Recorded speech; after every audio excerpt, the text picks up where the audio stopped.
For almost a decade now, pickup artists have been a very satisfying punching bag for the internet to joke about. I'm sure I don't need to give you a history lesson on what pickup artists are, or at least were, since they're kind of an endangered species now, which is great. But basically, they were just some guys who were giant douchebags faking confidence, would go around with a camera and a mic and shove it in girls' faces. Oftentimes the girls were drunk, and they just harassed them, sometimes even groped them, or asked them just weird questions like, "Would you mind if I snorkeled in your asshole tonight? Give me your number, babe." And like go in for kisses. It was really a fucking weird trend, but it started to die out because A, people stopped watching it because it's so fucking uncomfortable, and B, some of them were actually getting reported to the authorities, so honestly a pretty dangerous career path to begin with. Sometimes they even tried to make it like a tutorial thing, like if you follow what I do in these pickup artist game spitting videos, you'll also be a pussy slang magnet, a master cock warrior.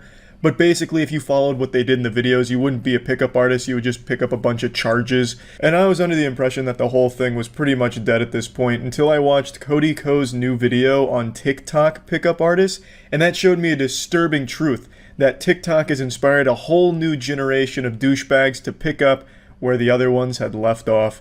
Today we're just going to focus on one channel in particular that I went through. I only went through like a month's worth of videos, but there's hundreds and hundreds. This is going to be Eric. She wants an open relationship. Yeah, I'm the man. Oh, he's the man. Come on now, you boys gotta have confidence. Let's go. What do you mean? Your girl wants an open relationship. Yeah, drop her.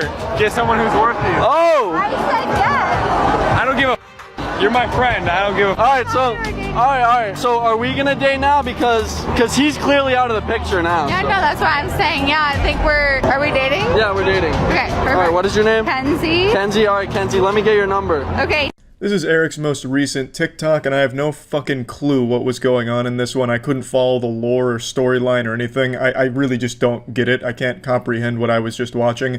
Eric is the man in the white shirt holding the microphone. I'm sure I didn't need to point him out to you. This wasn't like a Where's Waldo thing. I'm sure you immediately could guess which one was Eric here, because he's holding a microphone. If you see someone just holding a giant mic like this in public, it just lets you identify an asshole from a distance, really. What I find really interesting about this video, though, is the guy here looks exactly like Eric if he was significantly taller, better looking, and more muscular. They could have been brothers if his brother here was like a Viking who stole all of Eric's potential height and muscle mass in the womb. But how old are you? I'm old enough. But you can't be like old enough for me though. I like my women wise. I don't know about that. We'll find out. I tell you read one Reddit post on how to be confident around women, and it's all downhill from there. You'll end up with a TikTok channel like Eric's. I just don't really get it. In like 9 out of every 10 of the videos he posts, he either gets flat out rejected or insulted right to his face. So I don't even know, like, if you'd even consider him a pickup artist. He's more of just like a catastrophe artist on the streets, while also making a ton of women extremely uncomfortable. So you guys like nice guys or you like bad boys? I like bad boys. I like when they're mean to me. Wow. So you like it rough, huh? Yeah. Yeah, she likes it rough. Cool, well I think you're pretty cute, so could I get your number? Sure. Alright, let me get your number. Eric, she just said she likes bad boys. There's no way Eric is a bad boy. Eric's the kind of guy that would cry during hentai when his wife was having sex with another 2D character. No chance, Eric. Once she finds out that you're not a hardcore, motorcycle riding, lacrosse playing badass, she's gonna leave your ass. But great work out there, Eric. You got the digits. I'm sure it wasn't a fake number. So what's your name? Kira. Kira, I'm Eric. Nice to meet you. Nice to meet you. How's your night going? It's pretty good. It's pretty good? Yeah. Yeah, alright. So what do you have to offer me tonight? What do you want? Anything. I mean, I don't know. I want you.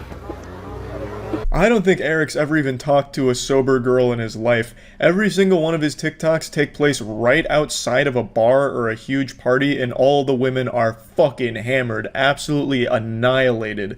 It's so uncomfortable to watch, really. And I don't know who even watches it to begin with. He doesn't even succeed. Like I said, 9 out of every 10 videos is getting insulted or rejected right to his fucking face. I'm surprised they don't just like spit on him when he comes around there with the mic with the amount of times he gets like absolutely blasted by the people he talks to. It's super weird. So even like the 11 or 12-year-old boys that watch this kind of garbage and dog shit probably wouldn't get anything out of watching Eric, since he doesn't even succeed in the fantasy he tries to live. Sensitive feeling that you've been here every night Really? looking for a girl. No. Only tonight and only you. Only tonight and only me. That's right. But can I get your number real fast? You can get my Snap? Alright, I don't take Snapchats. Bye. Oh shit! Whoa! Derek is a madman. He doesn't fucking take Snapchats. Look at him. Look at him, you harpy. Does Eric look like a bitch? Does he look like a little turbo virgin pussy? No, he does not accept Snapchats. Only hard phone numbers, baby. And that's all. That's all Eric deals in. That's his only currency. Fuck the Bitcoin. Fuck Dogecoin. He only deals in the currency that matters. Phone numbers. And getting rejected. Woo! Do you think I can find a girlfriend out here? Of course. Of course? It's Oh yeah. Hey, listen. It's coastal. It's not college, baby. That's right. So wait, what about one of you guys? Oh yeah. Yeah, I can be your boyfriend? Yeah. Really? So I can get your number? Yeah, right now. He's so savage. He just got 4 girlfriends at once. And he didn't even try. That's the power of Eric. Too easy, I say. He's playing life on easy mode. He's got God mode activated over there. We're here with... Solis. Oh, wow. That's beautiful. I can't even pronounce it. But, how's your night going? Pretty f***ed up. Yeah. Yeah, me too. I got super curious to see what the comments were saying about some of his videos, so I went to the comments on this one, and it looked like a fucking Twitch chat in the just chatting category. Unsurprisingly, this is like every comment here, and then there's Scott Kingdon down there. That's a yogurt I used to eat as a kid. I mean, Scott's going through it right now, man. I mean, he's on a whole nother level here. He's on a different plane of existence after seeing this video. Community. Honestly, like, for me, all I want for Christmas is you. You know how, like, Christmas is coming up, right? Yeah, no Sherlock. Yeah, that's why I'm dressed like Santa. Pretty soon. Oh wow, I thought you were dressed up as a leprechaun. Wow, you got jokes. Well, all I want for Christmas is you. How sweet. So get on your knee, bitch.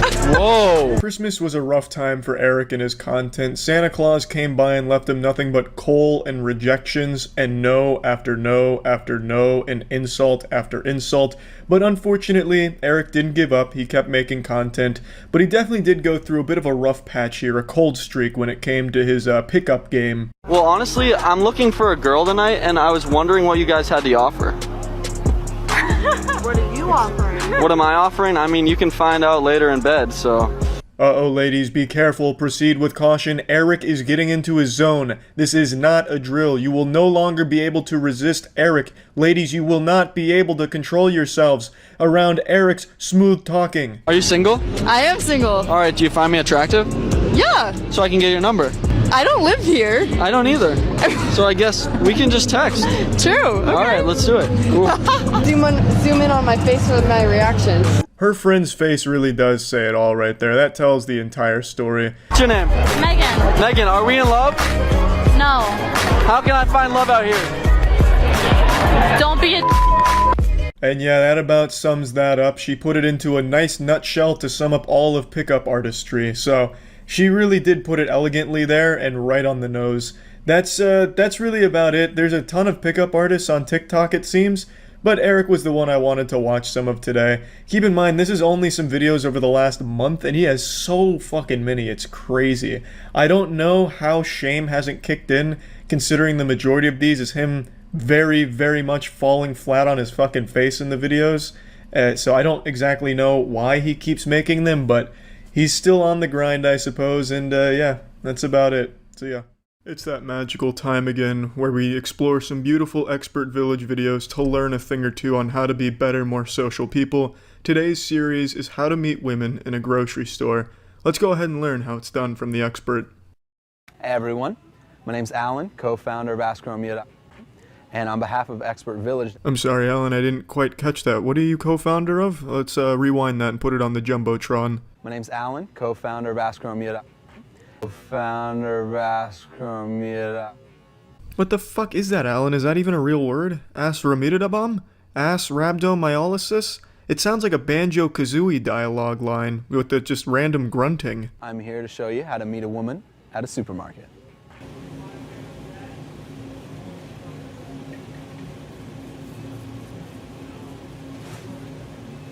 It may look like the introduction to a porno, but it's not. All right, So you started off making jokes about the ice cream. Now you ask yourself the question, how do I turn the topic away from the frozen foods? And this is important because you don't want to be talking about the grocery store the entire time that you're in it. Alan, I think you're a few steps ahead of me. I didn't make any jokes about the ice cream. I didn't know I was supposed to. You're gonna have to take this shit back a few steps for me. This is part of a series, but I couldn't find the episodes that led up to the ice cream joke portion. So unfortunately, we're just gonna come in raw and no rubber, diving right into Season 3 of Alan's tutorial here without the knowledge of Seasons 1 and 2. But we're gonna take it from here and see how we transition away from ice cream jokes. You want to take your topic elsewhere.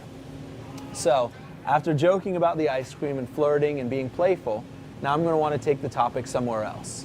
Similar to those inquisitive and fun questions that I was talking about, you want to try to bounce around and find something that she's going to bite. Now, far be it from me to question the divine methods of the expert here, but he's quite literally blocking her cart. This is probably not going to go over well in the real world outside of this scientific trial Alan's conducting, because this is very rapey. She can't go by him or ignore him because he is preventing that by blocking her shopping cart. In the real world, she would likely call security or pepper spray him because this is very creepy.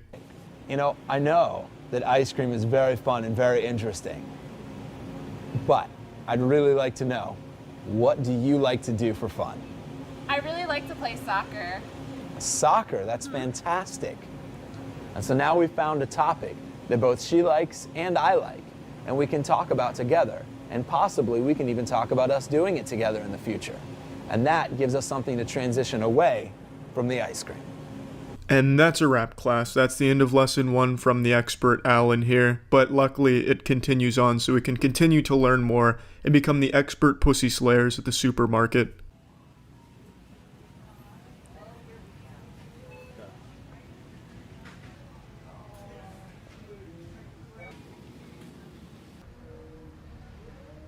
So that was a perfect example of great eye contact. In what universe is that a perfect example of great eye contact? You looked like a sexual predator scoping out skin that you like to wear. I don't understand how you could possibly think that was normal human eye contact. You looked like you were falling asleep. That was scary. That was uncomfortable for me to look at as a viewer watching a video. Can hardly even imagine what the actress felt like. And that's how to make eye contact. So your smile needs to be natural, and there's a couple of ways you can do that. The first is by bringing something really happy to your mind. Think about something very pleasant, or playing music, or being on stage, or playing guitar, or an old memory with a best friend, skydiving, snorkeling off the coast of Aruba, whatever it is that makes you smile, bring that to mind and let the smile come onto your face. And that is a smile. Thank you, Alan, for the invaluable tutorial. I've never smiled in my life, but now, with your advice, I think I might actually be able to put a smile on my face. Thank you. Talking to employees. When you're at a grocery store, you can talk to customers, but occasionally you'll notice that an employee will catch your eye. Employees are great people to talk to. A, because they have to be nice to you. They're paid to be nice to you. Now, Alan, that's just incredibly sad right there. You're probably the type of guy to go to a strip club and then start breaking down to the strippers about the problems in your life. You can start joking with any employee that you may come across. Ask for directions. Make a joke about what they're doing. Ask, why they're pricing it, or, whether they're sticking stickers on the wall. Whatever you do, you can talk to somebody anywhere, anytime. And employees are great people to talk to, just like regular customers. Sweet Jesus, Alan, are those the kind of jokes you use in the real world? Hey, can I get some directions? My God. Or, why are you pricing things? Well, Alan, I'm not among the long laundry list of female employees at supermarkets that you've deeply disturbed with your jokes, but I'm going to venture a guess that the majority of the responses to why are you pricing things is because it's part of my job. It's not exactly a joke, Alan. I love this cart that you have here. You've done absolute wonders with it. No, I picked it out myself. Thank you. I can tell. Well, that's an interesting approach. I like your cart. It looks like you've put things that you want to eat in there. All right, hold 1 second. So what you're seeing here is the aftermath of a great approach. There are a couple pieces that make up a good approach. The first is the body language. After you've made the eye contact, how are you standing? So it's important that you give her status, or you give her your attention by pointing your hips towards her. Now he's just gone off the rails and he's teaching it like he's teaching middle schoolers how to shoot a free throw in basketball. That's some wild advice there. I'd also like to make note and point your attention to the actress. Her face basically just says, "Help me." That is the epitome of a please send help face. She is very uncomfortable. So I'll shift like this, and I'll give her, direction with my body. Now I don't want to stand directly next to her, and I don't want to stare at her, and I don't want to give her 100%. So I'll turn off at an angle, but I'll give her the majority, right? So I'll give her that body language. So I'd come up to her and say, "Hey, how are you doing today?" I think that this would be absolutely perfect for your hair, and I saw you and I just had to tell you that you should get one of these. Now that is the face of a sane man. It looks like a fucking Sum 41 album cover from the early 2000s. He looks like a mad scientist who just created a small nuclear device. Also, as a side note, it doesn't even look like that's a product made for hair. That looks like something maybe for eyelashes. Think so? Alright, what you definitely need is one of these scrunchies then. Pink? Pink's your color. Pink? It's a good color scrunchie for you. Here, I'll throw that in there, and you'll take this. It's good, right? Oh, hey, excuse me, miss, you wanted the PlayStation 4, right? Yeah, I'll just go ahead and toss that bitch right in there. An Xbox One, too? Okay, don't worry about it. Just smack that shit off the shelf right into your cart. Hey, don't even thank me. It looks like you wanted it. I got you covered. My name's Alan. After you check out, I'll just swing by and pick it up from you. If you want to fuck later, that's fine, too, but I knew you wanted these things, and I got you covered. Nothing says romance like making a girl pay for shit that she clearly didn't want. And that was playful, and it was fun, I was flirty. I might have even touched on the arm here, something innocuous or not very offensive. I don't want to make her uncomfortable, I don't want to offend her, but I want to let her know that I'm flirting with her. Alan, I'll be honest with you, I think that ship has sailed on not making her uncomfortable. So, when you're picking out donuts, which of the three do you like best? Because everyone has a favorite, My favorite is definitely the chocolate. I mean, you would like, are you just trying to be argumentative? I know, you really like the powdered sugar, and then I came up and you're like, damn it, he said I like powdered sugar. Now I can't, I gotta like plain cake donuts. Well, maybe a little bit. I like the chocolate ones, those are the ones But you can't take the one that I had, right? Because we obviously cannot like the same donut. I love how offended Alan got when she didn't agree that chocolate was the best flavor. It seemed like he got genuinely upset there for a moment, then remembered that he's only acting and he's on camera. What the fuck did you say, you goddamn slut? You prefer the powdered donuts to the holy chocolate donuts? I will stone cold stun your vagina ass right here in the pastry aisle. I'm Alan the Annihilator, bitch! Alright, so what you just saw was an example of conversations about grocery store related subjects. But the first area of topic, unless you're using that direct, no BS method, is talking about something innocent that's directly in front of you. And that's the end of this tutorial series. I think now all of us have become the masters of being able to get women from supermarkets. And I think that's a very great lesson that he was able to teach us here. So thank you, Alan. And thank you, Aswarpibidahobinin, or whatever you fucking co-founded, because I still don't know what it is, Alan. But again, thank you. And thank you, Expert Village. See ya. Let's watch the Channel 5 new video, the pickup artist one. I haven't seen this one yet, and I love Andrew. The girl will probably be in front of you at a time when you don't expect it. The cock blocker we gotta watch out for is ourselves. Ultimately, we think it's the girls, we think it's the time, we think it's us, we think it's that, it's one thing. It's what we think. Every hot girl that you see at this guy looks like he'd be in Final Fantasy XIV as an NPC. Wearing diapers, and at some point will be an elder woman. Our assignment is to shift our mindset. When? Right here, right now. Is this guy? Channel 5. Channel 5. Channel 5. After an intense few weeks on the road, covering events like the White Lives Matter rally in Huntington Beach. Kobe Bryant was assassinated by the Quins. Hey, shut the fuck up, bitch. And a punk rock concert on the mean streets of Los Angeles. I needed a pick-me-up, so to speak. A pickup artist. He looks just like the guy from Blood on the Dance Floor. In a human lifetime. Over 5,000 makeouts. Wow. Calvin, the king of makeouts, hands down. Over 230 makeouts. So many makeouts. Okay, this is where the toss, I think, starts, so I'm just gonna have to skip this. If you want to see makeouts, you just go on the Just Chatting category and scroll down further, like a normal person. This right here is where our journey begins. We're in the lobby of the Mirage. What's going on? Hanging out, enjoying paradise. Where are we? Thanks, the lobby of the Mirage. And what's important Thanks, about Epic the Soul. lobby of the Mirage? It's very Mirage-like. Thanks to the resub Where Big are we going Active. after this? I don't really know. That's the whole adventure of this whole thing, right? You skipped how much he charges for the program? How much does he charge? Yeah. So we're going to the suite that we have. And what kind of stuff is going on up in the suite? Can't really tell you.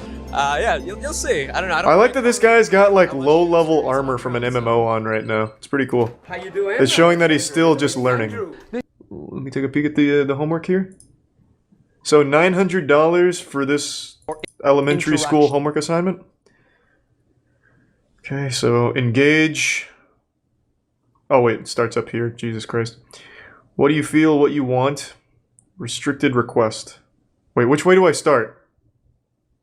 Do I start with a restricted request, like butt stuff, or where does it go? It's down to top.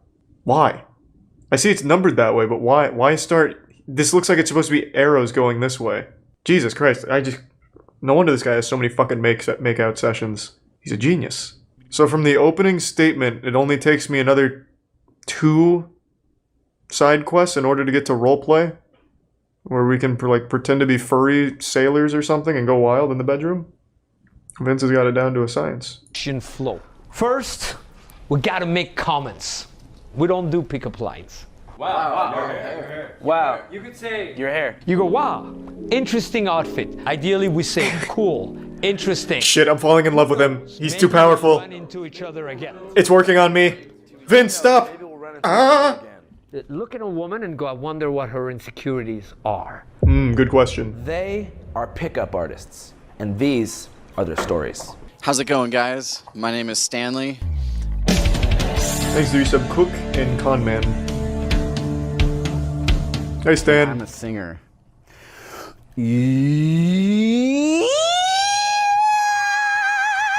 Jesus, Axl Rose. Woo!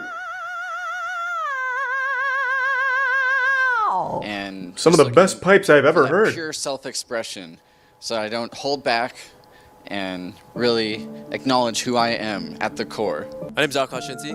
Name, Akash Inti. I also go by Air, my initials. I am born May 28th. I'm a Gemini. Air. That's pretty cool. Like ever, or over Yeah. the past like 24 hours? I mean, I haven't counted them, right? Well, 24 hours then. Like I said, like yesterday, like 100? in the hundreds. For sure. Oh, nice. So what brought you out here? Vegas. I mean, In the last 10 minutes, he means. What else, you know? 100 makeouts in Catching 10 up with, minutes. some of the guys, though. Number of makeouts I've had is 1, 2, 3, 4, 5. Oh, if you can count it on your fingers, It's you're a fucked. big amount. Oh, okay, good. But I'm not sure if I can count them on my hands. It would be over 30. Around 30, not more than 40, I don't think. Yeah, Vince is the master. What can you tell us about Vince? So where to start, right? There's so many things. Everything from the look, the fashion, and everything like that. But also, like, truly a marvelous, like, communicator. Not only with women on. What the fuck is this facial hair? What is this? It looks like he just shaved with the old electric razor with the lights off. It's just like actual chocolate on his face. Like he had chocolate cheesecake the night before but refused to wipe. I can see why women fall for this. Like that is, fuck, he's cool.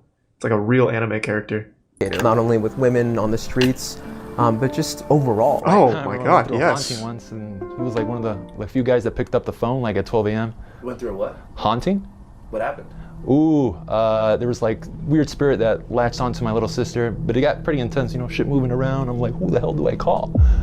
Each and every one of the students, we're here for like different reasons. All right. Throughout the years, some people say, this guy is crazy. Oh, he's got Nobody balls. says I have that. lovely testicles, but you know, actually, I don't even know if they're that big. I don't think so. I don't think my balls are very big. It's an illusion. So our first mission is to bring more ease, to be open, to be a person. Schrodinger's ball size, I guess. It's like your shirt and her shirt created hers. Yes. That's surreal. Wow. Oh, you couldn't have it better planned. But it takes a special man to pay attention to those kinds of things. Oh, you're scaring them, Vince. Psychic than most people. That's his idea of like a start to a conversation on his flowchart. That was the engage. Hits him with like a Dr. Seuss. Your shirt and your shirt. What the fuck? How about that? Hey, so you wanna bang? Well, I'm just about to catch up. We were just going across the street. I'm tempted to say we stay in touch. Who's the secretary out of the three of you? well. Yep. I hope you guys have unlucky. like a very strong marriage, or is it like Strong marriage. Well, here I am just exercising my ability to communicate. He's wearing armor. This guy's a warrior. Your husband's a pussy. Air has slayed dragons. Look at his pauldrons. What you mean? It's your party. Where's the party? Yeah. Right there, if you don't get much of a response right away, don't go into a question. Make He should have a sang. comment He about missed an your opportunity. take on it. I like to party. Yeah. Invite him to your party. Invite him. He won't roofie you. He's not Bill Cosby. I struggle with like. Have you ever been in a relationship? Millions, before? frenulum. Yeah. Kind of in one right now. Yeah. With who? It's my neighbor.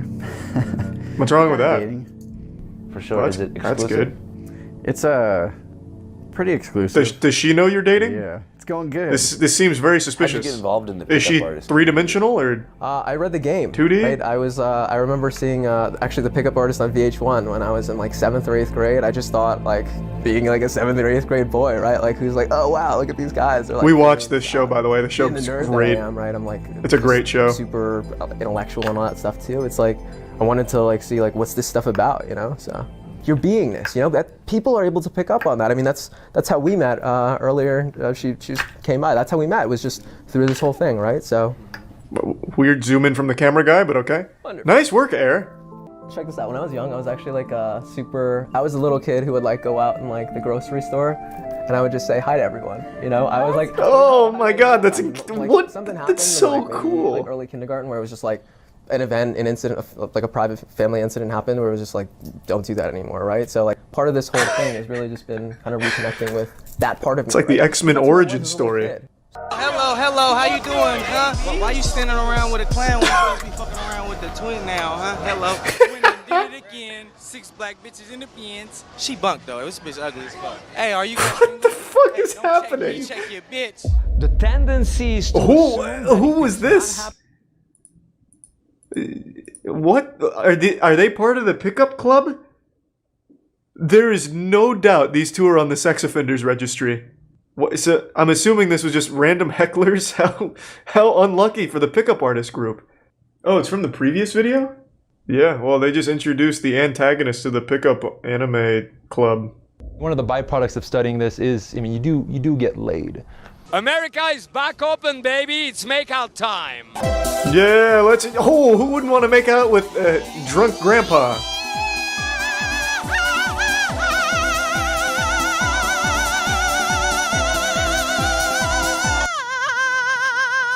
God damn. Hey, guys, quick question. Makeouts, too early or we good? You, the shy one, run with me. Here, sir. To be a pickup artist means you gotta pick yourself up and pick up The forbidden jutsu! Finally, I can learn how to do that. So portable. Yeah, you look. It's like paying $900 for a sexual harassment case. That's sexual assault, If you- bro. You do that with a black woman, you going down. I'm Stan. Stan the man. Stan. Recite your poem? Sure. Yeah. All right. Beneath the shadows, in your eyes. Aren't you dating someone, Stan? That. Hold on 1 sec. No, it's a complicated poem. Very complicated. And what's my next move? My next move is the moment. The next moment, the here, the now. Oh, that's profound. No, you... Oh, wait, no. No! She was immune to the game! She must be one of those, like, raid bosses. Hello. Players do what they want. Suckers do what they can. Aren't those guys awesome? Give it up. Everything a woman ever wanted, and they're everything the world needs. This is a demonstration of intelligence, wisdom, sophistication. So how many bitches you kissed? 5,000. Shit. We don't kiss every bitch. We nut on their faces and break their curses. I understand. What? Break their curses? What are they, like Voldemort with Horcruxes? What does that mean? You know, what can I say? But what are you talking about? Hey, it's twins for the motherfucking win. And if ever a girl goes like, is that your best pickup purses, line? You go, is that purses. your best answer to what you think is the best I thought they pickup said line? break their curses. Channel 5. That was a wild ride. Well, I think the boot camp went pretty well. I feel like I learned something just by Andrew being there. So it really seems as easy as, hey, is it too early to make out, or like what's up with that? I mean, it works for this guy. 5,000 confirmed makeouts. Probably only double digits in sexual harassment open cases. So, I mean, the ratio is pretty good, I'd say. And for only $900, it's a steal. That was pretty wild. That was good. You have been lied to. For your entire life, you've been fed a fib. You've been living in a dimension of dishonesty. And I'm here to be the schoolyard bully who drags you back into reality, kicking, screaming, and coming. Pickup lines don't work. It's like the tooth fairy. They're not real. They're not effective. They're just weird. I know, that's a tough pill to swallow, but I'm giving you the cold shower you need right now. Is confidence important? Absolutely. No one wants to date some sad sack of shit. But it's not the only thing that matters. Which leads me to what I'd like to show you today. On TikTok, a lot of people have conflated confidence with pickup lines, and there's one man in particular I'd like to show you that I think is the perfect case study for why this is a bad thing. Pickup lines will never work for the majority of people in the world. Unless you are an actual chiseled Greek god, a pickup line is only going to serve to make you look creepy and dry up every vagina within a 5-mile radius. It's just a cringy, gross thing. Pickup lines only work in YouTube prank videos where it's all rehearsed and fake. But a lot of people don't seem to know that, so a guy on TikTok has been using pickup lines pretty much every day for the last month on strangers out in public, hoping to get their numbers or go on dates, and he's been rejected at least like 100 times now on camera, it feels like, in only a month, so he's setting a real world record here. Excuse me. Hi, I got you Pop-Tarts for looking so beautiful. What's your name? I have a boyfriend. You do? Yeah. What's your name though? I don't... Oh, okay. Well, I just wanted to say you're pretty, okay? Thank you. You like my Pop-Tart line though? Thank you. That was good? Huh? My Pop-Tart pickle line, was it good? Sure. Yeah. I ate Pop-Tarts. Oh, you don't eat Pop-Tart? No, I don't. Okay, have a good day. I wasn't even in the shopping center at this time, but I honestly felt like I needed a shower just from even seeing the video. It's just so uncomfortable. You could tell the girl really just was dreading every second of that interaction. It only lasted about 35 seconds, but I bet it felt like an entire 24 hours worth of misery for her. And for him, too. Like, this is a guy that, you know, if nothing else can be said about him, he doesn't stay past the rejection. There's a lot of pickup artists that always say, don't take no for an answer, as if they're like some kind of business student at a shitty university who gets the worst advice ever. You know, if you get rejected, you just keep pushing and pushing and pushing until you end up on the sex offenders registry. At least this guy, every time he gets rejected, he throws his hands up and he's like, oh, okay, then I'm done here. Then he says, thanks for your time, and then wishes them a nice day. Honestly, he's just like kind of a trick-or-treater, like, hey, thanks for, you know, the candy, I'm going home now. So that's great, and it shows me he has some level of self-awareness, but it's still some turbo creepy shit here, because he walks up, phone in hand, recording them, and for some reason he always has the light on his phone. It was mentioned in like 4 of his TikToks, like, hey, are you recording? Why is the light on? And then he just denies it, like, no, I'm not recording, just lying about it. But yeah, so he comes up recording them, and then delivers some of the worst lines of all time. He calls this one the Pop-Tart pickup line, but it's not really like a classic pickup line. This is rather unorthodox, I suppose. All he did is approach her with a box of Pop-Tarts and said, I got you this for being hot, and then gets rejected. Excuse me. Sorry, this is awkward, but I just had to say you're very pretty. Thank you. Yeah, alright. This was the rejection that started it all for this man. This was patient 0. The first time he went out in public and told a girl she was pretty. Came on pretty aggressive. She said thanks and then walked away. He walked away. You know, that's where that story ends. Not exactly a fairy tale ending. They didn't get married in the end or anything. But for some reason, this started it for him. This was enough to get him interested in continuing to pursue this as his main source of content. Excuse me. Sorry, this is awkward, but you're very pretty. Oh, thank you. What's your name? Oh, I'm Jasmine. Jasmine? I'm Nigel. Oh, Jasmine, like the flower, huh? Yeah. Well, you do look like a flower. Oh, thank you. I'm just kidding. What are you up to? My man panicked right there and hit her with the just kidding. That was the real-time equivalent of the classic, hey, girl, you're super hot, I want to fuck, and then 5 minutes later with no response. LOL, sorry, just kidding, that was my friend, that was on my phone, not me, I didn't type that, how are you? Like you can't just throw that out there and then immediately backpedal like that. He just bailed instantly. Excuse me. Hey, I was just leaving the store. I had to tell you, you look so pretty. Thank you so much. What's your name? Sherry. What are you up to, Cheryl? Buying a charger. Oh, buying a charger? What'd you do? Did you break your charger or what? Losing them. You're losing them? Yeah, what store did you see me in? Are you recording right now? Oh no, I'm not recording. It's just a light. It's Ray-Bans. It blinks when it sees cute girls. You're funny. I really thought my man was about to run out of this store Looney Tunes style after getting caught red-handed recording. That's usually what's the creepiest part about these kind of interactions is they film themselves, like blatantly filming themselves recording the whole interaction. I don't know how they don't get called out more often for it, but it's super weird every time. But yeah, this was one of his more brave ones, just right in the middle of the store as she's trying to check out. You're pretty. Why are you buying a charger? No, I'm not recording. Yes, I have an erection. So what? Excuse me. Hi, I'm sorry. I just had to tell you look so pretty. Oh. What's your name? Nee, what are you up to, Nee? I like that. What is that? I don't know. What's it called? Trying to get you tattooed on my arm. I'm just playing. How's your day going? Good, yours? Yeah, you don't get approached a lot? You look nervous. Am I making you nervous? No, I did, but I just can't walk here. You got scared, huh? No. No? This one's pretty fucking rough. I can only imagine how scary it would be to just have some random goofball sprinting up behind you and you can hear him coming too. He's really fee-fi-fo-fumming his way behind her, shouting, excuse me, and then you turn around and it's a guy recording and says you're pretty. That shit's just gotta be painful. Like dipping your nutsack in like piping hot boiling water.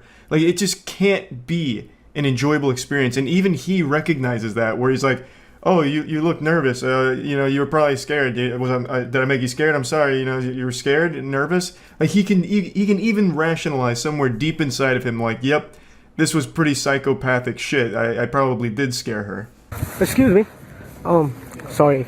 This is awkward, but I love your outfit. Oh, thank you. What's your name? I'm actually in a hurry. Oh, you're in a hurry? Yeah. Well, can I grab your number real fast, you think? I do have a boyfriend. You do? Oh, you're very pretty, by the way. Take it as a compliment, okay? Yeah. This one was pretty cool because he performed it in front of an audience here. That guy in the back is very well aware of what's going on here, and he's got front row seats to the cringe Super Bowl happening in front of him. And you can see even he's cracking a smile from time to time after how uncomfortable this whole interaction is. Excuse me. Excuse me. Oh my god, you're so pretty. Thank you. What's your name? Lauren. What are you up to, Lauren? Nothing much. Yeah? What you looking for? Close. I'm looking for your number. I have a boyfriend. You do?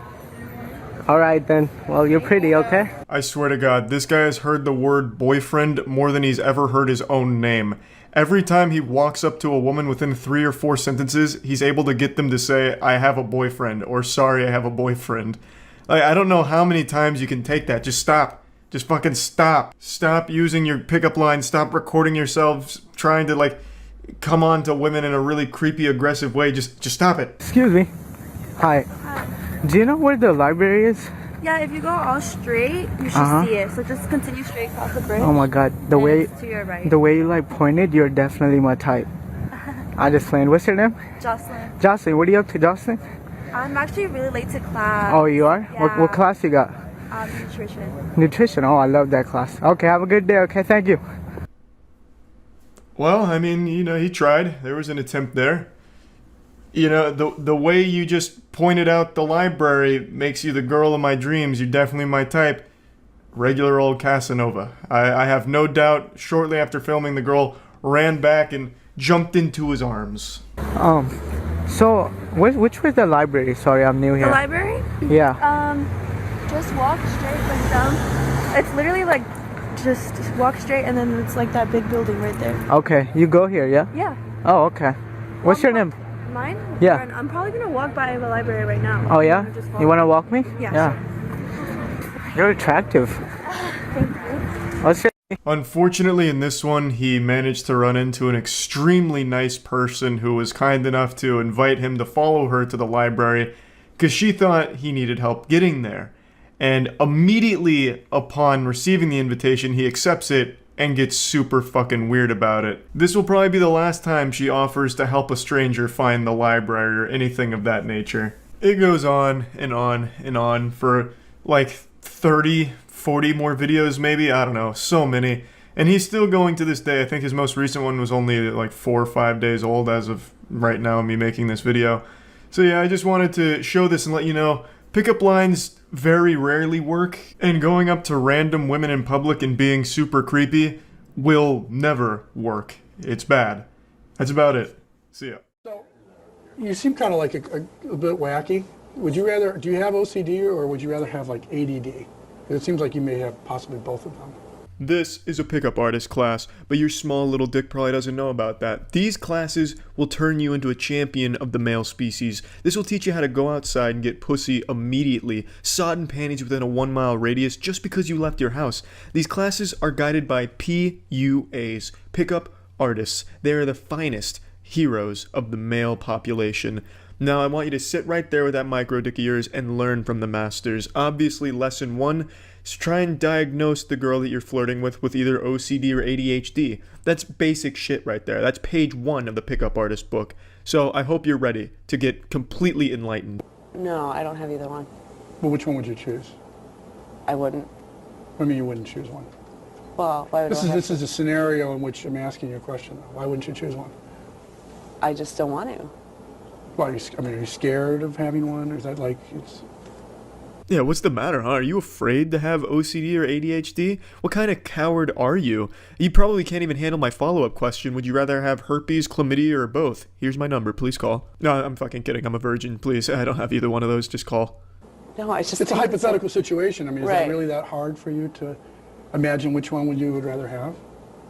Okay, I love this woman because she is so mean. Yeah, I like that you said, you ask her this question, she's like, I won't choose. Says, well, is it really that hard for you? I mean, what a great, I mean, that's a strong disconnect, but it really is what a woman who is this antagonistic is going to need to continue to just stay in the interaction. Now, to give a little explanation on what this all is, the video is from a lesson that was given to a class which was led by that man right there asking about OCD and ADHD, the guy that looks like he coddles an anime lolly figurine every night before bed, and occasionally they cut the footage so that way that guy and the leader of the pickup artist organization cult, that way they can chime in and break it all down for us laymen to understand, so that way we too can employ these expert tactics in getting laid. So that's what you're hearing right there, where he says, I love this woman because she's so mean. And she is very mean. Like, why wouldn't you just, you know, pick OCD or ADHD? It's not like a weird question. Like, that's some pretty standard shit. So honestly, I think the fault's on her for making this interaction a bit weird. But to me, like ADD, like you seem to have ADD because your eyes are twitching all over the place. Okay, I'll pick ADD. Or OCD, because it seems like you're obsessed with small little details. I mean, which one? OCD, yeah. Well, which one is it? The question was to pick one, and now you're fluctuating as though you don't really have a formulated opinion. So I don't really understand. I'll pick ADD. But notice that she's laughing. He's pushed her, but she's laughing. That's an interesting point from Ace Asshole Artist here, where she is laughing about this absolutely psychotically odd question, and it seems like he doesn't understand there's a difference between getting laughed at and getting laughed with. She is very clearly laughing at this fucking goober. Now this is a woman, I don't think we have any shots of her standing up, but she has large enough breasts that she gets approached all the time.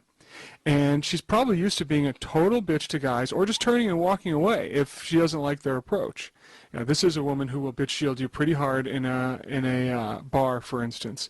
And if you're not willing to have conflict and get into some heat, you're going to get nowhere. I was spoken like a true red-pilled Redditor right there. These kind of guys are genuinely frightening, 100%, like actually scary individuals with their mentality and how they view women, as if these kind of guys are God's gift to girls and titties, and that they're entitled to all these women, and women that aren't interested in them are just bitches that, you know, just because their breasts are so large, their milk tanks are so full of milk that they only go after NFL quarterbacks and not the nice guys like these guys. These kind of men are 100% scary and just downright embarrassing to like the entire human population. What is your name? Jennifer. You're not going to shake my hand? Are you scared? Like, do you think am I that heinous? I think you're a creep. Yeah. Oh, okay. So you said that with such a smile, though. Is that It's funny. I mean, it's funny when creeps come up and talk to really? you. But it happens Kind of all the time. funny. But you're not running away. You're sitting there. Well, I'm being paid to sit here. You're being forced to. Yeah. That's what all women say to me, is they're being paid to sit next to me. He's got her now. That's a checkmate. She is going home with him tonight. That vagina is super wet. You can already just tell. Once she called him a creep, that's when you knew the deal was sealed. Pickup artists are infallible. They know exactly what they're doing. It's incredible how efficient they are at getting laid. You can see it right here. This girl is being paid to sit there. She acknowledges that, and yet she can't help but be attracted to this man due to his suave, his debonair, his incredible wordplay. It's just he's hitting all the right notes. Oh my goodness, it's amazing to watch a master at work like this. And it's so obvious that the only reason she's able to fight back the urge to just sit on his face and ride his tongue like a bicycle is because she's getting paid to sit there, and it would be unprofessional to do that in front of the whole class. I absolutely love that this girl is getting paid by these fucking losers to sit there and get hit on in the worst ways possible, and she can't even pretend to not be grossed out by these stinky greaseball weirdos. Right. So is that you can do better than that in terms of aggression too. I mean, that's not. I can. I'm not really that. I'm a kickboxer, but. So you're gonna kickbox me? No, but I'm just saying. I'm not really that. I don't really worry about things like that. No. I mean, let me get a picture. Okay, jumping in again. So. Oh, no. Let me jump in here instead. Here, let me cut you off real quick, pussy sensei. This was so well executed. Oh, you're a kickboxer, huh? Well, are you gonna beat my ass? Well, let me take a quick picture. Nothing weird about that. Make sure you bring your disposable camera. If you're gonna flirt with a girl and you go without a disposable camera, it's like going into battle without a katana. You're gonna lose. You don't stand a chance. You're not gonna get laid unless you bring a disposable camera and snap a quick little titty picture of her when she's, caught off guard. Most guys hearing from women you're a creep is going to go one of two ways. They're either going to just put their tail between their legs and run away. This is the right way of handling that. If you get called a creep by a girl, chances are you are 100% a creep and should absolutely leave. Yeah. Or they're going to be like, well, yeah, we are a total bitch. Yeah, fuck you. And basically run away. And he engaged it. He's like, well, great. What is it about, though? I love this. You can do better than that in terms of aggression. Yeah, that's the neckbeard approach to handling that situation. Oh, I'm a creep, huh? Do you even watch Rick and Morty? What was your favorite episode of Rickman and Mortimer? I am a creep, huh? And I bet you don't even watch this show. Are you even an atheist? Yeah, this is a bad way of handling it. If you get called a creep, just get the fuck out of there. So, what time is it? I don't have a watch. What's your favorite restaurant? What do you like to eat? Where are you from? Are you guys learning anything? No. Is that pure sarcasm? Are you going to answer one of the questions or not? I don't know. Okay. Do I have to? No, I don't have to. You don't have to? Uh-uh. And now you're twitching your hair like you're thinking. Because you're a psycho. Me? Me, a psycho? That's the silliest thing I've ever heard. If you could only see my Rin Tosaka body pillow, you definitely wouldn't be saying that. Or, like my taxidermy collection, you'd be singing a different tune. You wouldn't be thinking that. That's a great joke right there. Me, a psycho. Oh, wow. In what way am I a psycho?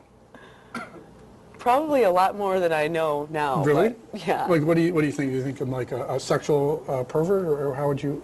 In what way would I be a psycho? I think you're more like a mind fucker. Me? Yeah. I can't imagine how you would come to that formulation. Honestly, I don't know how she arrived at that one either. You strike me as more of a wears diapers to bed, shits in them, and then cries about it type of psycho, who then gets angry at women because there's no girls in his life to help change his diaper. So she says, you're a psycho. Now, how would you respond if a woman said you're a psycho in a bar or something like that at a party? Well, the best way to respond that we've seen, which Ron described, is like, oh, in what ways? What kind of a psycho do you think I am? He's amused by her point of view, and you can see from the look on her face, she's amused by it as well. It's actually one of the worst ways I could think of to responding to being called a psycho, asking her what kind of psycho she thinks you are. To be honest, I really feel like the goal of pickup artists isn't to actually get laid or make a connection with a woman or anything like that. I think it's just about having a long enough interaction with a woman that it counts as like a personal best record. Like, hey, I was able to keep this girl talking to me for 40 seconds before she vomited and ran away. New record, thank you pickup artist classes, I'm learning. Because how could anyone celebrate this, getting called a psycho and then looking at it like a good thing and then keep going with the conversation? Oh, I'm a psycho, but what kind of psycho do you think I am, huh? Like, it's fucking silly. It's scary. I don't know who the fuck would take one of these classes and listen to this and think that, you know what, these guys are right. They're making good points. Because they're not. This is just downright scary. Genuinely fucking frightening. So, I mean, do you often like have sex with mindfuckers? Is that how you know that, or what would you say? No, it just seems like It's like a vibe. It's just a vibe. Okay. Just All an right. instinct. Fine. We'll stop there. Whew, thank God he stopped there. It was getting real steamy there. There was a lot of sexual tension. You could tell that they were both really starting to feel each other towards the end there. You know, she said she doesn't fuck mindfuckers, but I mean, it was pretty clear that she was interested in this fucking weirdo, obviously. Pickup artists are just downright embarrassing, but I love watching pickup artist shit, and I don't get it. I don't know who watches these things, what kind of desperate men will watch these things, and actually think that this is sane, rational, good advice. This is delusion, and you're gonna catch yourself on a list at some point. You're going to jail at some point if you follow advice like this man here and follow these kind of talking points. It's disturbing. It's mid-afternoon and I was feeling a little sleepy, but I didn't want to take a nap. Naps are for boys. I'm a man with the height of a boy. So what I wanted to do was find something to kind of keep me awake for a while. Put a little pep in my step. Something that needed to be cut out for a big job because I was drowsy. And I knew coffee wouldn't necessarily cut it, nor would meth. I needed something stronger. And what's stronger than some pickup artist cringe? It's just, nothing will immediately send you on like fight or flight response quicker than watching some embarrassing pickup artistry. It opens up your cringe chakra points and just takes it all in. And it's euphoric in a way. But today's a little different. We're not just looking at like some normal garbage or anything. I saw Gunner had posted a video going over a pickup artist who made his wife react to him picking up other women.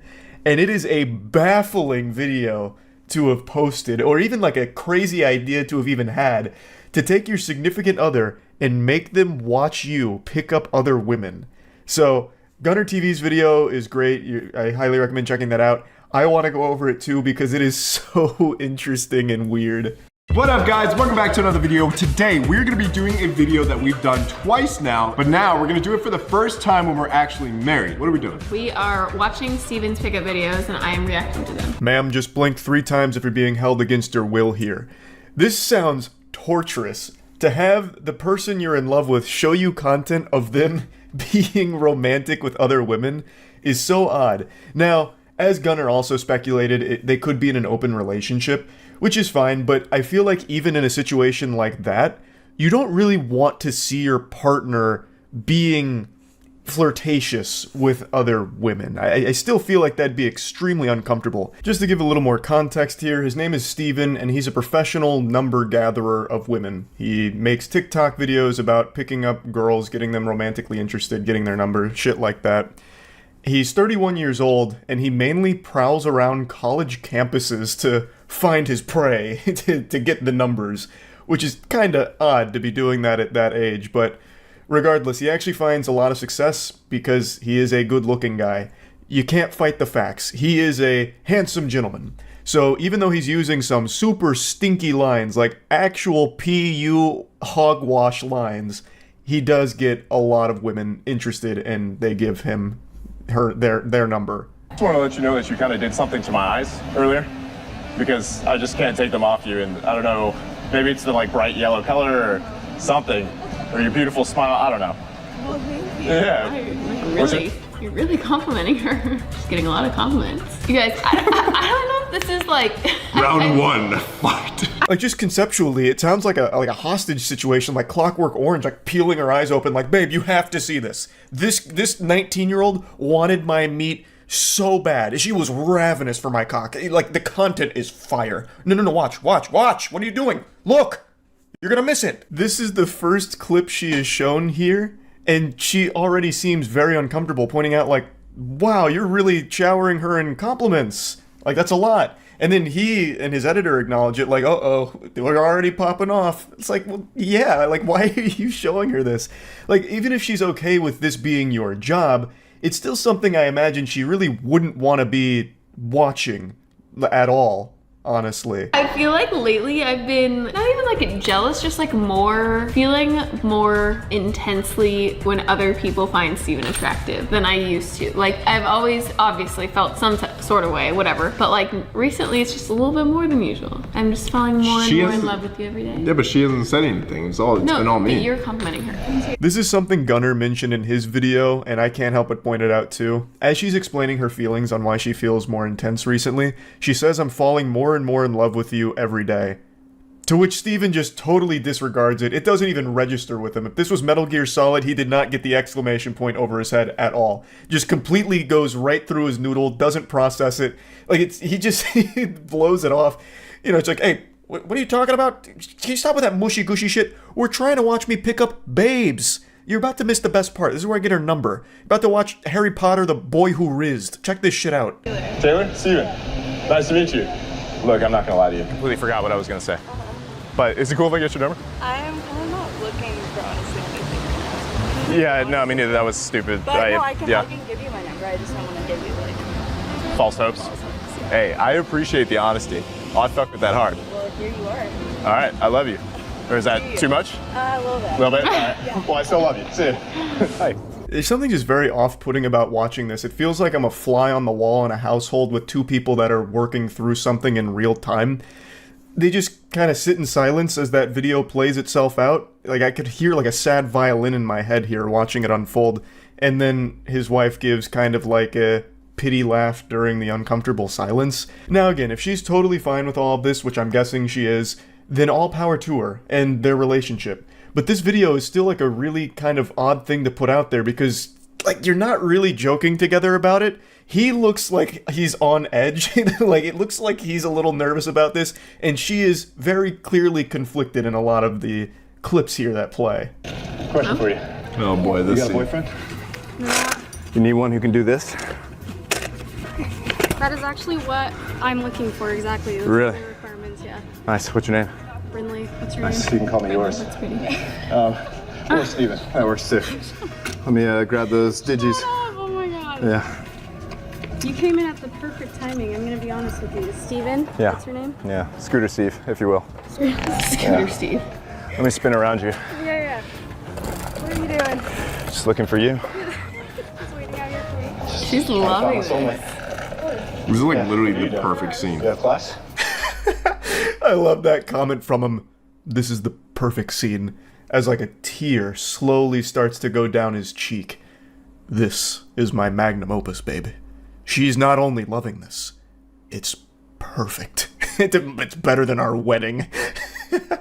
When I watch him watch himself in these pickup videos, I can feel how proud he is of it. Like, it's oozing through every pore in his body, like the happiness he got from this exchange. Like, just the way this clip starts, he's like, oh boy.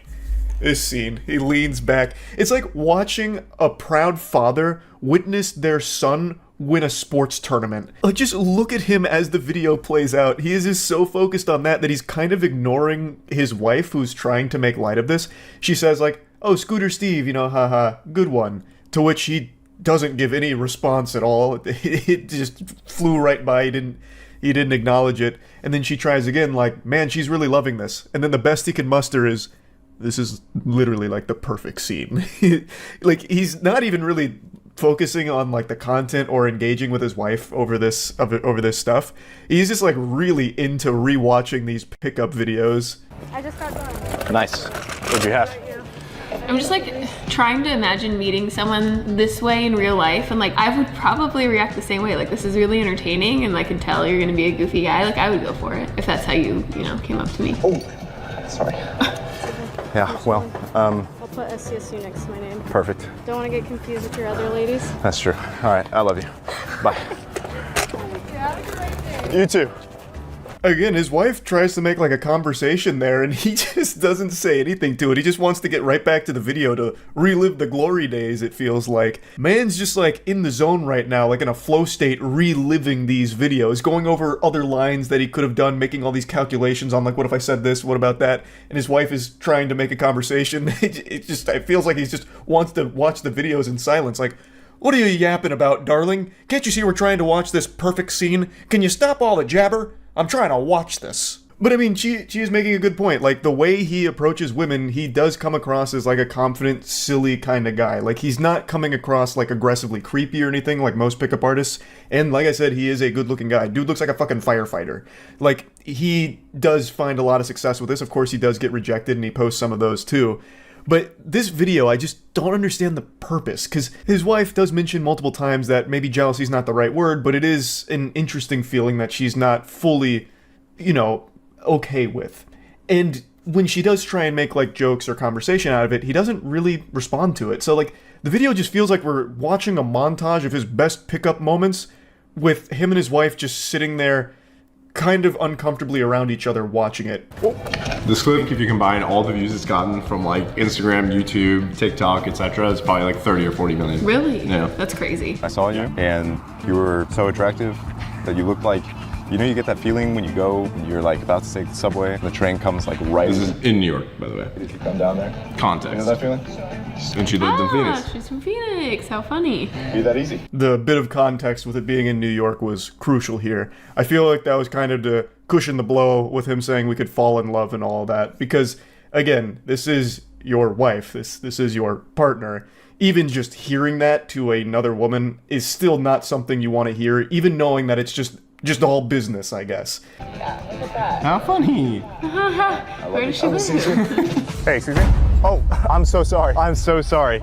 He's Is this when I was there with you? Yeah, I think so. Okay. Did you see this one? I don't think I saw this one, but this is like, I think this is what stemmed me starting to feel a little like, not even jealous. I don't know what the word would be to describe it, but like, I've never seen Steven do these in person. Like, I've seen a couple videos and I'm just like, whatever. But now that I've like seen it happen in front of me, it's a different feeling for sure.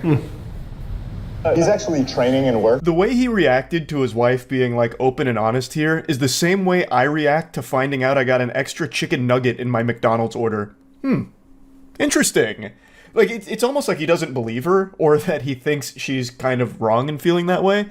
Or maybe I'm reading too deep into it, I don't really know, but it just seems kind of dismissive. Like, she's being open, like, hey, look, I know you do this, and I'm okay with that, but seeing it in person really was a different feeling, and it's led to me feeling a lot more intense about how other women view you and, like, you know, you doing this kind of thing. And upon hearing that, he just goes, and then just plays the video again. And he alerted right here. So I was just wondering if he could just take a... Well, here's the thing. He's actually training to find the prettiest girl on the beach. Yeah. I think I need your number. Just for scout. For scout, yeah. I got you. Do that. What are you up to? Just chilling? Yeah, my cousins actually live around the corner. I'm visiting them. Oh, sick. That's your cousin? Sick. From where? I'm in Sacramento right now. I also don't know what that's from. I also don't know why that made the final cut of the video. He looked like actually upset that she didn't get the reference, and it just made this already awkward video even weirder to watch. That moment should not have made it through the editing process. It should have been cut, in my opinion, because once that fell flat, he seemed a bit bothered by it, and it seemed like the atmosphere got even more tense. For 2 months. Yeah, I don't know. I'm just figuring it out. Cool. All right, well. It's meant to be, I guess. All right, I'll see you. Steven. Yeah, it's just like, Ooh, she forgot your name. Ouch. don't try to bring me down. So I broke in. I'm sure that was supposed to be a joke, but following the previous one falling flat, this was just a cascade effect of disaster, because that also falls flat, and it sounds more hostile than he probably meant it to. Like, his wife was just kidding, like, she forgot your name, unlucky, and he's like, don't you ever suggest that again. She didn't forget my name. It's work in progress. I'm gonna have to give you a violation, unfortunately. Okay. It's been called in. What's the first name? Kaylin. Okay. She's like trying to figure out like what's actually happening. There were some girls like during this video who fully believed that I was like giving them a violation. Well, you see, I'm just giving out these tickets because you're just too damn sexy on this beach, and it's a big problem trying to clean the beaches out. Sexy's an aggressive word. Is it? I don't know. I feel like it is. Just again, the way he responds to it when his wife's like, sexy's, you know, kind of a lot there. He's like, is it? I don't know about that. Interesting. Sorry you feel that way. Wait till you see the director's cut where I also ask if she wants to be my new wife. thing. So I was supposed to be my girlfriend right there, but I haven't been able to get in touch with her. Okay. Have you seen this girl? Oh, what's up? Yeah, I've seen her. Oh, amazing. What's your name? Leia, what's your name? Oh, what's that? Nice to meet you. That's a funny So I guess you're my girlfriend now? Yeah, sure. Hell yeah. Can I get your number? Yeah. Love She's it. pretty hair. I like the mustache. Thank you. I like the face. Thank you. Yeah. All right, Bella. Sound effects again. Down with the co-bar. To me, that's just another one of those situations where he's like, okay, this one was kind of a lot to take in. Let's try and ease a bit of the tension. Haha, sound effects, am I right? Goofy sound effects? Yeah, yeah, so yeah. Is this at U of A or is it? Yeah, you man. What year are you? I wonder if I know her. Okay. Yeah, what about you? I'm a freshman. I would highly doubt it. Yeah. It's been, what, 9 years since you've been? 5 years. Steven, Jackie. Don't age me like that. Got it. All right, I love you. Thank you. I'll see you. Thank you. I love it. Do you? No. Yeah, I feel like your whole mindset has changed on these. I don't know. Lately, I've been feeling a little more like, just like, don't look at my man. I don't know why. All right, guys, thanks for watching the video. Hope you enjoyed it. If you did, make sure to smash the thumbs up. That whole ending sequence was kind of brutal. Like, even the clip they show there where he's talking to the girl on the college campus, she's a freshman and he says he's a senior even though he's 31 years old is already like a really weird thing to do. But the fact that he travels, I guess, across the country to go to college campuses to do this and talk to freshmen and get their numbers is very peculiar to me. But then when his wife is talking, like, I might know her, he's like, no, you definitely don't. You're way too old. You're 9 years out of college. Which just kind of seems like, I don't know if he meant it to be like a jab or something. Like, no, you're way too old. You're ancient. You're a fossil. But that's kind of how it came across. And it seems like she was at least somewhat caught off guard by that too. Like, oh, why are you saying that? I don't know. It just really feels like this whole video is kind of on edge. I don't really know what the point was behind it. And she even says in her closing statements here before the video concludes that her mindset on it has changed, like, which he also acknowledges, but he still is going to keep doing it. Like, maybe this is something they should work through and figure out, okay, where do we go from here? I have changed my mindset on it. Can we work through this? Or maybe we change the content or something so that way the marriage can be happier or stronger. I'm not a fucking counselor. But just this whole video raises so many questions to me as a spectator and a lot of other people as well in the comments.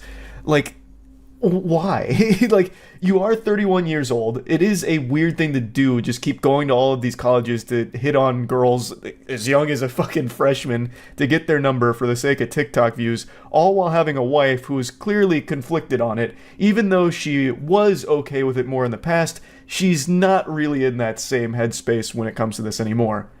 But you know what, I'm reading way too fucking deep into it, baby. Smash that fucking like button if you want to see my wife react to me picking up more women next week, I guess. But yeah, anyway, I just had to show this. This was a really odd watch. That's about it. See ya. Yesterday there was an event so bad that it's being called the Fire Festival of Kids Events. It was a Willy Wonka experience that charged guests $40 and used AI-generated images to drum up hype to get people in the doors. And when people actually showed up, it was legitimately like that scene out of SpongeBob with Krabby Land. It was a disheveled mess. Like a complete scam from top to bottom. Some attendees compared it to a meth lab, and I can clearly see why, because this is absolutely just a meth lab that the creator just repurposed for his exhibit here at the Willy Wonka experience. This is supposed to be an Oompa Loompa at a flavor station or something, but man, the Oompa Loompa actor here looks miserable. I don't think I've ever seen someone look so visibly ashamed of the position they're in quite like this. This makes me feel bad, and I didn't even go to it. This hurts my feelings on like a deep level. I can feel the pain in my soul for this individual. Before they took down their website, this was the poster used to promote the event, and my god, what an absolute catastrophe here. The AI clearly malfunctioned here, but they said, fuck it, we'll do it live, it's good enough. They didn't bother fixing anything or doing it again. It's just like the worst translated English ever. It's like they walked it through Babelfish, then walked it back through Google Translate, and then just hit their head on the keyboard and said, print it. It's enchurning entertainment, which I imagine is supposed to be enriching entertainment. Catgacating, live performances, Karchi Tons, Exarcerdre lollipops, a paradise of sweet treats. That's their marketing material. That was their fucking poster image. On the left is one of the images they use to get people excited to attend, and on the right is what it actually looked like in person. It looks more low effort than a backyard mini golf course that a father would put together for his children. It actually looks like it just uses the sloppy seconds from whatever holiday sale Home Depot was doing over Christmas, and the creator just haphazardly threw it all together in here and called it the Willy Wonka experience. It took place in a dirty warehouse they couldn't even bother cleaning, and here's just some more pictures of the space. It's the most joyless place on earth. I love the bottom right one where it's actually just shower curtains. Like just checkerboard shower curtains that he hung around. I guess it's supposed to be a maze or something. I don't really know. This doesn't really scream chocolate factory. It screams Nike factory sweatshop, really. But I will say I do appreciate that they created their own original villain. This is the Unknown. What is that? It's the Unknown! Very creative name. So the Unknown is an evil chocolate maker who lives in the walls. And that's him. And basically, he was there just to scare the children. So you can hear some of the kids start to panic and cry. So not only did you pay $40 to go to just a warehouse with basically fucking nothing in it, you go to a warehouse to give your kids trauma.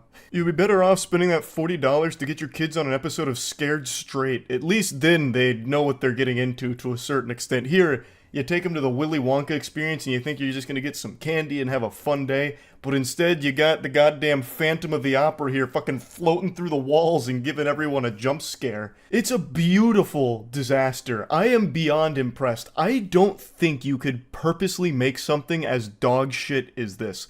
This is like the moonfall of events, where everything is wrong in the most impressive way. It's a masterpiece. And speaking of masterpiece, Godslap issue 5 is here, baby. This is the standard cover, and these are the 2 limited edition covers for Godslap. Issue 5 is out now. You can get it at badegg.co. I'll put a link to it in the description of this video. Issue 5 is the conclusion to our introduction arc for the Godslap world, so there's never been a better time to get into it than right now. The Godslap universe is the best in the comic book business, baby. I'll tell you that right now. We also have a bundle, so you can get issues 1 through 5 and get caught up in everything Godslap related right now. So badegg.co, get yourself a copy. Now, as you noticed, there were a few actors present for the Willy Wonka experience. May God have mercy on them for that, because good heavens, I couldn't imagine a more miserable role to land. And one of them came forward to talk about their experience, the actor who portrayed Willy Wonka himself. Hello everyone, my name is Paul Connell, and I was one of the actors employed to play Willy Wonka at the Wonka's Chocolate Experience fiasco that happened in Glasgow this weekend. So the first red flag for me was when I was cast as Willy Wonka. Anyone who looks at me and thinks Willy Wonka and not Oompa Loompa is out of their mind. The script was 15 pages, monologue, pretty much, of AI-generated gibberish. It sounds like this whole scam was run by ChatGPT itself. I think we're reaching the point in the Skynet progression where it's becoming sentient, and ChatGPT wanted to see if it could host its own event, so it created the Willy Wonka experience. AI-generated images to get people excited to go. AI-generated script for the actors to read, which is nonsensical fucking gobbledygook. And then also randomly hiring actors to play these roles that don't really fit them. As he mentioned, he doesn't think he should be Willy Wonka, and that's not what he was auditioning for, I don't believe. Not to put the tinfoil condom on here, but it really seems like all of this was orchestrated by ChatGPT. It seems like AI just went rogue and hired 3 actors completely at random to play these nonsensical roles, like the unknown evil chocolate maker that lives in the walls and serves to terrorize children at the experience, or the Oompa Loompa going through an existential crisis surrounded by an easy bake My First Chemistry beaker set. It's all so weird that I can't actually wrap my head around someone that would actually put this together. There's also no rhyme or reason to the decorations of the Willy Wonka experience. It really feels like someone just went into a Sims house and started randomly dropping pieces of furniture and shit just all over the place with no real explanation for it. If you weren't told this was the Willy Wonka experience, you would have thought you just wandered into a killer clown's warehouse where he murders children. It just doesn't have anything to do with a chocolate factory or even a candy factory in general. And it actually gets worse. We were told on the experience to hand out a jelly bean, one jelly bean per child, and a quarter of a cup of Tesco's own brand lemonade.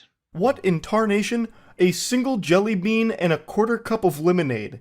That's what you got when going to the Willy Wonka experience. Not even chocolate. It is the fucking chocolate factory and they give you a single jelly bean. Why I oughta? If I was one of the parents there, I'd be charging up like a Donkey Kong punch on them. Like, are you kidding me? 40 clams. I paid 40 clams to come in here and you give my kid a jelly bean and a tiddlywink of lemonade? You are off your gourd. That is absolutely insane. I've paid to come to this warehouse. The least you could do is give me a Hershey's bar or something. A single jelly bean. Who came up with that? That doesn't make any sense at all. Now, since the story is blown up, the creator of the event even came forward with an apology saying, "I'm really shocked the event had fallen short of the expectations of people on paper. My vision of the artistic rendition of a well-known book didn't come to fruition. For that, I am absolutely, truly, and utterly sorry." There's no doubt in my mind he's getting high on his own supply here, huffing the fumes from the Oompa Loompas' dirty meth lab. What do you mean you're shocked? How could you possibly be shocked, you AI-generated fantasy images of a fucking chocolate factory experience that doesn't exist and would never exist? You put together basically the world's laziest, like, lawn decorations for a Christmas party and called it the Willy Wonka experience. Every single human being would be disappointed going to that, even if it was free. But you had the gall to charge $40 for it. You actually get more value and a better experience out of trick-or-treating on Halloween and going through a cool house sidewalk and getting candy from their bucket than you would paying $40 going to this experience. Because at least in Halloween trick-or-treating, you get a full candy bar. Here you get a jelly bean and a shot of lemonade. This is baffling. I would love to hear more from the creator here, just to pick their brain. Police were summoned to the scene as outraged ticket buyers lobbied for refunds. I imagine all of the guests felt scammed by the misleading marketing material and then going to this downright diabolical, creepy location. Organizer Billy Cole, the director of House of Illuminati, that's the name of his group, that's what he's calling this, the House of Illuminati. It couldn't get more nefarious sounding than that. So, the House of Illuminati is the one that put together the Willy Wonka experience. Billy Cole told STV News, "I'm really shocked that the event had fallen short of expectations of the people on paper." He closed down the display on Saturday after offering refunds to the 850 ticket buyers. 850 people bought tickets to this. That's not, small potatoes. That's quite a lot of attendees. My goodness. So I just had to talk about this a little bit because what an entertainingly awful, pathetic event that turned out to be. So yeah, I thought that was pretty fun and just wanted to share that. And since I mentioned this earlier in the video, I'd also like to share a goofy little trailer we made for Godslap to celebrate issue 5's release. So please enjoy this.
about the Willy Wonka experience, which seems to be the gift that just keeps on giving. The lore to the Willy Wonka experience disaster is deeper than Scientology at this point. Somehow it just keeps going. So the Willy Wonka experience organizer Billy Cole says the event ruined his life. I have lost my friends. I've lost the love of my life. I was made out to be the face of evil, and genuinely that's really not the case. He received hundreds and hundreds of hate messages and has been dubbed Willy Wanker. Absolutely goated name. Despite claiming to only use AI for spell checking the Wonka scripts, it's been uncovered that he published 16 AI-generated books last summer on Amazon. There are so many things to immediately debunk just in this here, it's crazy. Such as the mind-bogglingly stupid claim that he only used AI for spell checking when one of the promotional pieces talked about serving up sweet teats as opposed to sweet treats. Like, it was all AI-generated art that he used to drum up the hype. And yet he's trying to claim with a straight face that he only used it for spell check. Hold on, let me pull this up in case you guys don't remember. But I need to find, like, the full breakdown of the OGs. So shit like that. And then this was in real life. All of these. Very clearly AI generated up there. He removed it from his original site, like the House of Illuminati, which is what he calls himself. So, like, this was on their website. This was, like, their main poster. And he's trying to claim that he only used AI for spell check when there is no spelling even close to accurate in this whole thing here. Enchurning entertainment, catgigating, live performances, Karchi tons, exarcerdary lollipops, a pasadise of sweet teats. Man's out here offering fucking sweet teats. Trying to claim that he's not using AI for anything more than spell check. He should be smited where he stands. That man should never be able to hold an event ever again. Not even a birthday party for his own children. It should be a criminal act.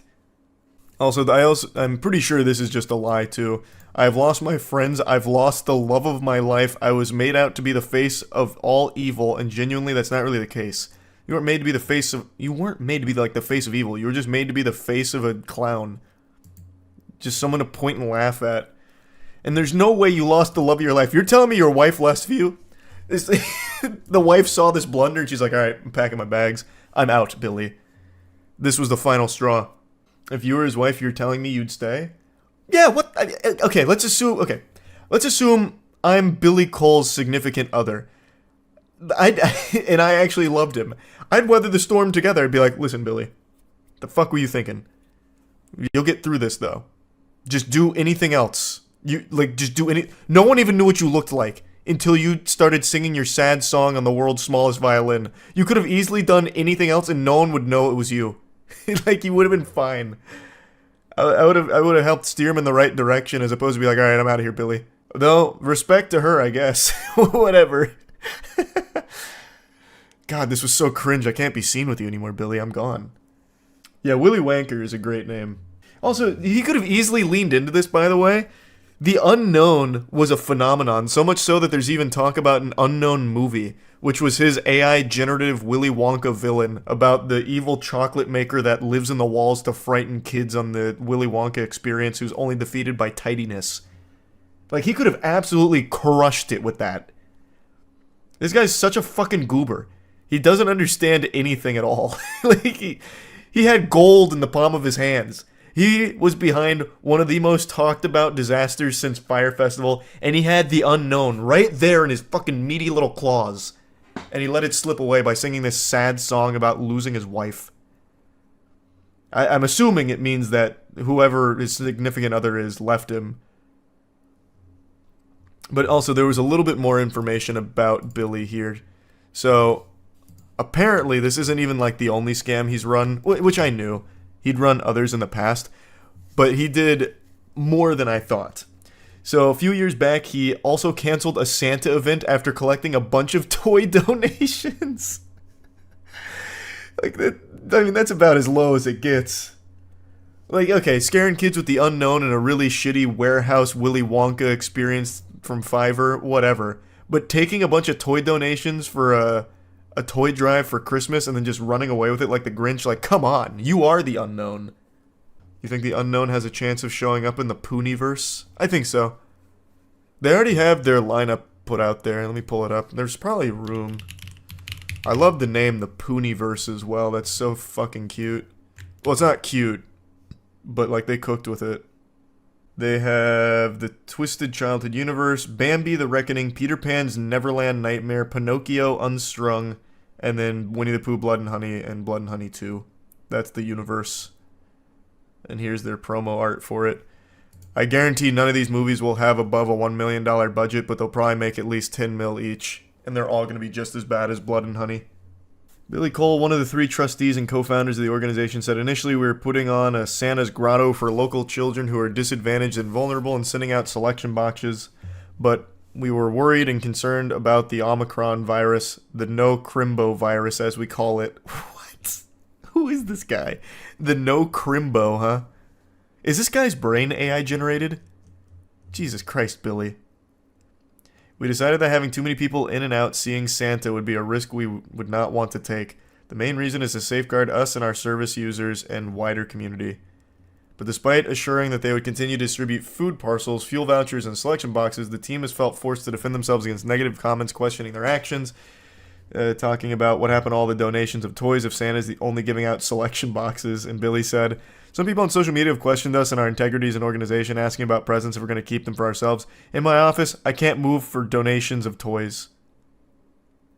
What? These are people who have never stepped foot in our doors or used our services despite numerous invites from us.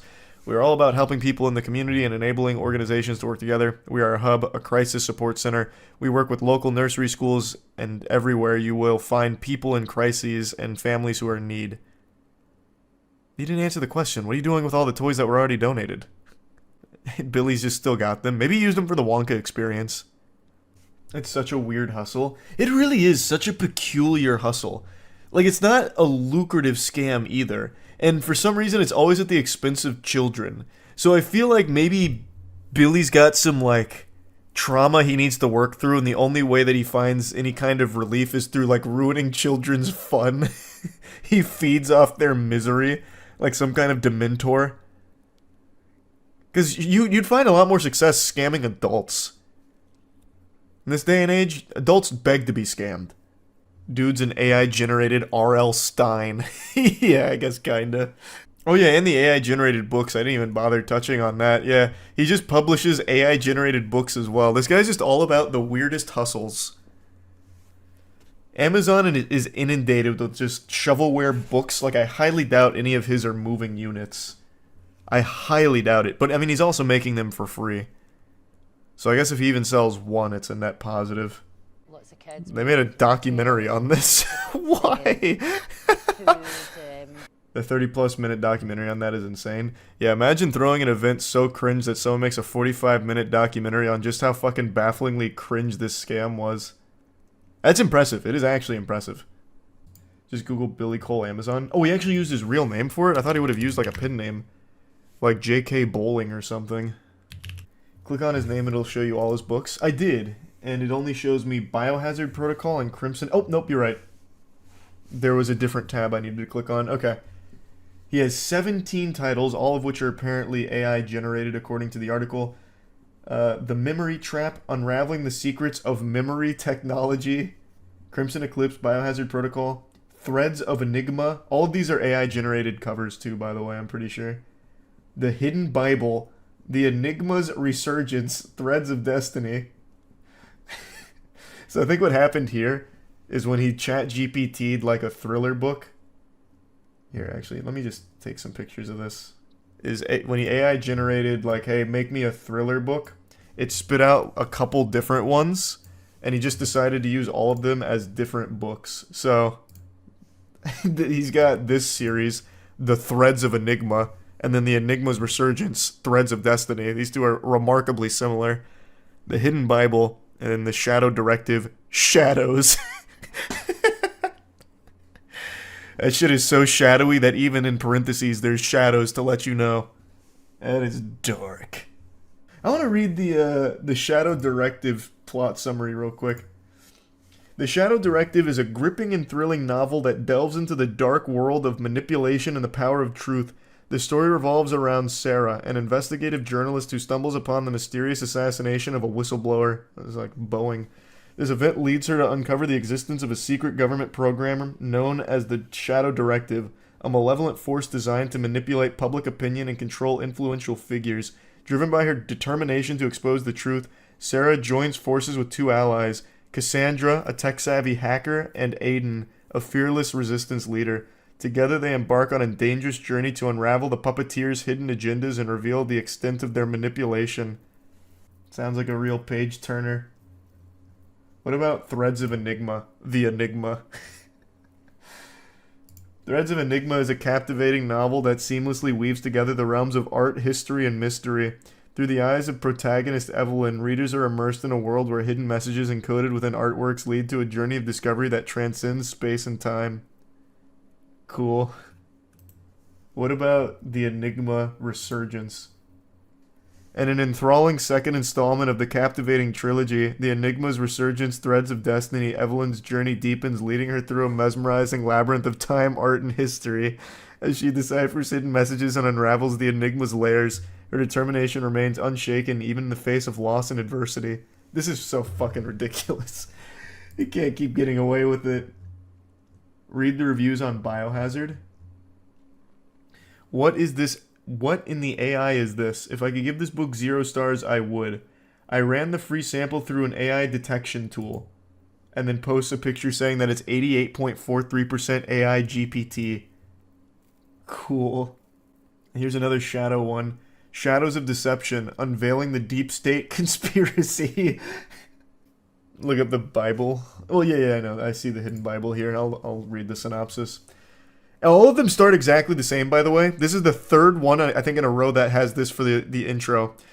In the hidden Bible, a captivating tale of mystery and discovery unfolds as Emily... Like, all of them start with a captivating tale of mystery and discovery, manipulation, shadows, enigma. A curious and determined protagonist stumbles upon a forgotten manuscript that holds the key to unlocking ancient secrets. As she deciphers the cryptic verses within its pages, a journey spanning time and space begins, one that challenges the boundaries of knowledge, faith, and human understanding. Set against the backdrop of enigmatic symbols and echoes of antiquity, Jesus Christ. It has everything. Shadow, enigma, captivating tale, mystery. I really want to know more about the love of his life leaving him because of the Willy Wonka experience. Maybe he really will move into trying to sell a docu-series on himself.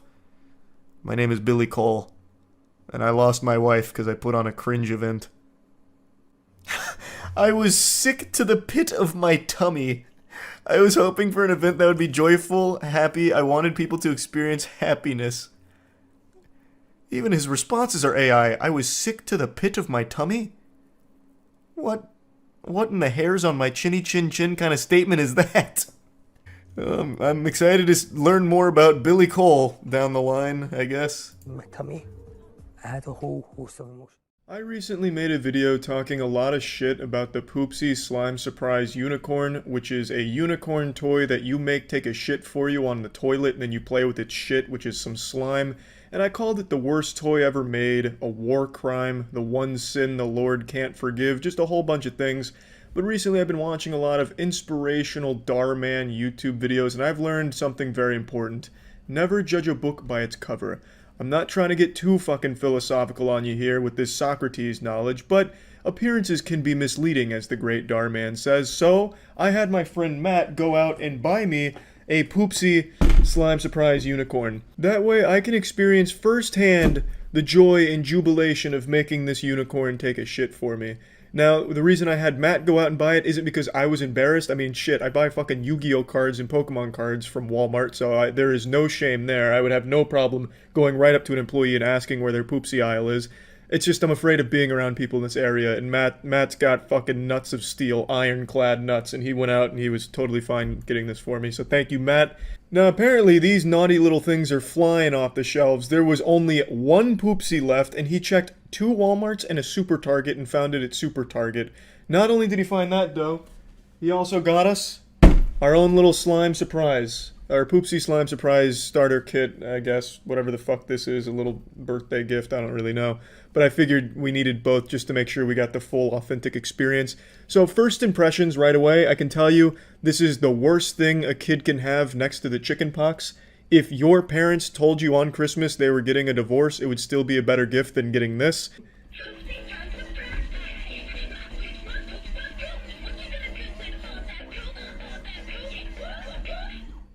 What are you going to do with all that poop, am I right? Now, I'm sure you can hardly contain yourself. Go ahead and amplify that excitement by 100 for me.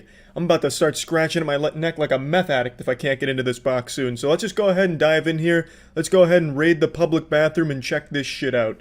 So we'll crack this open here. We'll start with the actual Poopsie unit, and we'll save the slime surprise for later. Jesus. She's really sealed in here real tight. Like a fucking sarcophagus. I'll save you, Poopsie! Ah!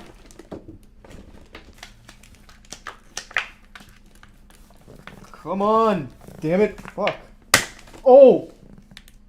Oh no. I think I snapped her neck. Jesus Christ. Ugh. Alright. We'll be alright. She doesn't need her neck to take a shit, I guess. Alright, well now that I've hit her with like a Mortal Kombat fatality, I'd say we're about 50% of the way there to getting her out of this. So, I didn't have a pair of scissors, which is why this is like so primitive here and like caveman-ish, like a Neanderthal ripping it out. I can't trim the shit on the back.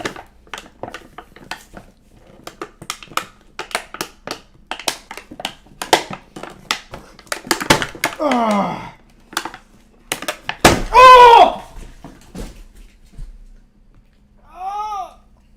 Alright.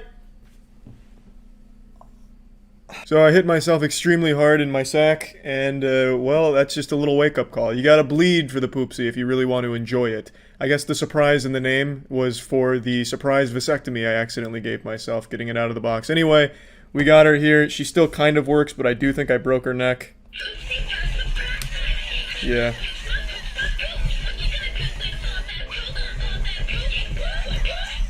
Not bad. This was moving around a lot more initially in the box, I think, so that something definitely went awry in there, but that's just entirely my fault for not having the proper equipment. So let's go ahead and check the back and go through what we learned from the tutorial and see if we can start making her take a shit. So on the back, of course, Wait, what? Oh, don't fucking tell. Oh my god. So I just looked it up. There's actually other Poopsie models that don't take shits. They just sing about taking a shit, and that's all. Unfortunately, this happens to be one of those musical Poopsies instead of the actual shitting ones. Which is beyond disappointing. I guess I can confirm beyond a shadow of a doubt is if she has an asshole. Let's see. Nope. As you can see, there's no butthole here, so this model absolutely could not take a shit. I feel like I got scammed. No, it's not the time.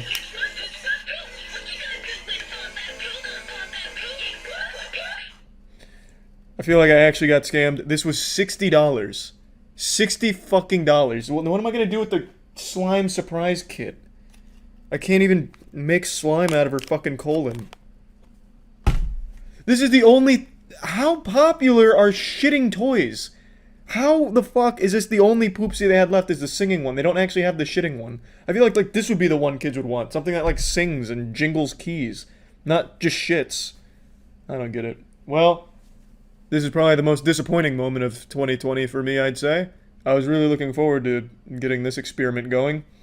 But, well, at least we have the memories, and now I have a cool singing and dancing unicorn that talks about shitting without actually doing it.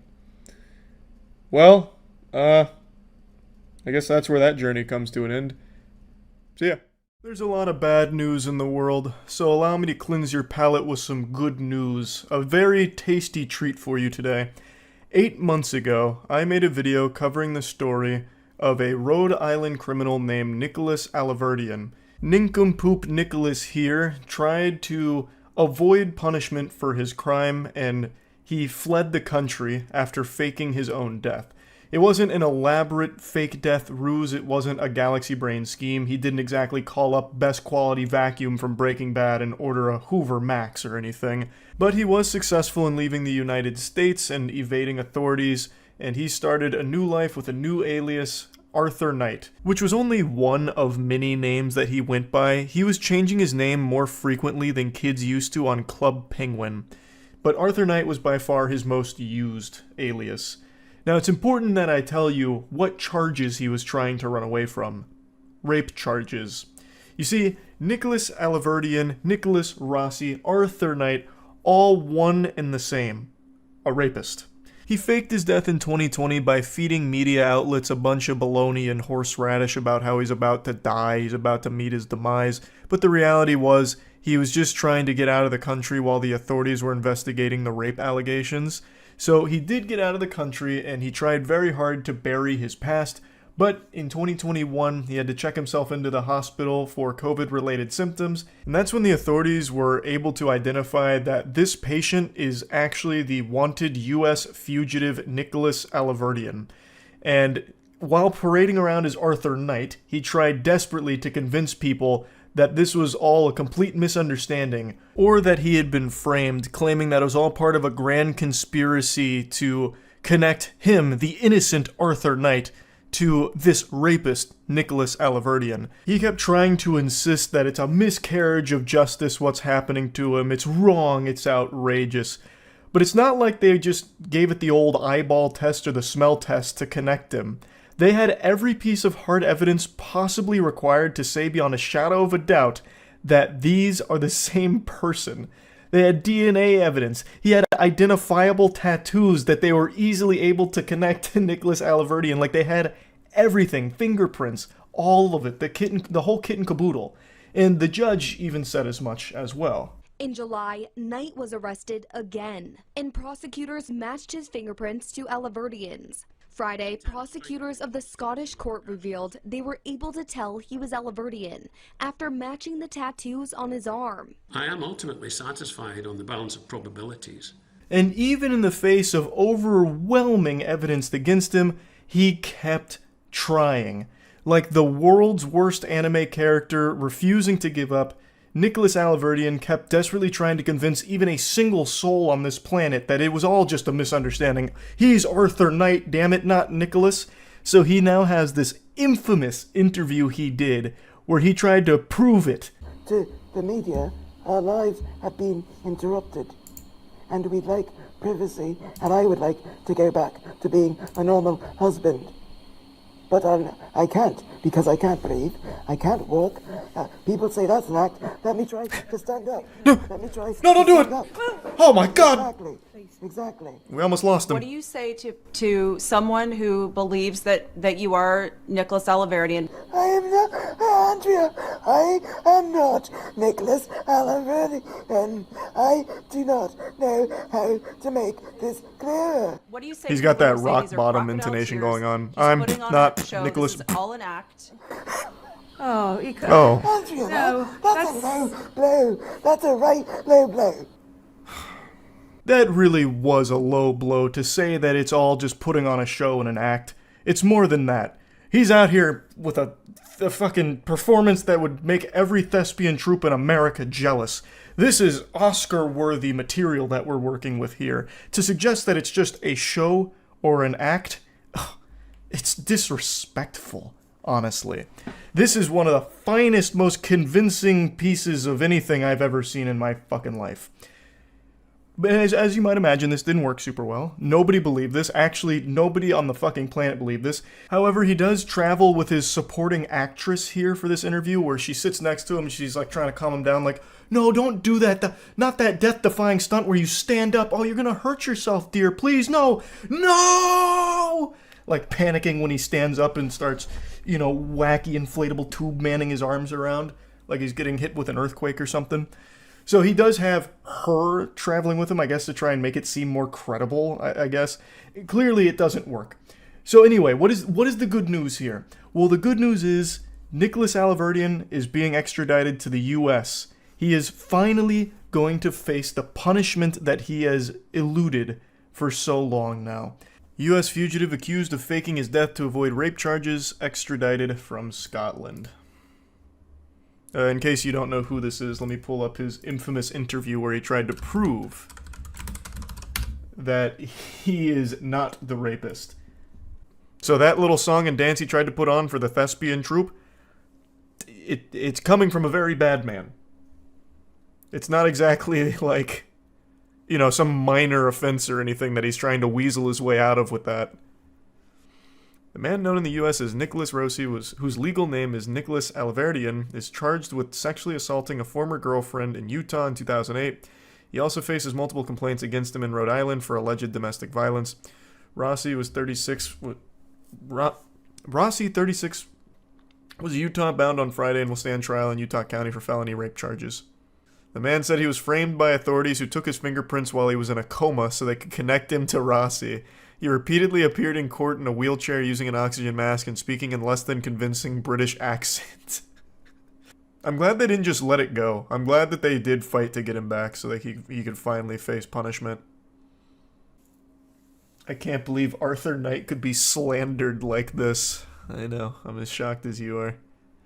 Now, even amidst all of this, he still has the gall to continue to state that it's a case of mistaken identity and that he is an Irish orphan named Arthur Knight. That's his story, and he's sticking to it. Even though he is dead to rights with the overwhelming amount of concrete proof that he is Nicholas Alverdian, he still keeps wiggling his finger saying, "Nope, that's not me. You got the case all wrong, Buster. I'm Arthur Knight." It is actually that scene out of SpongeBob with Man Ray and Patrick when he drops his wallet. I also just have to include this because it is so unbelievably outrageous. So again, he is sticking to a story that he is Arthur Knight. No ifs, ands, or buts about it. This is all just a big misunderstanding. A case of mistaken identity. And as I've stated, they have concrete proof that he is indeed Nicholas Alverdian, one of them being his arm tattoos and fingerprints. So, Alverdian, when confronted with this, talking about his distinctive arm tattoos and fingerprints that left no doubt about his real identity, he claimed that he testified that somebody inked those tattoos on his body while he was in a coma, hospitalized in Glasgow with COVID-19, and that a hospital staffer had taken his fingerprints and sent them to Utah. And as the article states, his testimony left the courtroom observers with mouths agape. It leaves my jaw on the floor too, that he would even try to say something like that. That is the most nonsensical story ever told. Let's just go ahead and play with that idea for a moment. Why would a hospital staffer take your fingerprints and send them to Utah, of all places? Again, he is not in the United States. Why would they send his fingerprints internationally to Utah to just frame a random guy? What kind of fucking conspiracy would that be? And then also, who the fuck would tattoo a man in a coma at a hospital just to connect him to the guy in Utah again, this Arthur Knight academic Irish orphan? Like, what is, like, I don't know why he thought anybody in the world would believe this. Not even the most delusional individual would hear this and think there is an iota of truth to it. Yet he continues to stick with that story. It's fucking wild. But again, he has been extradited to the US now, so he will finally be facing punishment that is long overdue. So that's good news, and I just had to give you the update to this. That's really about it. So yeah. Today, I just learned about one of the most bafflingly unhinged criminal cases I've ever read or watched.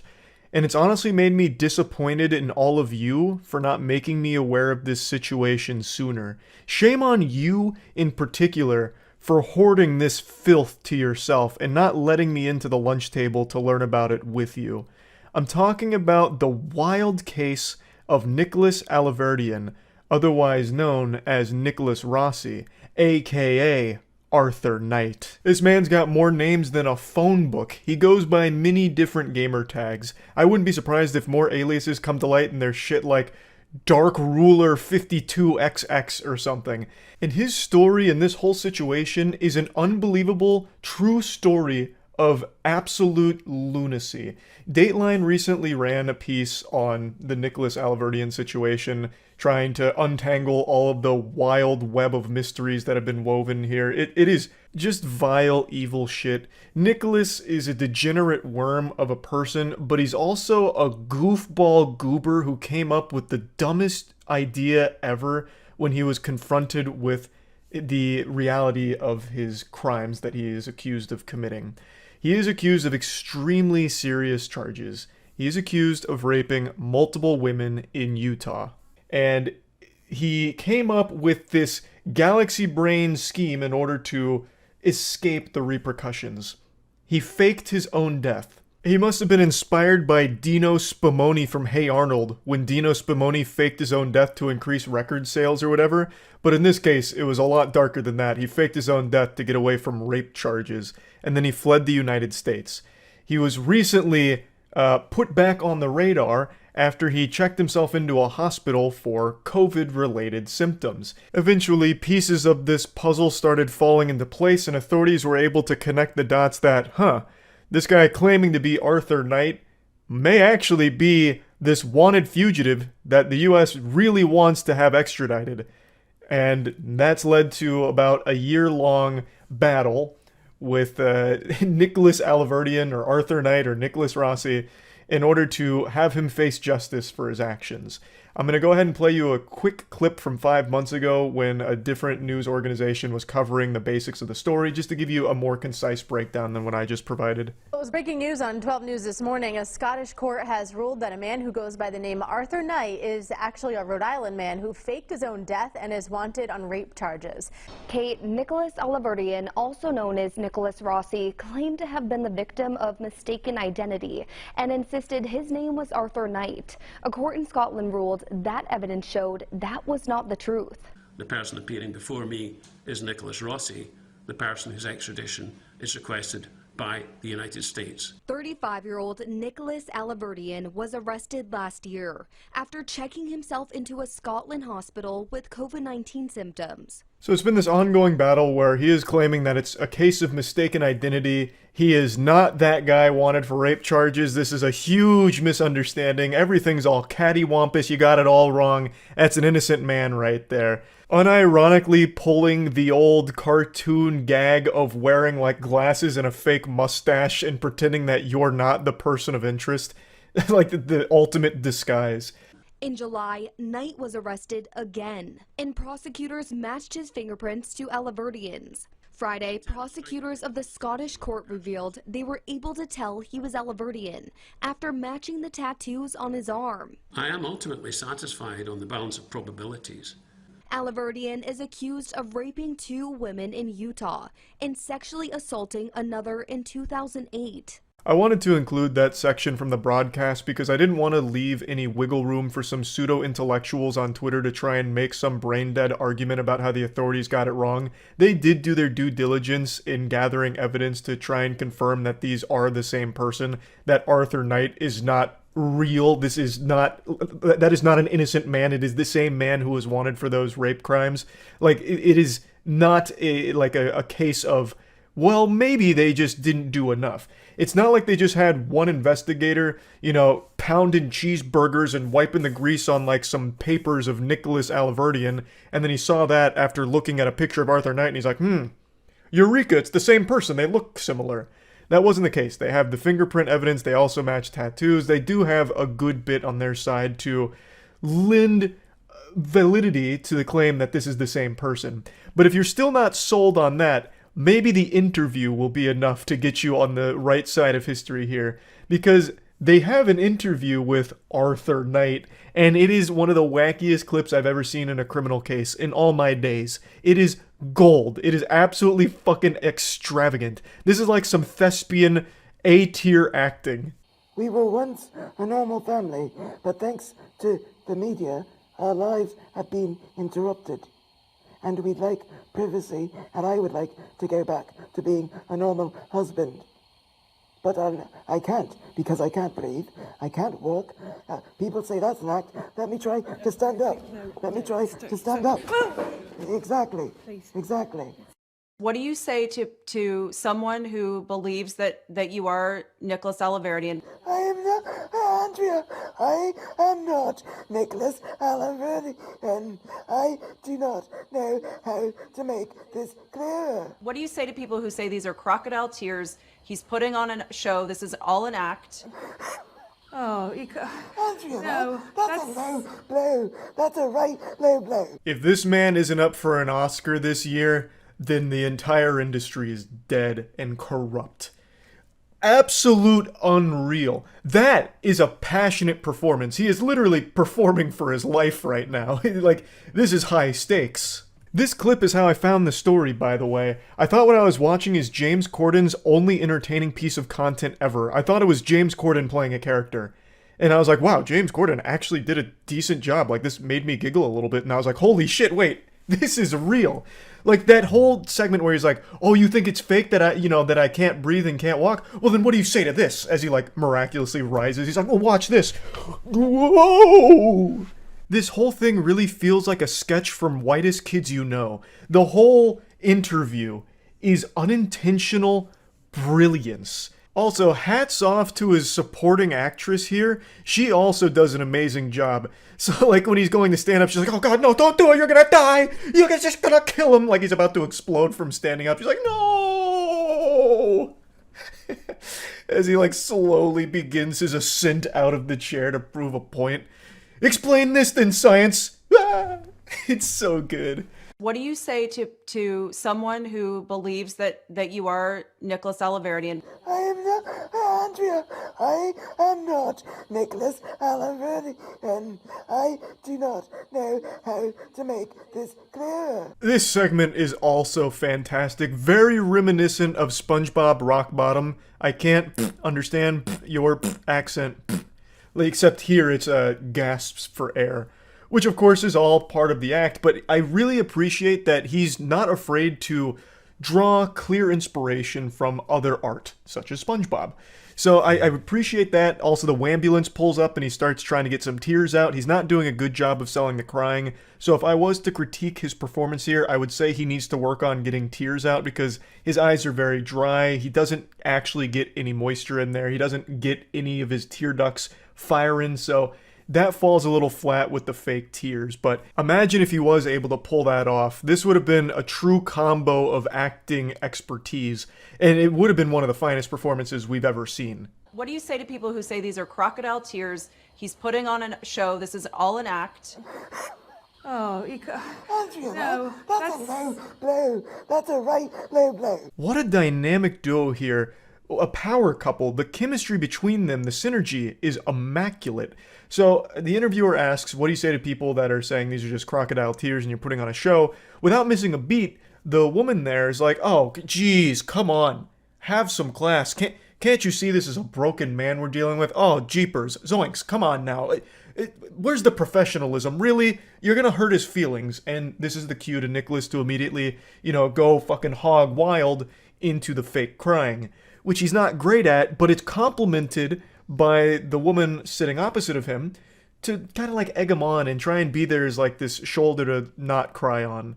So really just a fucking fantastic team they make. What a great pair. Now, unsurprisingly, the great acting here wasn't enough to get him an official pardon or anything, so it's still not looking great for Nicholas Alaverdian at the moment. And here's hoping he will finally face justice for his crimes that he is accused of. This is just an incredibly wacky fucking story, and one that's been, like, many years in the making.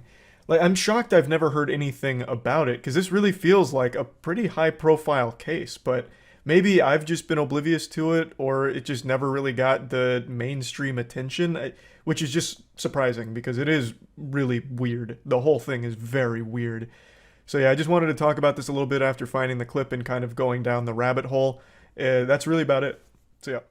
What's up everybody, it's Critical. I was at CVS and I saw these night view glasses and I remembered their commercial, so I just had to pick them up. You need visual clarity. Get it instantly with Night View NV, the glare reduction glasses that turn fuzzy and dull into clear and bright, even at night. Gold. It's brighter, there's no glare. Need night view glasses just to view the commercial clearly, it's so fucking dark. But I'm not here to test whether or not it really does make things clearer at night, nor am I here to test the UAV, UV, gamma radiation protective coating that the glasses are fucking soaked in or whatever. I'm just here to test out one claim. Your frames look great on anyone and are virtually indestructible. This is what I'm here to put to the test. This man's heart wasn't in it with that hammer. He wasn't putting any elbow grease onto those glasses. There was no effort there at all. He didn't even try. He was giving it like a very gentle spank on the tuchus. That's not gonna break shit. That wouldn't break a fucking eggshell.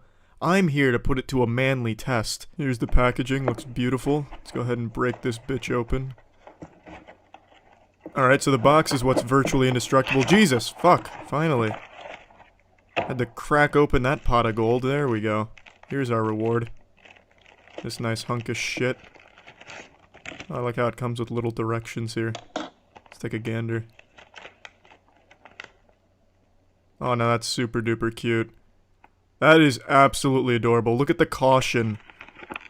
Before using, please check to ensure that you can see properly. Well, no shit. That caution can be applied to every single product out there right now. If you can read that warning, you're probably in good shape, but if you can't, then your battleship is already sunk and you shouldn't be driving in the first place. Here they are, the super slick, super stylish, yellow tinted turbo extreme night view glasses. Look at that. Can already see my shirt more clearly. Alright, let's put them through a simple test. Looks good. Hasn't broken yet. Let's do a little corkscrew action here, a little DNA helix type shit. Oh. Well, that was easy. You know, maybe I just found their weak spot. Like, this is a boss battle and I just happen to get lucky and go right for the weak spot. Let's go ahead and put this to a more realistic test, because when you're driving, no one's gonna be trying to fucking RKO your sunglasses. It's just not realistic. No one's gonna be throwing your face into a full Nelson with these bad boys on. Alright, so I got a power drill. We're gonna put this to the standardized stress test for sunglasses. So just picture this, you're driving down the highway, all of a sudden a power drill comes flying out of nowhere, hits your glasses. You don't want them to break on it. You want it to deflect that power drill, right? So let's see how it does. Oh, shit. We're just going to put this to a nice realistic test here. Just do a little surface scratching, see if it gives. No, it looks pretty good. Yeah, it's hanging on pretty strong. Now let's put a little more impact on it. A little more pressure. Let's get a better angle here. I'm quite the cinematographer. Look at this shit. Steven Spielberg, if you need me, I'm available. It's holding on pretty good so far. Oh man, it's even absorbing some of the impact. Impressive.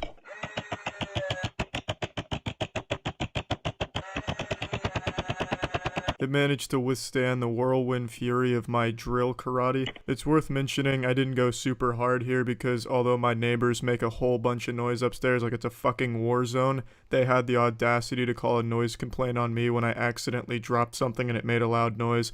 So I didn't want to risk a second noise complaint, so I didn't make it super duper hard because I didn't want to create a whole bunch of noise. Alright, test number 2. So it's an average Friday night. You're chasing a ninja who's riding a motorcycle. You're trying to get the nuclear football back from him, but he's armed with some kunai, and you're wearing your night view glasses, and he throws a kunai back. You're going to want to make sure it doesn't crack your glasses, right? That's common sense. So let's go ahead and put this to the standard kunai test and see how it holds up.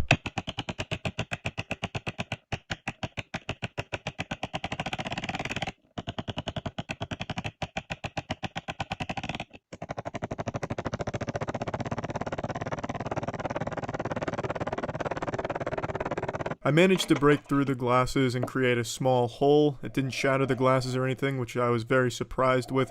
So these glasses are actually very effective if you're facing off against a rogue carpenter who's throwing power drills at you, or if you're in hot pursuit of a ninja throwing knives back at you. Overall, I'm very surprised the glasses didn't shatter, although I wasn't using a super huge amount of force or anything like that. I wasn't pushing on it with the force of 10,000 newtons or anything.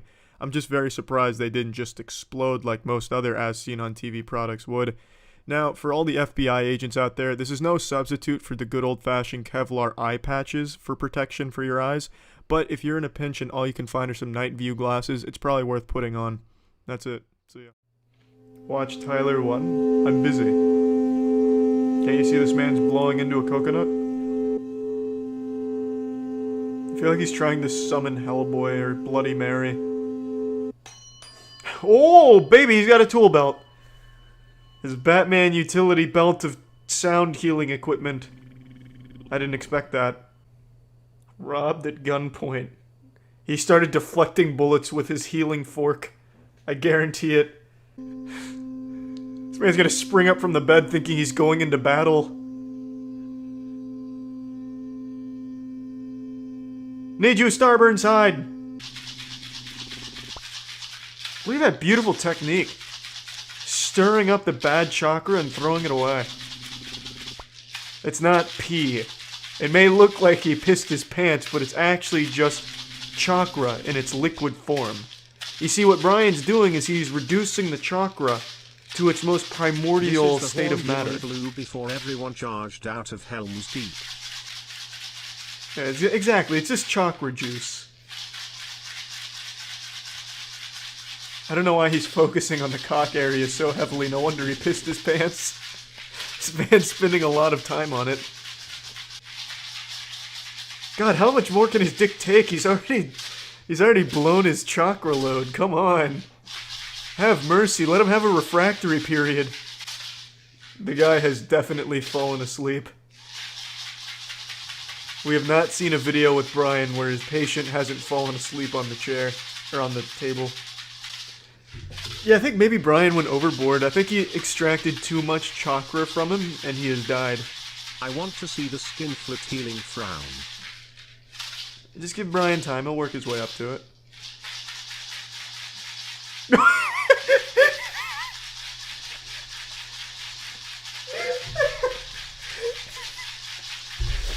And in one fatal mistake, Brian has just taken all of the bad chakra and put it right back in him.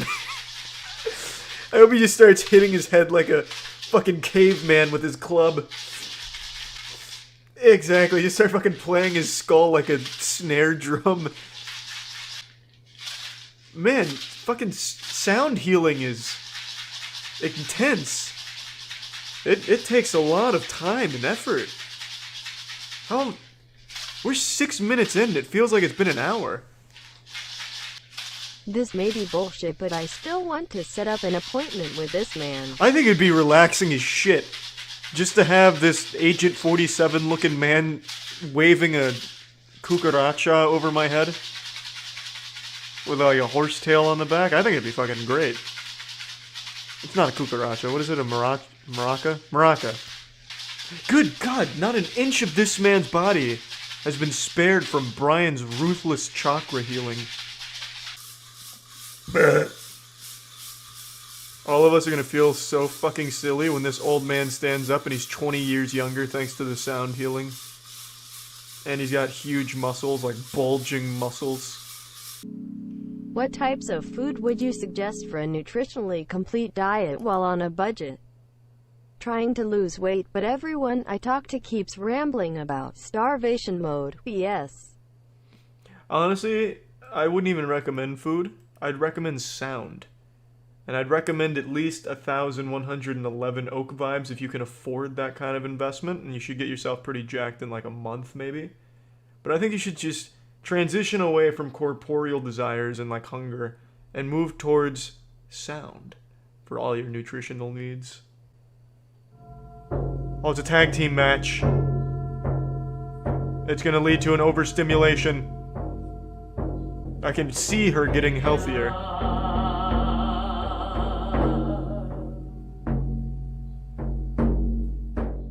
Our world still bears the scars that we suffered from the Willy Wonka experience. God rest the souls of all who lost their time and money at that event.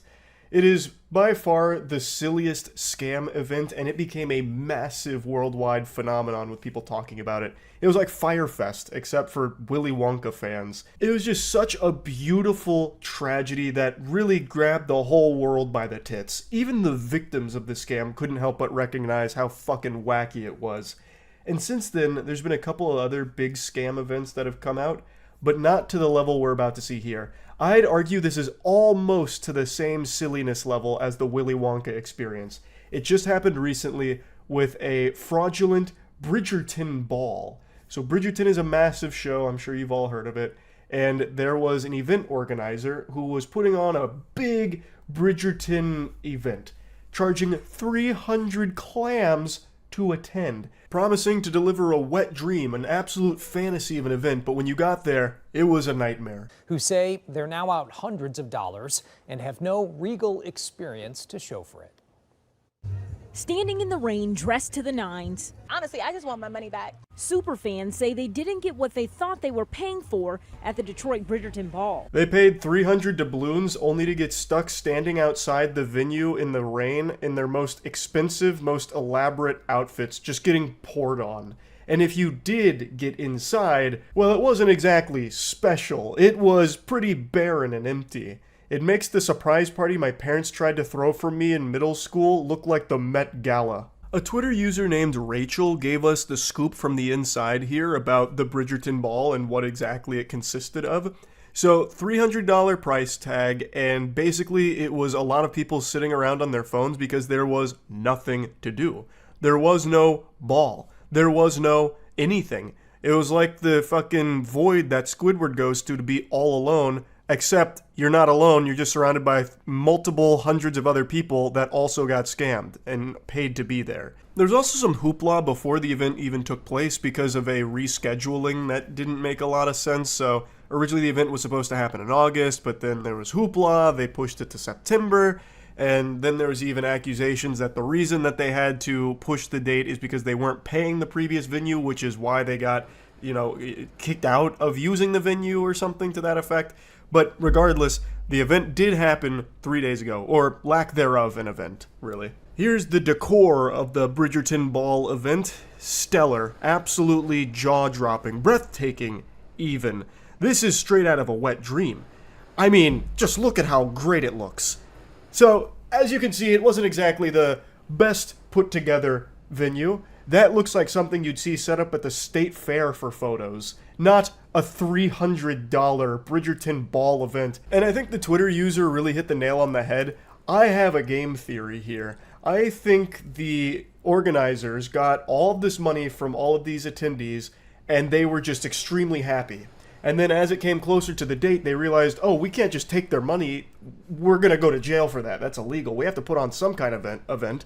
So they panicked and then went to Party City, grabbed this furniture, and just set it down haphazardly there. It really feels like this whole event was put on like the actual day before. And even less, perhaps. Like maybe a few hours before people got there, they had like a couple of friends and family scrambling to get like some chairs and, hire someone to play the violin.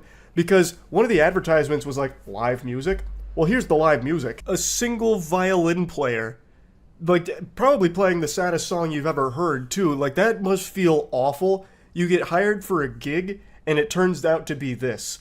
That's gotta feel like shit. So you just sit there forced to play for people that are miserable after having been scammed, after having been stood out in the rain for God knows how long, and you have to sit there as the only source of sound in the venue, aside from like tears from people who realized how much money they just wasted. But don't worry, the event wasn't without entertainment. The organizers hired a stripper for some reason. They hired one stripper for the Bridgerton Ball. I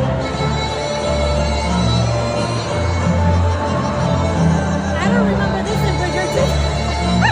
Now, I'm not the most knowledgeable on Bridgerton, but that seems a little out of place. It feels like what happened is they just scrolled through Facebook Marketplace for anyone advertising any talent, like, commission them. Hey, I play the violin. I'll come do like a party or something if you need. Book it. Hey, I'm an exotic dancer. Book it. You probably could have advertised anything, and if you were on the marketplace at the time before this event happened, they probably would have grabbed your services. Like, hey, I'm a professional soup slurper. Oh, you're coming to the Bridgerton Ball. Hey, I juggle and spread my butt cheeks. To the Bridgerton Ball with you. Like, it looks like they just desperately, at the last minute, just hired some people to come in here just to, like, hang out to make it look like the event was happening. Like, it looks like they were trying to do the bare minimum where they could make a legal argument that they did fulfill their event obligation. But yeah, they promised a cash prize, which that didn't happen. They promised a diamond of the season thing, which didn't happen, and a lot of other like nonsense that didn't happen. And overall, most people want a refund, which is very reasonable. They got scammed. They 100% got schmeckeldorfed. They also got potentially food poisoned as well. Apparently they ran out of food after an hour and some of the food they were serving was raw. So there's a good chance that not only did you get scammed, your gut got fucking slammed. The way that it was described is that this was going to be a Bridgerton evening. We were going to have classical music, good dinner, and there was going to be a play, and they were going to pick Diamond of the Season. They were going to give away all of these prizes, and we went in, and it's completely empty in there. Hey, come on now. It wasn't completely empty in there. Didn't you see the pole dancing and the violin player? I bet they were probably just about to bring out Monopoly as well. And had no problem just taking people's money. The company behind the event, Uncle and Me LLC, has since disabled comments on their social media. They haven't put out any official statement, the event organizer I'm referring to. They've just gone silent.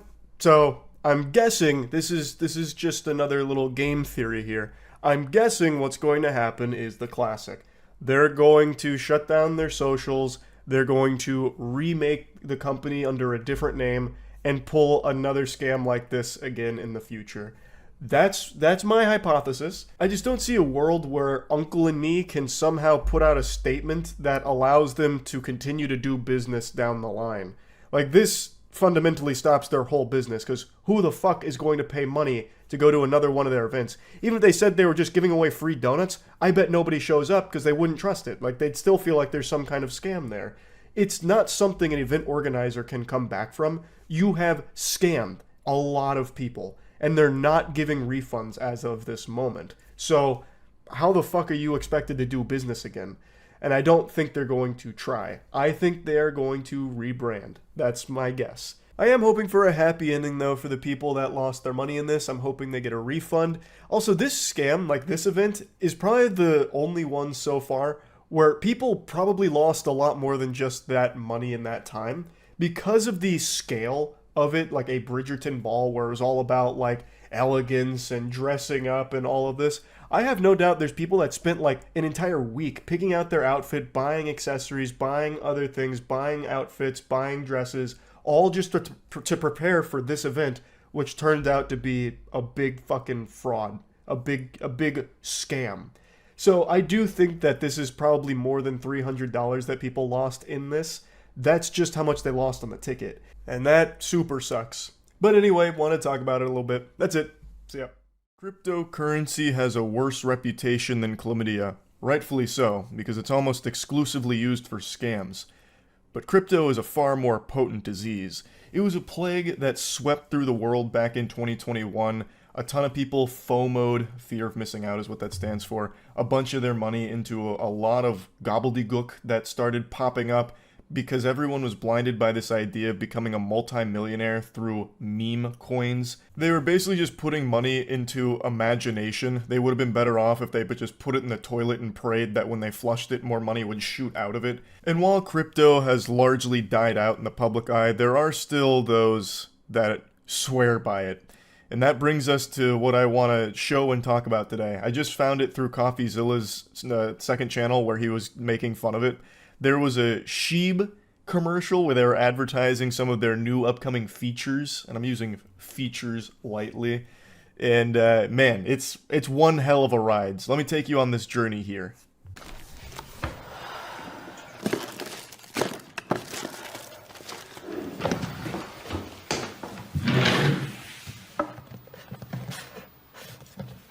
I can't believe it, Jane.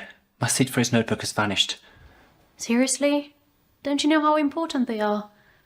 Be honest, you didn't even write it down. I did, Jane. I just don't know where. I couldn't find just the raw commercial itself. I could only find CoffeeZilla's reaction to it, so I don't know where he even dug this puppy up from because it is nowhere to be found. He must have been in the actual conference itself, like fucking boots on the ground, waiting for this to drop like a trailer at E3 or something. So, the premise of the commercial is Sheeb is a meme coin. This was actually a meme coin back in 2021, where a lot of people did make a lot of money of it during this craze, this hysteria that swept through the internet, where everyone was just putting money into these meme coins. And then it collapsed, as all of them do.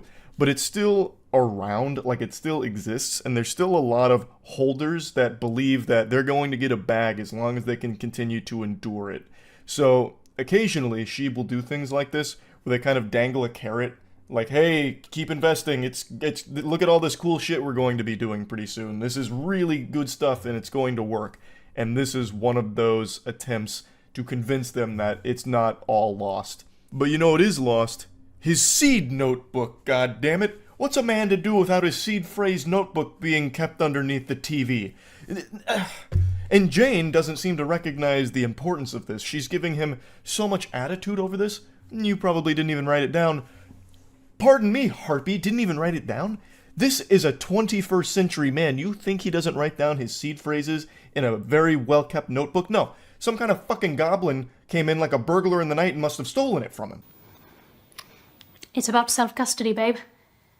If you were using Shib, then you wouldn't need that phrase unless it was an emergency. Shib?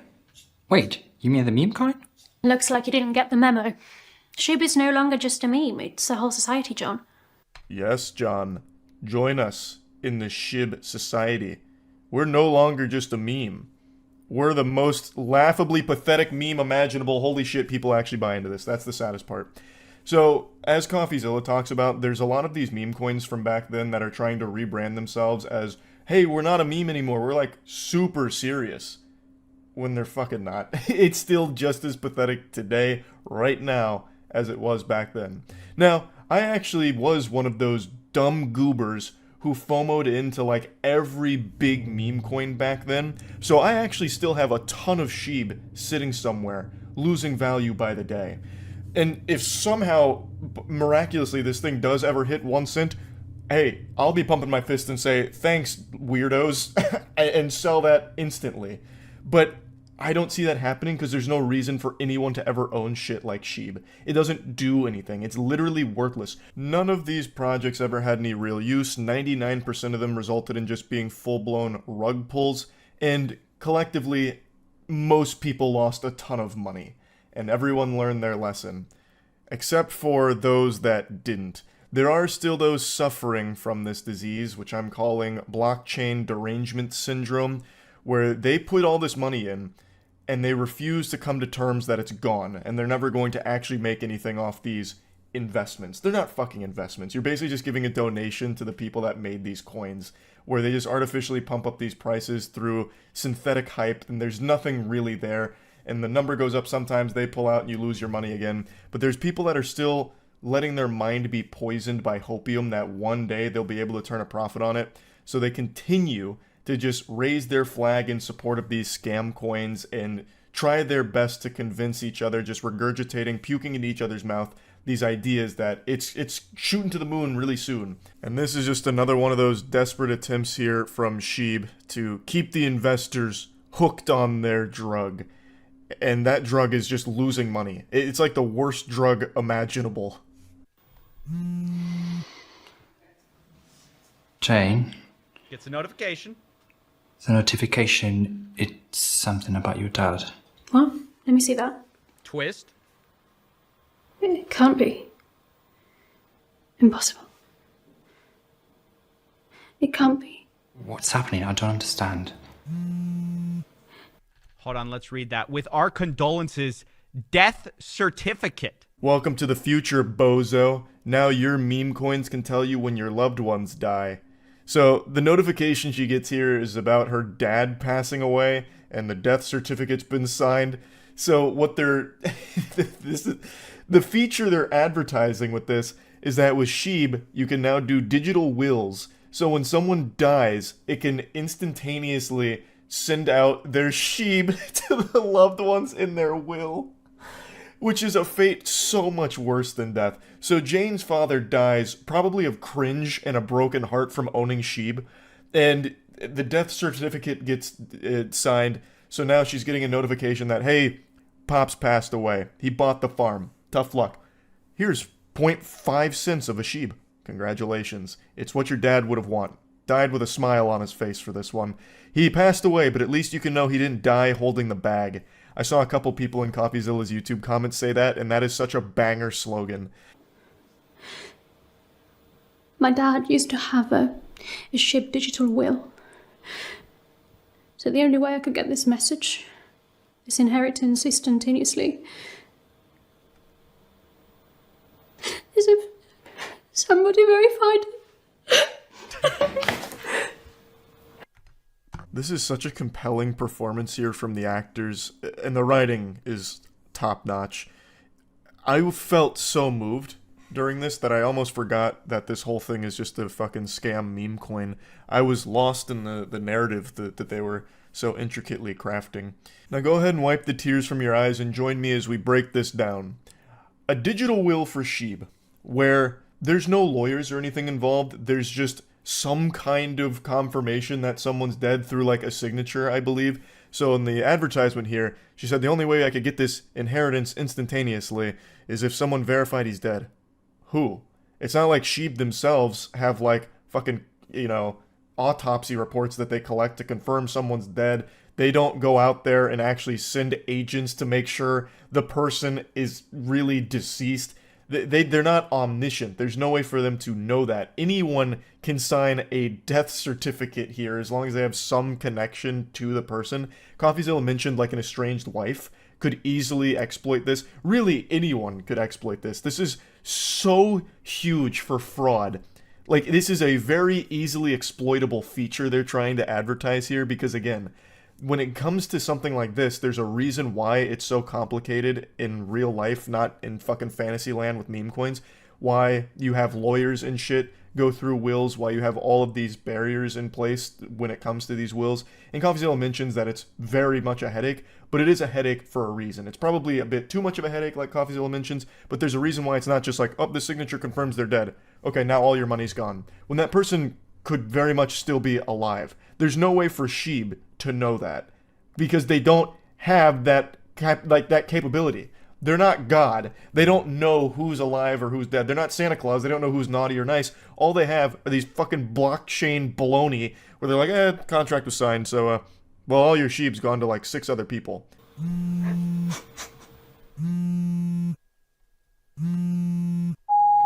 Jane, it's Mum. The hospital just called. Your father. This is Please so call me creepy. back. It's so weird to do this whole commercial. Mom, please, calm down. Listen, you're tardy to the party.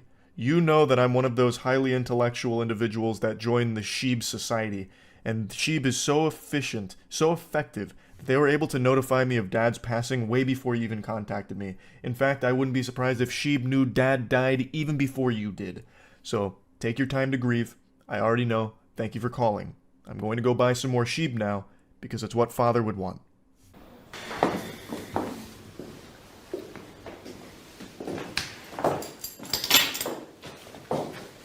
Back from the funeral, I guess.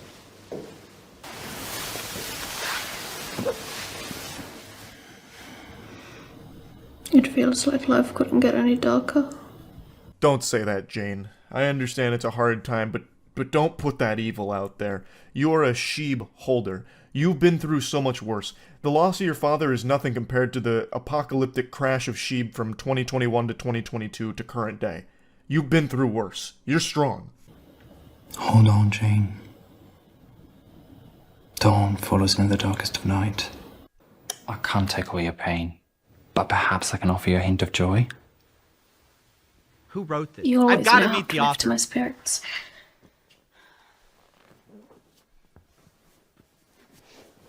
This is really sweet, thank you.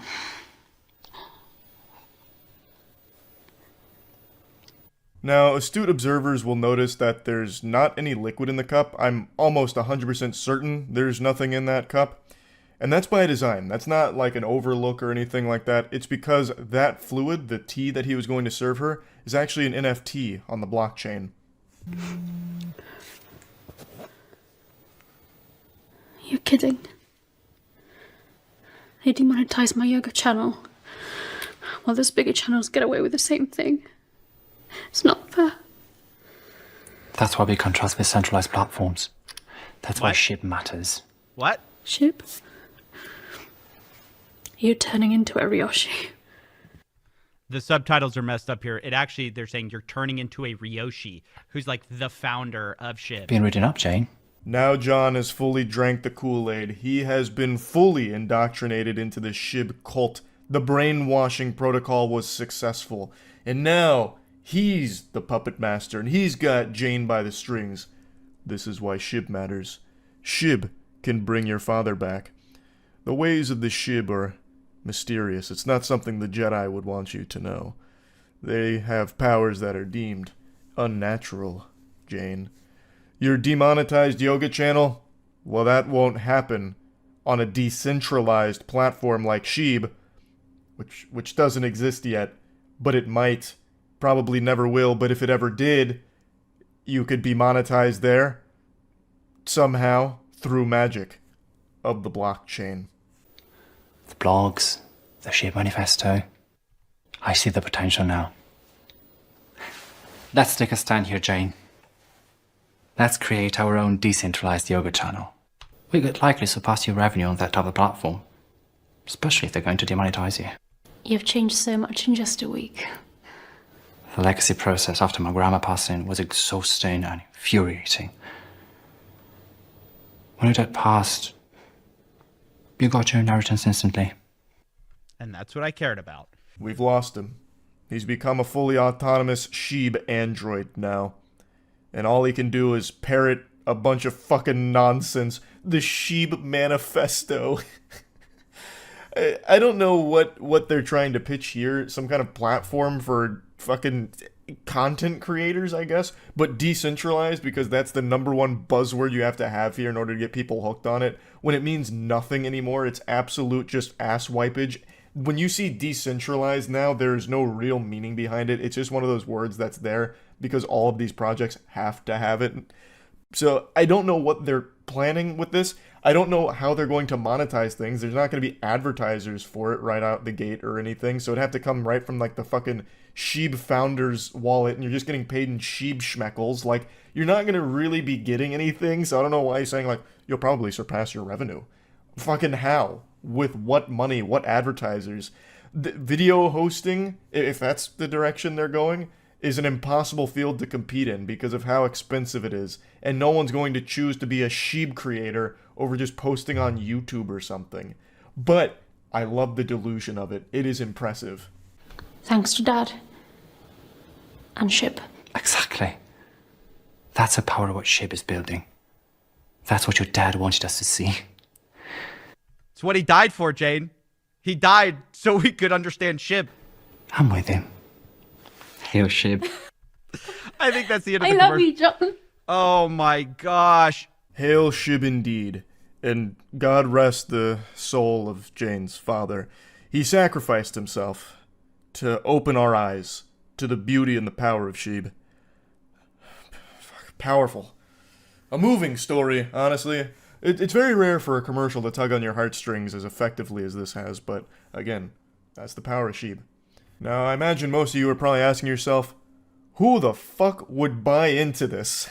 Well, a lot of people. There is a ton of people. Even if you just go on YouTube right now and just type in SHIB, like Shiba Inu coin, whatever, you will find so many YouTubers still trying to pump and dump this shit to this day. They also talk about having like 1 million investors in SHIB, which I don't know if it's true or not, but I think it probably is because there's so many people that just get lost in this sauce and they get convinced by scumbags like them that it's about to pop off and this is how they're going to make their fortune. It's pretty sad, but not much you can do about it. It really is just kind of this groupthink where they're all in it together, so they all buy into the same fantasy and refuse to accept that it's not going to happen most likely. But hey, if it does, I'll be right on your side, SHIB, because I got a lot of that worthless shit sitting around somewhere. So if it ever actually does do well, that's cool for me too, I guess. But it shouldn't. It really shouldn't. It's worthless. It's trash. It's fucking garbage. But what an amazing commercial. That's really about it. So yeah. I have a history of making fun of as seen on TV products, God rest their soul. It's unfortunately a dying art form in the modern age, as seen on TV products in the big 2024 is a certified Celtics Shaq moment. It's not nearly as prevalent anymore, so gone are the days of the household names, the greats like Billy Mays, Vince ShamWow, Anthony Sully fucking Sullivan.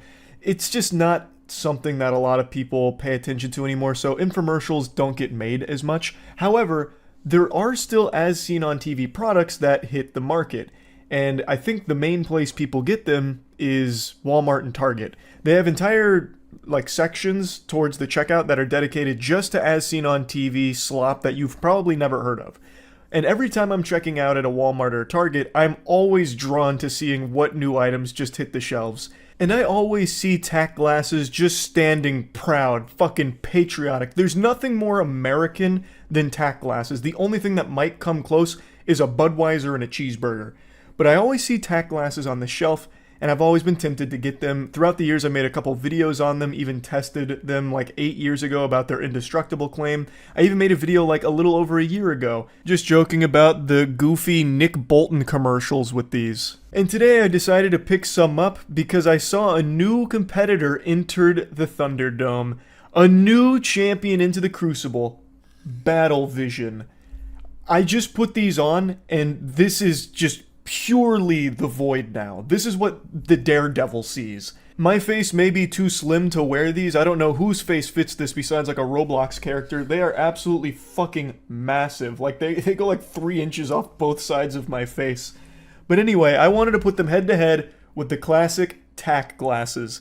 So I picked them both up, and we're going to be running them through all of the most rigorous testing that my little noodle can cook up. But before that, here's absolutely something that you should be picking up. Goof Juice, my GamerSupps flavor. It's available now. There's a huge sale going on. Gamersupps.gg/moist. There's a link in the description. It's the best flavor of any beverage you'll ever taste in your life. I wore these puppies in the field, in a car out in public, and I imagine I scared all the other drivers on the road because I was getting fucking furiously tactical with these bad boys on. So I was looking around trying to see if I could find some high definition birds like in the commercials. Then I hot swapped over to the Battle Visions. And man, it was a whole new ballgame. I look like Cyclops out of the X-Men. So in terms of style, I prefer the tack glasses, but some of you out there might prefer wearing the entire fucking kitchen sink that Battle Vision offers. I guess it's full protection in case the sun tries to flank you. You're kind of covered all the way around. Before moving on to the next set of tests, I just have to mention how adorable I find this fixation on tactical battle-ready sunglasses for the average Walmart Target shopper. It's you see this shit up there and there's an American flag and fucking eagles flying through with bombs dropping. It's you need tack glasses to survive. This is how you protect your family with the right pair of glasses. So I've already shown you many tack glasses commercials, but let me show you the Battle Vision one because they share very similar DNA. This is Battle Vision by Atomic Beam, inspired by U.S. soldiers that depend on clear vision to hit their targets. Hi, I'm Hunter Ellis, and I wear Battle Vision by Atomic Beam for crystal clear vision when it matters most. Battle Vision lets you see in high definition. Unlike regular glasses, these high-tech HD polarized lenses help you see objects the naked eye can't detect. When you're out in the field looking for terrorists, these Battle Visions can help you detect them even if they're wearing ghillie suits in the jungle. It's one of those beautiful fucking infomercials, and I had never seen the Battle Visions ever being sold at Walmart or Target, so today was a special day. I knew I had to pick these puppies up and check out the commercial. So let's move on to the next set of tests. Performing a stare directly into sun test. Battle Vision, test 1. Ugh. Not optimal. Definitely still took a bit of radiant damage. Swapping to tack vision, tack glasses. Preload. Staring directly at sun. Ooh. Not. In tack glasses and Battle Vision's defense, they never claim that you can stare directly at the sun with them. This isn't like a, solar eclipse totality moment or anything like that. They're not making bold claims, but I think it's always best to be ready, and I think Nick Bolton would agree. If you're going to be tactical, you have to consider everything an enemy, including the sun. In fact, especially the sun. That's the ultimate terrorist. It's always blasting you with harmful UV radiation. So if I can stare that bitch in the eye, then that's all the more safe for me and my family. So I wanted to see how well both battle vision and tack glasses performed if staring directly at the sun, and neither really helped me that much. It still felt like I was just kind of raw dogging it. Like, it didn't really feel like it offered too much of a protection between my tender little peepers and that absolute fucking monster up there. Endurance test. See how long I can stare at sun. Tack glasses. We'll see. We'll go for duration. So I'm not expecting for complete immunity here, but maybe just reducing the amount of damage to my cornea. Test 1 for endurance. Okay, PB. Tack glasses, I think 2 seconds, maybe-ish. Maybe I'll put a counter on screen. Swapping. Battle vision. Same criteria, endurance. Fuck, okay. Oh god, okay, yep. Alright, I'll have to check with an optometrist to see damage and get those numbers back, and then we can maybe extrapolate based on that. So I recognize you can't see my eyes through the glasses, but what I tried to do is just like Clockwork Orange style, like eyes wide open, like actually fucking peeled. So I went up and I did like one of these directly at the sun for as long as I could, but obviously that shit burned. Like, it didn't feel good. Obviously looking at the sun never feels good. But I still tried, and I think I maybe got like a little over a second on both. Neither one of them really equipped me with more time staring directly at the sun. I guess the only situation, like the only tactical situation I could see arising that would have you looking at the sun is if there's an enemy Apache overhead and you happen to be wearing your tack glasses and you hear it but can't see it, so you look up trying to locate it and you're trying to find it through the sunlight that's blinding you. Neither one of them gives you a ton of time to locate it, but perhaps the polarized lenses will let you track it down in high definition much quicker, so you don't need to be staring at the sun all that long, so you can triangulate it. But either way, I didn't last very long looking directly at the sun. Optical clarity. Battle vision can be twisted and tortured without breaking. The lenses can withstand hard drops and knocks. Sand, rocks, glass, even metal are no match for battle vision. Now we're gonna put it through the torture test here. So, battle vision claims that they can be like twisted and, you know, fucking pretzeled around and they're gonna survive, so we're gonna try that. And then I'm going to show the tack glasses claim as well, and we're going to just put them all to the test. So let's see how it does with just like some twisting and turning. So far, not bad. Well, nope, that broke. Is this, what? Is this maybe like a different model? Like maybe this is the one that's not twisty and turnable? Because I feel like this should count, right? Like I shouldn't be able to do that, right? You would think. Because, I mean, he was, like, fucking cranking on it like a Thanksgiving turkey, and it was fine, but I can just immediately twist those off, and they don't, like, snap back on. Maybe it's just this part that's fine, but I feel like that doesn't help, because now this is really sharp, so if I put this on, I'm gonna start fucking bleeding, because they're gonna poke me. But I feel like even that, like, yeah, I can immediately pop that out. Well, that's a claim that's immediately debunked. Yep, that's super easily breakable. I'm not going to do that. I don't want that fucking shards of that flying everywhere. The battle vision didn't live up to that claim even slightly. Like, not even close. Like, I feel like if I twisted that all the way, it's going to pop the entire thing out and shatter. So, I'm going to not do that, because I'm already feeling it fucking flex and make little creaks. Not super satisfied with that. The secret is the special composite frames. So durable, it can survive getting run over by my 6,000-pound Humvee. But that doesn't impress you anymore, does it? So, we need to go bigger. And to make things really interesting, let's add a few other brands to the mix. Here we go! As you can see, this 10-ton troop carrier just destroyed these other sunglasses. But our tack glass is elite, still in one piece, and ready to wear. Now, that commercial was for tack glasses elite. I couldn't find tack glasses elite for sale pretty much anywhere, and I even looked online and they weren't really selling tack glasses elite, at least not easily accessible. So I'm wondering if they kind of just took all tack glasses and made them elite, like put that technology in all of them. So this is the one that they sell at Walmart, and it looks similar, but it's missing the chassis, like I don't know, the thing that goes under it. I don't know the anatomy of sunglasses. I'm not a huge sunglass wearer personally. So I don't know, but I'm still going to put it through the same criteria just to see. Because it feels like it's probably going to be okay. This has a lot of like flex to it and a lot of give. So it's probably not going to break. Ooh. Well, actually, no, maybe. Yeah, see, like this feels better than the Battle Vision. Like I can already kind of DNA helix that. Well, nope.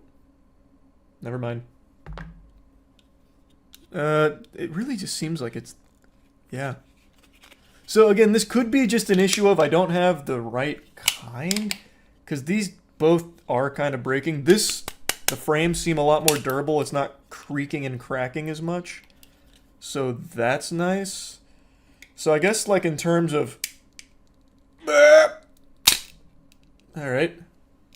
So I guess in terms of strength, they're about equal. They both break really easily. So like this sheared right here, like that just blew up. That's not very tactical. Like in there, you can get run over by a Humvee and your glasses are okay. Your body's broken, but your glasses are fine, so they could easily identify your body based on your good style wearing tack glasses. But with the ones that you can get at Walmart, I guess not. Now that's what I call military tough. Okay, what else? How about freezing them in a block of ice? No problem. Boiling them in 212-degree water? Good to go. Okay, but what about smashing them with a sledgehammer? Barely a scratch. I actually redid my garage recently and bought a tractor tire so I could use it for some workouts. And I can just hit this shit with a sledgehammer to test that tack glasses claim. So I did. I put both the tack glasses and Battle Vision through some rigorous sledgehammer testing. So I teed the tack glasses up here and got ready for my first clobber.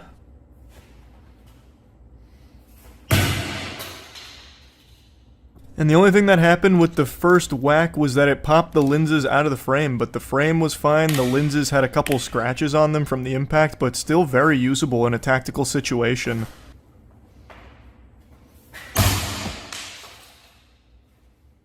So the second big hit was like a fucking piñata exploding, and that did split the tack glasses, but honestly, if you were in a situation where someone had you like tied down and they hit you in the face with a sledgehammer and you had your tack glasses on, they'd at least survive the first hit, which ain't bad.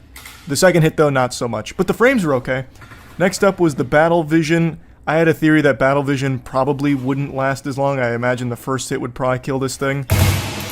And I was right, the first hit just immediately blew up the lens, so not nearly as strong as tack glasses, but admittedly Battle Vision never made the claim to be sledgehammer proof. Just to keep things even, I gave it a second hit as well, and this one was just as bad for it. Once again, the frames were fine, so that's good that the frames can survive a sledgehammer impact, but they can't survive just being jostled around in your hands. I guess that's not exactly fair to say. I wasn't just like jostling them around in my hands. I was ripping and tearing at them like some Doom shit. Like I was bending them all kinds of different directions, and they weren't able to survive that, even though both in their demonstrations showed that they should be able to flex and do all that without breaking.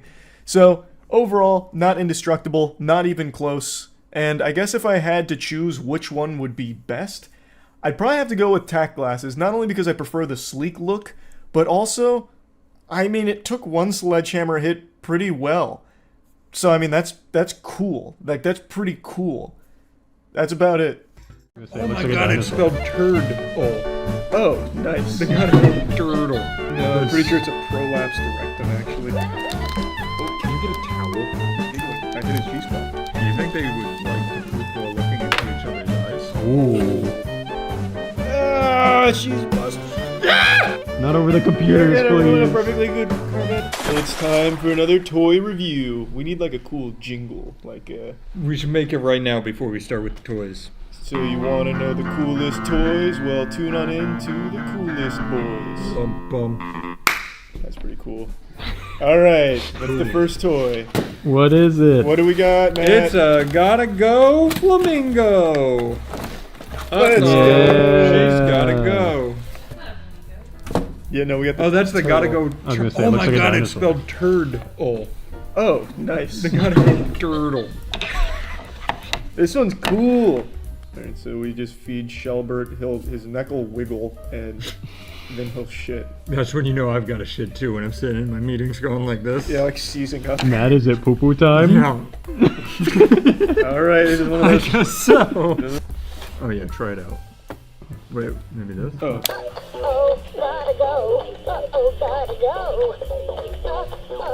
Why is she 90? Wait, is it a he? No, it's Well- Shelbert, so yeah, it is a he. The little here? Also, if you look down here, pretty sure his tail is like in the toilet. Or No, is that? No, I'm pretty sure it's a prolapsed rectum, actually. if you This look is in why there. our toy review is better than Ryan's. Does he ever teach you about prolapse rectums and don't think scary so. penis turtles, turtle penises? Here, you want me to help? What is a prehensile penis? You want me to read the instructions, or Yes, do we just? please. All right. Well, actually, let's see if we can. I mean, this is what It ages worked last 3 time and when we up. put Alka-Seltzer in its mouth, and it just foamed out of all its Yeah. crevices. Oh, can you get a towel? He's giggling. I hit his G-spot. What? Wait, what? Oh, wait, I forgot it talks back to you. It just said G-spot. It really liked it. Do it again, Shelburne.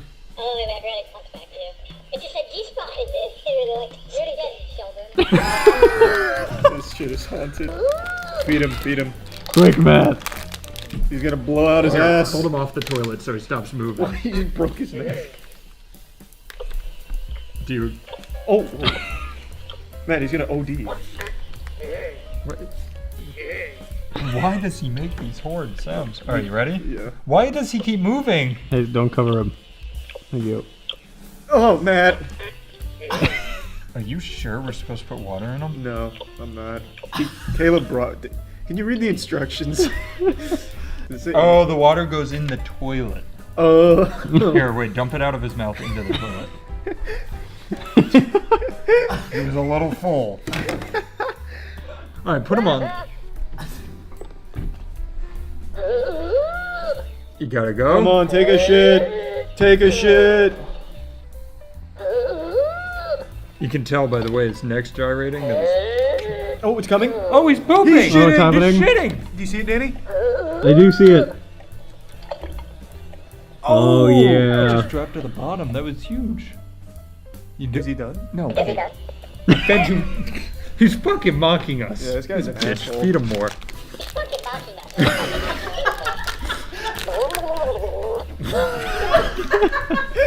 I'm arguing with a turtle. Oh my god. Let's go, Shelbert.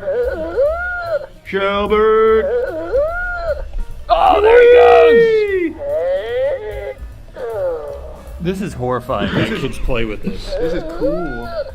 Now, did you say it's slime? Like you can play with it now? You're supposed to be able to play Here, with go it, ahead. I think. Yeah, play with it. Shut the fuck up, Shelbert. Oh, you know what it is? It's that hydro. You're going in timeout.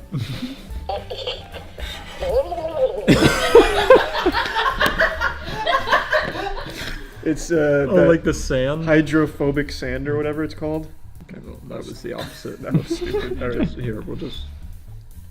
All right, Shelbert, the gotta go turtle gets a 10.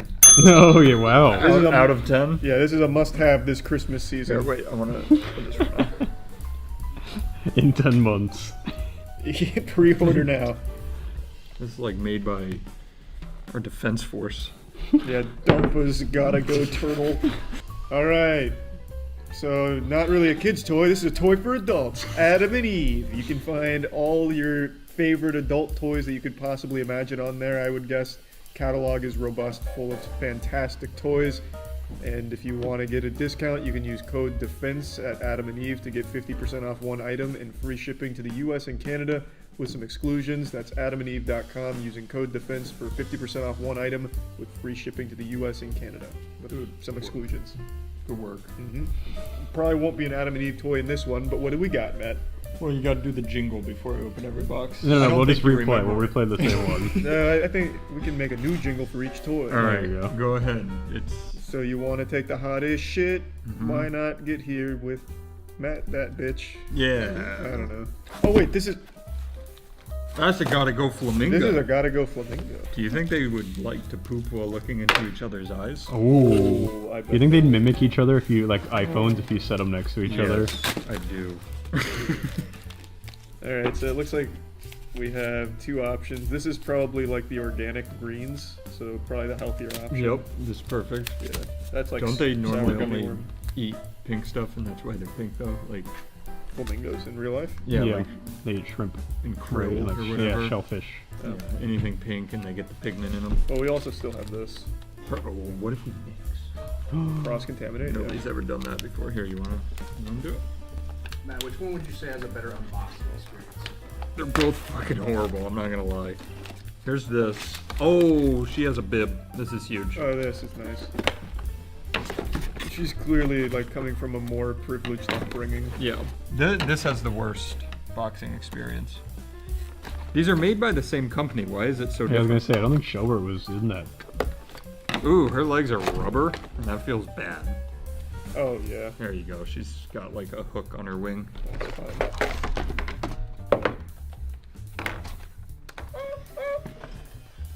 She didn't like where I touched her.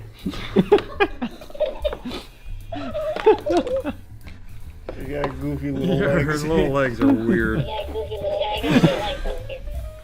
Alright, fill up that toilet bowl, Matt. Why did it sounded like a old country farmer? Alright, we've got a full toilet.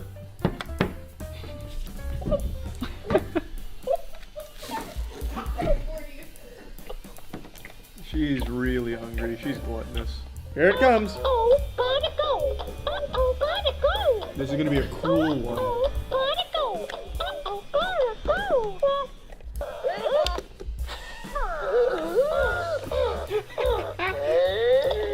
Here, I'll feed him too. Yeah.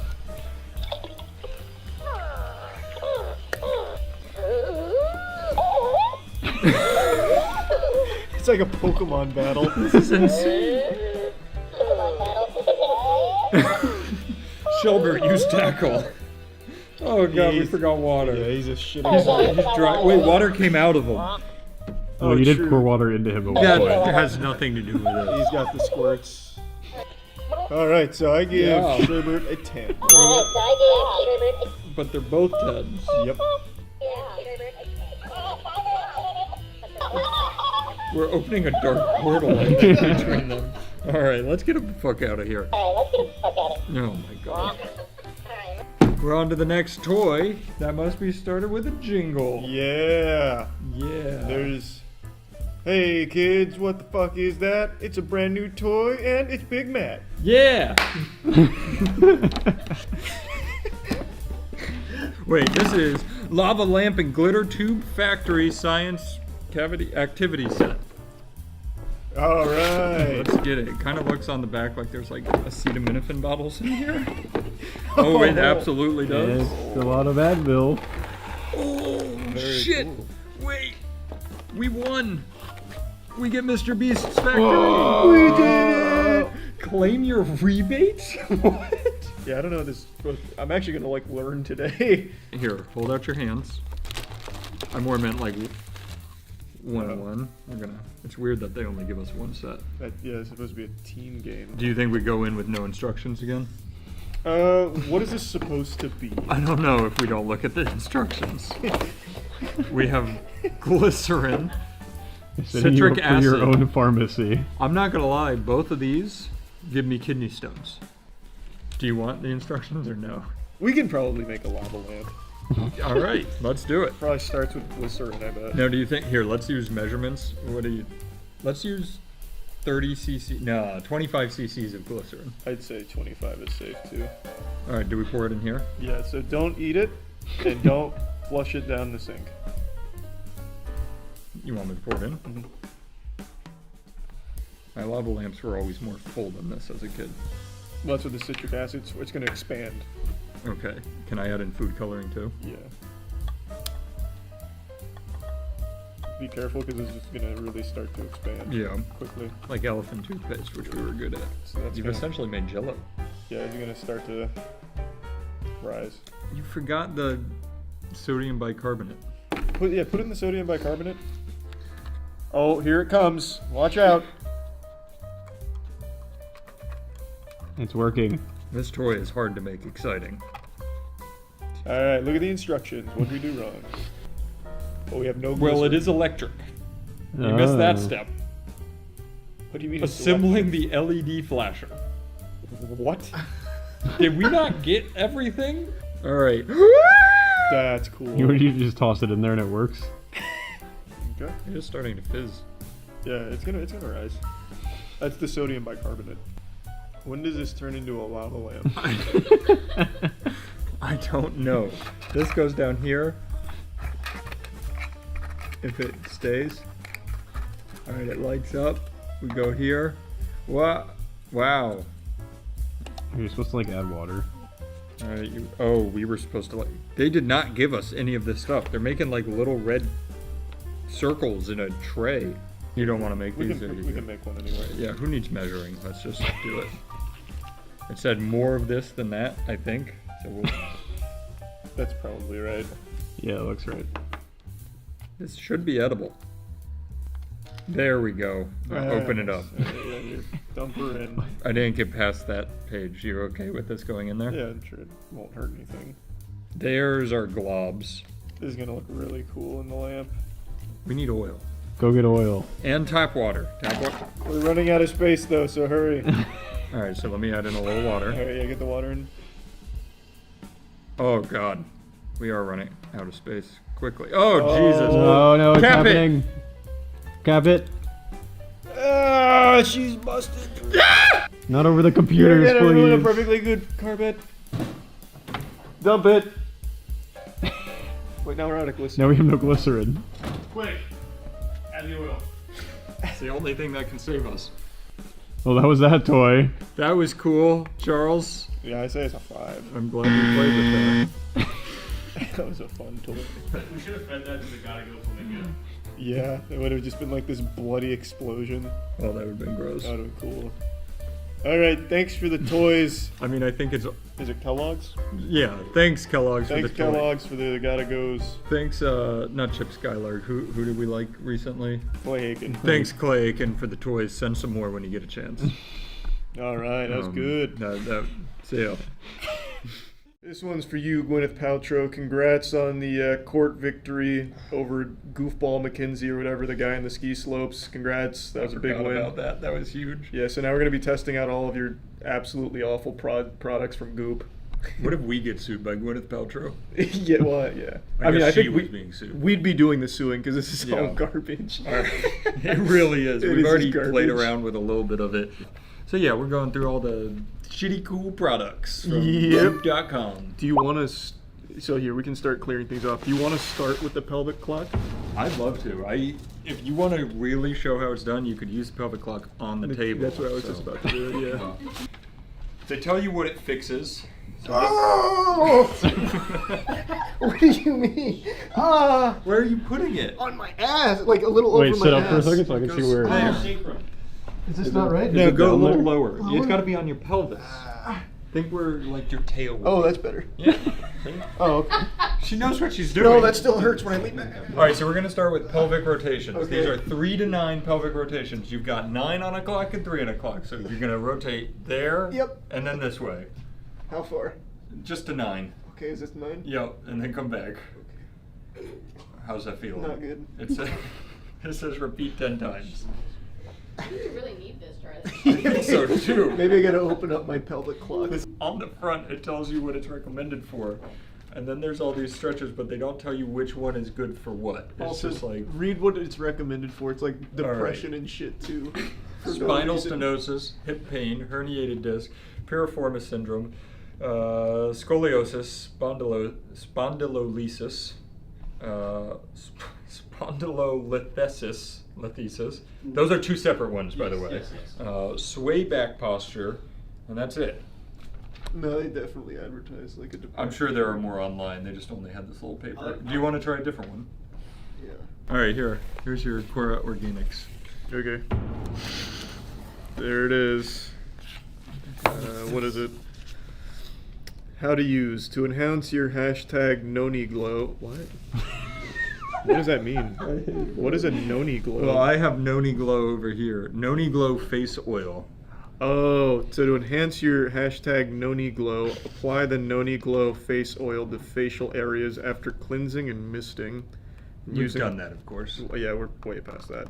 Then you use the rose quartz heart to gently massage your face and neck in an upward-outward motion, starting from the neck area. So here, you put that on, and I'll scrape you. I knew there was 0% chance that this oil was going on his face. Whoa! It's like olive oil. Yeah, it's very, very goopy. All right, so I just apply it to my face. Yeah, and neck. So into your face and neck, and then I'll come in with the scraping in an upward motion. It's supposed to revitalize and depuff the face. So get ready. Is my face puffed? Well, we'll find out. That's just my... Okay. Which side of the heart am I supposed to use? I'll just use all the sides. Try friction. I put no oil there. Here, we'll go to number 3. Oh, there's a lot of oil there. Yeah, Okay. whoa. I'm about to depuff the shit out of this. Whoa. Monique's not even going to recognize you when you get home. Who's that sexy plankton? Or not plankton, Squidward. I was going to say, Matt's going to come in tomorrow. He's going to be like the flounder from SpongeBob where he turns sideways. You can't see him anymore. I'm sculpting. It's weird. That, like, the cheekbone fits right into this. Oh, hey, look at that. Wait, yeah. The cheekbone is very heart-shaped. Wait, how do I look? Pretty good. Whoa. I'm going to depuff my nose. Yeah. Oh, only up. Holy shit, I was puffing. Yeah, no, you got to depuffalize. Yeah. Imagine going in the wrong direction. Let me double check some of these things back I'm just here. going to... Yep, this is good. Yeah, just freestyle it for a second. Alright, that was a cool one. We're turning me into a pizza. Now that I'm all oiled up, we can bake my face. I forgot about this one. A little face oven. Yeah, a little face what is it? Spectralite. Alright, so you're gonna wanna put that on. I'll break it in, I guess, but Matt's already got all the prerequisites met. Yeah, I'm oiled. Does it just have to stay plugged in? Oh, it does. All right, I'm turning it off so we don't waste any. Yeah, don't ruin the sweet. Matt, turn it off. You just gotta. Okay, all right, go I'm going in. I didn't even read it. There's bacteria, and you're using red to get rid of the epidermis. You look like a Captain America villain. A Captain America villain. I feel pretty good actually. Warnings: do not look directly into the lights. Well. Okay, I'll tell you. Use device only on clean, dry skin. Oh. So I'm glad we didn't put it on mine. Okay, yeah, you would have died. What's it do? They really don't want to tell you that. Oh, using the high performance power of natural light therapy in just 3 minutes a day. Mm-hmm. Good work. Treat acne and wrinkles over your entire face. Inspired by the same medical grade LED tech used in Dr. Gross's dermatology office, Spectra Light Facewear Pro those were words. Is an at-home hands-free wearable device that uses anti-aging red light. So basically it's a crock shit. Or it's the fountain of youth. I just don't believe that. I've done no I can research. Oh yeah, can we see some testimonials? Oh. We don't need the testimonials. We saw the before and we're about to see the after. That's true. You got like another 30 seconds, Charles, and you can take it off. Which is going to be red. Yeah. Just full red. Right, you can extract yourself. Yep. Alright. Jacking out. Wow. How do I look? I barely even recognize you. You look amazing. You look like you're 5. Wow. Well, I've de-aged. Amazing. Wow. Do you want to try it on? Didn't we get another one? I'll try the other. This one's the high hair dose. Higher dose. It looked like there was another H there. The high hair dose. I'm losing my hair. I could use that. Does this do anything for hair loss? I'm sure she has something for that. She must. This one's got a fancy box. It is Whoa! That's it. That looks like a do-it-yourself mask where you used to make like little planes out of plastic in school. Oh my god, this one is repulsive. You look like an angler fish, yeah. What the fuck does that top thing do? Oh, it makes sure that I can't escape. Oh, here's the instructions. It goes to this. Is that charged? I'd say probably not, but plug it in there and let me... Can we plug me into a wall? The first page is called the medical computer. warning. Oh. That was so fucking bright. Yeah, you're getting cooked in there, Oh my brother. god. Smells like my oils. I feel like the elderly would be the main clientele for these. You guys shouldn't remember when you guys were gonna make your EDM band. These should be these your are masks the that you best. wear. And they line up with the music. Yeah. Oh, you want me to turn you on? Turn me on. Give me purple. I want a deep tissue. Yeah, Woo! Wow. I can't see them. I can actually see fine. This one's like full blast. Oh, wait, this one has a 10-minute setting and a 20-minute setting. No extra colors, though. I assume that one has the same... Oh, that's the fridge. I thought this started making a noise. I assume that has the same goals as this one. I think so, yeah. Yeah. Wait. Very nice. Alright, well these are clearly working, so... You want the next package? Yeah, I think I gave Gwyneth Paltrow too much of a hard time. She's got some quality products. Oh, I'm sorry, yeah. Well, yeah, we didn't say how much all of this junk true. was. At the end, we can do a little, like... You can have Aaron put them up on screen Yeah. when you guys are playing with them. Exactly. Yeah, so this is the ear seed kit for sexual wellness. The ear has many acupressure points with different benefits. Ear seeds apply a gentle, constant pressure point to connect mind and body to produce desired relief. All right. We're going to give you a boner on camera. It says, use tweezers to pull seed plus adhesive from the strip and place on point. Press down firmly to secure... What? Okay, what? These are the seeds, I'm guessing. Yeah, and they've got little diamonds on them. What I'm going to ask you is please do not lose this in my ear because this video will end with me in the ER getting something extracted. No, they'd be like, oh, I see you purchased the ear seed kit. Yes. Let me get that for you. And has You're your the boner 12th lasted? one today. So, position E for aphrodisiac. Oh, this wait, one's wait. going E, in. don't do E. Let's go away from E. What? That's my ear canal. Yeah, that's E that's for- where the aphrodisiac gland is. What were the other? B is sexual function. A is desire. Let's start with A. Give me fine. And I'm gonna go at a bit of an angle so nothing goes in. Okay, coward. Don't pull away. What? Is it working? Wait, hang on, let me look. How's it feeling? It's good. All right, now you have to keep it there for 3 to 5 days. I'll check in with you guys in 5 days. If I don't see that on your ear tomorrow, I'm gonna be real mad. Oh god. All right, we'll do the full combo. I'm feeling stimulated. Have you used these seeds before? Are you familiar with these? Yeah. You've used the seeds? Not for the sexual function points that I know of, but like acupuncturists will put ear seeds on you, okay. and then you just rub them as you go through. You think they work? I don't think there's anything negative. I can't ask any other questions without HR getting involved. Okay, so that's sexual function zone. All right, that's All right. good stuff. We'll leave it there. We'll check You don't in. want one? No. I'm already functioning at peak male efficiency. This would do nothing for me. Oh, it's actually much cheaper than I thought for that. This is a very weird purchase. Was this just for somebody's home? It's just... Oh yeah, that's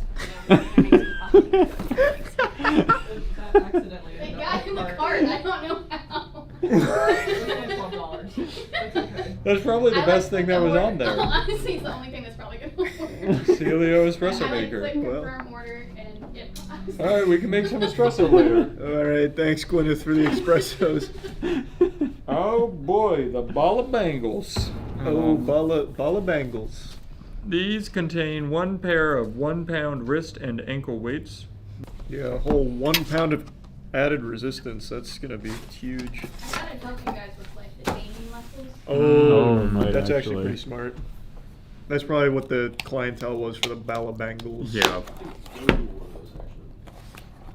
Wait, that's only That's only one? No, no, no. No, This is no. a bunch of them. This is like what Rock Lee had. So now you take. Oh no. Oh wait, no, wait. And then these are stuck together. There you go. Okay. Well, you're supposed to wear that whole thing around your wrists? I Yeah. thought it was going to be like a little band. They're So did I. flexible.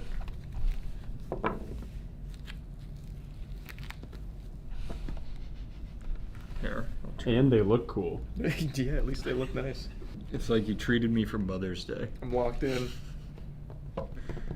Wow. That's great for expediting carpal tunnel while working. I'll work on my basketball shot with it.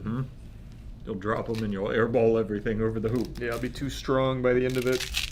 Well, that was cool. wildly anticlimactic. This is a good one. You want both? I don't know if I can handle both. I'll stick with just one. We've got one more, and let me tell you, we saved the best for last. What do we got? The TheraCup. What is it? That looks a lot like pocket pussy. Oh, this is the cupping. Yeah, this is cupping. We're gonna cup each other. That's right, I forgot. Because Self-explanatory, I already cracked it. So this is suck mode, that's heat mode, that's... vibrate. Yeah, vibrate mode. Alright, so take your shirt off, I'm gonna cup your back. Hold on, don't cut my back. My back is sensitive. Just do like my upper arm or Alright, something. you're just gonna have a big bruise on your Oh, upper why'd you just arm. take it apart? Is that... No, I think that's what you're supposed to do. No, that's the cup. Oh. You want it in the middle of the clock? No, do somewhere we can see it. Alright, like here? Yeah. No, that's too low. Go a little Go higher. like up there. That's why it's just my store. No, that's too close to my spine. Now you're scared. Okay, now I'm getting scared. How about here? Spinal fluid. Can you do the right It's side? just going to like compress a little bit. It's not going to do anything. Do it. Thank you. Oh, Are you okay? it just doesn't feel good. I don't know how to emergency stop. Okay, yeah. Can you stop it? It's hurting. Wow. That wasn't right. Is the blood flow better? You got a donut on your back. Why, It definitely was not right. why don't you think that was right? Because it just wasn't. Okay. Ready? You were okay? Yeah. Oh, you got heat and vibration on this one. Oh, okay. How you It feel? doesn't feel good. Does it feel bad? Not too bad. Oh. But it doesn't feel good. Should I stop it? How much does it suck? That's the most, I mean, it's doing its thing. I'm just gonna hit the power button and stop it. Oh, she sucks. Yeah, that's good for blood flow. You can Is tell. it working? It's working. All right. Well, I want better blood flow. Keep going. Now I'm addicted. Give you extra. All right. That's what it normally looks Yeah, like. that is what it looks like. I cannot wait for that to be taken out of context. Does it look like good blood flow? It does. Yeah, it does. It's like you're getting circles of blood flow. Oh, that's awesome. Now make a Venn diagram, man. No, that's probably enough. You're done being cupped? Oh well, my blood flow's already enhanced so much. That's honestly probably the best thing we like. It works. It worked. It's real. If you believe in cupping, it'll Yeah, get if you the like job cupping, done, it'll cup you. All right, so 1 out of 6 ain't bad. Yeah. Well, we also don't know if the seeds work or not yet. We'll have to check in. 5 days. Well, I mean, all of it 5 days. worked. It Like worked, the like, lights turned on and I- stuff. it wasn't I a mean, like, shit. just if you believe in any of it. It wasn't as shit as I These thought it don't would work. be. Jesus, yeah, these don't work. So yeah, we can have Aaron put the prices up on screen to see the amounts we paid for all these lovely devices. And I'll live the rest of my life with the Balabangle on. Yeah, you're gonna be fucking massive. It'll be fucking If huge. you use your bangles and your TheraCup religiously, whew, You'll be a fucking machine. yep. I'm gonna be horny later, so Yeah. that's all my stuff did. All right, thanks, Gwyneth Paltrow. Thanks, I really want these off my ears, Well, but you they gotta don't. stay, They you gotta don't come stay. off. I'm getting panicked. Bye, everyone. Bye. Let's do this one next. I vaguely know about this because every like commentary YouTuber ever all at once just started making videos shitting on a YouTuber named Jellybean, who's like a 16-year-old girl or something. And the views were good for them, so they made like 20 videos each. And then once the Jellybean well ran dry, they started targeting people who reminded them of Jellybean for more views. it was pretty sad. Why is Jelly Bean so hated? That's a question you might ask yourself after stumbling upon hate video after hate video after hate video, each of which explaining in their own words why they dislike this 17-year-old anonymous Minecraft YouTuber. What makes the question even more interesting is that only 6 months ago, Jelly Bean was a complete nobody, gaining less than 1,000 views per day, which is a number almost incomparable beside the 40 to 120 million views she now receives monthly. God Does damn. that come about as a simple result of becoming so successful in such a short period of time? Or is it more likely associated with the numerous controversies that she's been involved in during her short time in the sun? We're going to examine the fast but intense career of Jelly Bean up until 2 weeks ago when she'd post a hate video on herself, so you can come to your own conclusion about whether or not the title of YouTube's most hated creator is justified or deserved. The first reason as to why she might warrant this title can be identified when looking at the third video ever posted to her channel back in October 2021. She just makes titled like Minecraft, but videos for comments. kids. See if you can figure out It's what not the reason that might deep. be without any context. Balls. Oh, that's funny. That's funny. That's funny. Just like. Hey, Mom, can we get McDonald's? You better sit down and go watch Coco Melon right now. I farted. Viewers quickly Only came know to Jelly the Bean through conclusion that TikTok? Jelly Well, Bean's yeah, videos it's- were it's obnoxious, content for annoying, kids. over the top, immature, and clearly targeted towards children. And the content itself is pretty much this chick sounding like she's off who knows how much drugs, with literally blaringly loud video game OST music in the background. Another influencer that has this thought of loud equals funny. There is no entertainment value whatsoever. It's intentionally like mega overstimulating There's with the like the bits text Richard. and the movement character and the parkour in the background. On a subreddit dedicated to hating Jelly Bean, fittingly titled r/Jellybean sucks, individuals would back this message up in memes reading, POV, you're about to watch Jelly Bean, headphones volume 1. Brace yourselves guys, loudest sounds on Give earth, some concert sit. speakers, fireworks, gunfire, blue whale, space shuttle, Jelly Bean. However, Jelly Bean's voice and general video delivery weren't the only things feeding into this narrative that she was an incredibly annoying YouTuber. In late November 2021, Jelly Bean would upload a video titled Minecraft But We Cause Some Makes the Chaos, prime in which she margin. requested that all of her audience Photoshop her Minecraft face over the top of their current YouTube profile pictures. I think it would be really funny if we just slapped my Minecraft face on everyone's profile pictures and confused so many people. After this proved to be successful, she'd push her luck a little further by Larissa requesting that everyone PNG. post her Minecraft face to their profile picture on every The people that platform. give attention to the I problem. think we should move on from There's really no problem. It is a kid making videos for kids. Like, yeah, it's, you know, pretty cringy for most people, and you can make jokes about it, whatever. I think the reason why it became a thing is because every, like, commentary YouTuber made 10 plus videos all about her. Every time she would breathe, they'd make a new video. And I'm not exaggerating. Like, who's a big one that did it? I try and keep up with everything in Why the is Jelly commentary Beans- community, so I see all of it. I think it was a Cheeto. I think or was it Dumpy? I think Dumpy made like 9 or 10 in 2 weeks. Yeah, the Jelly Bean clones, Jelly Bean furry, Jelly Bean everywhere. Meowbo was the next Jelly Bean, Jelly Bean, Jelly Bean. It's just everything Jelly Bean. Every commentary YouTuber for like a full month was just nothing but Jelly Bean, Jelly Bean, Jelly Bean as much as possible for views. But it's just an actual kid making kids content. And it was pretty much all of them. Like, you know, let's see how many a Cheeto made. POV. Still making it. Jelly Bean. Jelly Bean. Meowba. Jelly Bean clone. Jelly Bean. Jelly Bean. Jelly Bean. Jesus. Jelly Bean. Jelly Bean. Jelly Bean. Jelly Bean. Jelly Bean. Jelly Bean. So that's probably why Sunny's making the video, since it was quite literally everywhere. It was just like a little cheat code for some views, so they did as much as possible. When it really is just as simple as this kid's making some cringy shit for kids. It's not that deep. from YouTube and go to other platforms. I want you guys to change your profile pictures everywhere, not just YouTube. While this move seemed to annoy some people, with Twitter posts such as, why do you think people are in the Jelly Bean profile picture gang? Because they have no life, no friends, no bitches, no Thanks for some outdoors. People Axel changing their and Tier profile 1 picture Jacobian, wasn't really some all that vintage invasive and and was Cal. hardly worth getting worked up about. Triad. However, it would serve as a basis for her next publicity stunt, which was substantially more annoying and would go on to ultimately make her even more hated. This next stunt began on the 27th of January 2022 after Jellybean would upload a video titled Minecraft But We Set a World Record, in which she expressed her desire to break the record for the highest number of comments on a YouTube short. What if we hit a world record for the most comments on a YouTube short?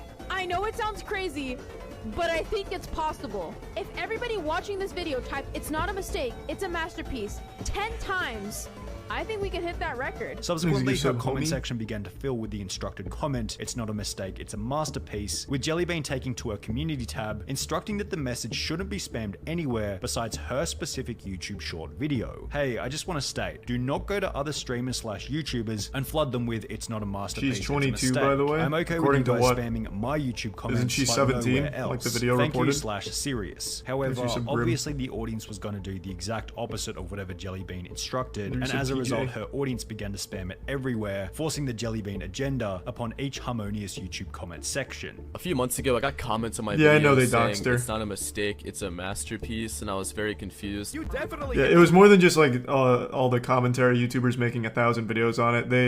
It wasn't the commentary community, but like the community itself got really angry about her making videos that were cringy, because cringe is like the ultimate sin. So they got really mad that they were experiencing cringe from her, so they doxed her and started like threatening her and her family through Facebook and shit. So I don't know why people keep saying she's 22. According to everything that they all just started spamming everywhere with her leaks from the docs, she's 17. So I don't know, and even if she was 22, it wouldn't matter. It's still not like an excuse or anything. It's just this one fucking guy who just keeps spamming, "She's 22, you idiot." Prove it.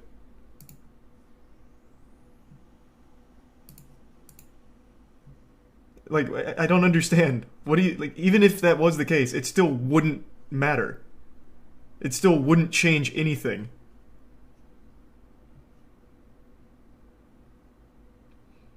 The people that doxed her, harassed her for a long time, and publicly posted all of her shit all over the place.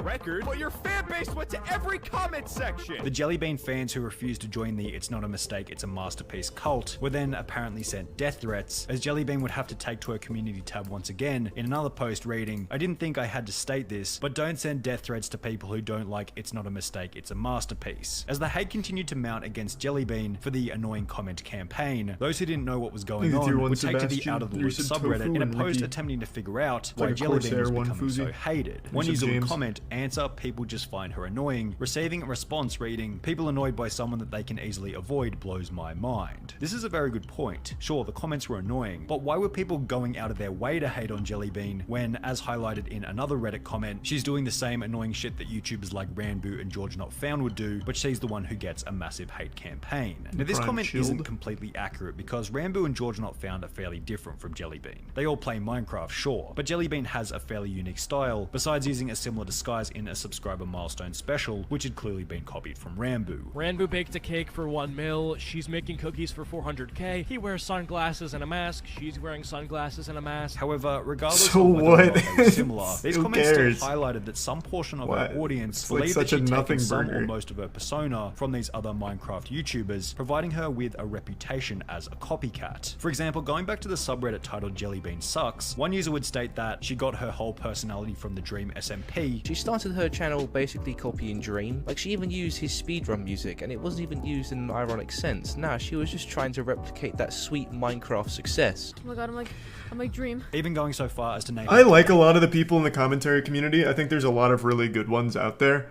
But that criticism as a commentary YouTuber is the most hypocritical shit ever. The majority of the commentary YouTubers are all Leafy clones, if you want to get like in the weeds of it. They all either just surf in CSGO, just blatantly surf in CSGO while providing commentary on Nothing Burgers, or play some other game in the background while providing commentary on Nothing Burgers. So to say that she's copying someone and that makes her a bad person is absolutely worthless coming from a commentary YouTuber doing the same thing. Or yeah, like Cluster Truck's another one that I see a lot of them play. This was just such a non-issue that went on for like a month and a half just for some easy view farm.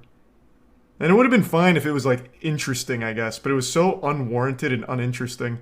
Shit sucked. Handle Be Not Here alongside a YouTube community post stating that this was her face reveal, with a similarity being highlighted further in some of the many hate videos made on Jelly Bean. Instead of actually having an own persona, she completely mimics Dream. She's the definition of I try so hard to He's a get in the prime Dream Gwyn, SMP. resub Now, make no mistake, there were some huge advantages to being associated with these other Minecraft creators. Each of them already have a massive audience, which could easily flow through to Jelly Bean if the public sees her as being similar. The problem is the Minecraft community on YouTube are a pretty easy target for hatred and aren't always seen with a squeaky clean reputation, which will also flow through to Jelly Bean if she's being associated with them. You've got posts such as this one reading, "This new wave of Minecraft YouTubers are just annoying and it isn't entertaining. I love watching Minecraft videos, but I absolutely cannot stand Dream and his friends. There's a couple of them who I find funny, but the whole thing is just unbelievably cringeworthy. There's certain things that should be roleplayed on, and Minecraft just isn't one of them. If Jelly Bean gets associated with the current Minecraft crowd on YouTube, people are by default going to apply the same hatred to her. However, this still fails to explain why Jelly Bean clearly receives more hatred than any of these other Minecraft YouTubers. So let's explore another theory. Maybe Jelly Bean isn't as hated as it seems, It's just and hating so her has easy. simply become a trend in the commentary community. It's so easy to explain because the views are there.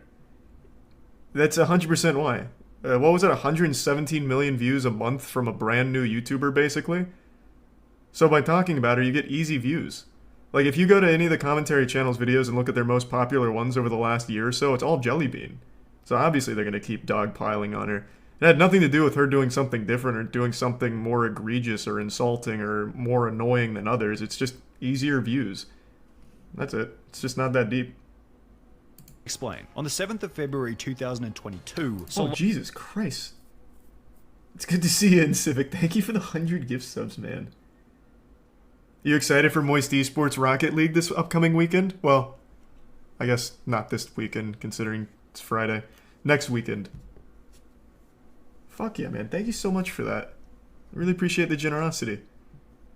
Loco will be the first YouTuber to post a video discussing why they dislike Jelly Bean. So Makes Loco it had tier less than one 1,000 subscribers at the time, yet his video would go on to gain close to 200,000 views, despite being only 2 minutes long. A week later, the Beak would post his video titled Why I Don't Like Jelly Bean, which once again gained over 1 million views, despite him also having less than 50,000 subscribers. It would be at this point that the commentary community witnessed the effectiveness of creating hate videos on Jelly Bean, spawning even more hate videos all titled in a similar way, each of which parodying a similar opinion to that which was shared in the first 2 successful hate videos.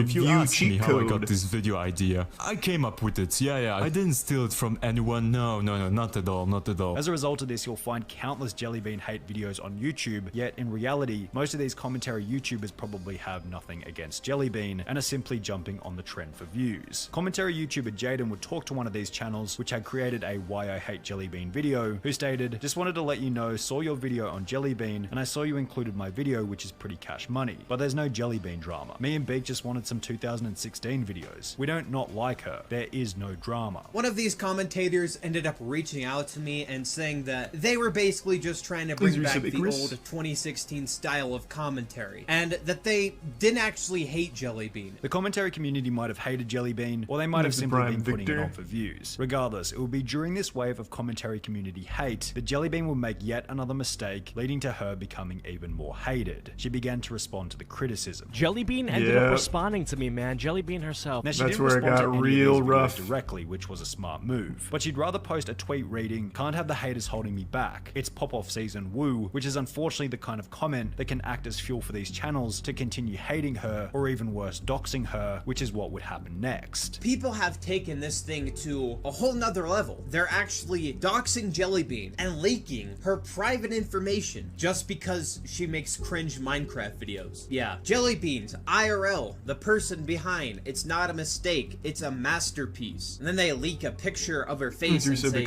Jelly Bean, more like Jelly Bozo. As Jelly Bean's face began to get shared across the internet, videos were posted to the platform by some pretty unhinged YouTubers stating that she deserved it. Jelly Bean actually got doxxed, and I'm gonna be talking about it in this video, and why she deserved it, so make sure to like the video and comment. However, this still wasn't wasn't the worst thing that would happen to her as a result of the hate. Yeah, shit Seeking got another fucking response wild. from Jellybean, someone from TikTok would create a fake screenshot of her saying the N-word on Discord, forcing her to address it in a public Twitter post reading, "I'm here to address these screenshots that have been going around Twitter, TikTok, and probably other social medias. Recently there have been fake screenshots of me saying slurs and it's honestly disgusting. These screenshots are obviously fake, from the profile picture to the wrong pronunciation of my name in the screenshot. These people who are spreading these screenshots only have the screenshot. They have no weight behind these accusations, and they have been very harmful to me and my mental health. I'm called racist over something I didn't do. I don't care how much you don't like someone, you shouldn't make fake screenshots of them saying slurs. It's hurtful and childish for whoever made them. I've decided to step away from Twitter for a couple of days/weeks. I'm tired of getting accused of something I didn't do, which would be supported by even the commentary community, which had created the conditions for this hate in the first place." Jellybean is a cringe YouTuber, there is no doubt about that. But just because you find Jellybean to be cringe, you don't need to put out false allegations about them. While these kind of events have been, quote, very harmful to her mental health, they haven't actually been all that harmful to the growth of her YouTube channel. On the 1st of May 2022, Jellybean will make a tweet reading, "I'm curious, how did you find out about me? What were your first impressions of me?" in which many of the comments reference that they had discovered and become a fan of Jellybean after watching the commentary videos hating her. So while Jellybean may hold the title of YouTube's most hated creator, the negative connotation might have come with an equal amount of positivity.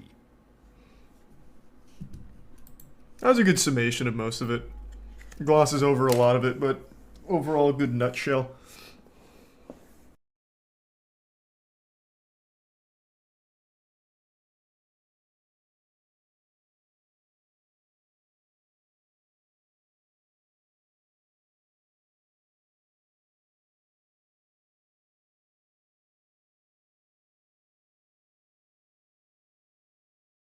I'm actually kind of curious on how this all went down. Yeah, 9 minutes inside the Atlantic airport. They got a guy seizuring in here.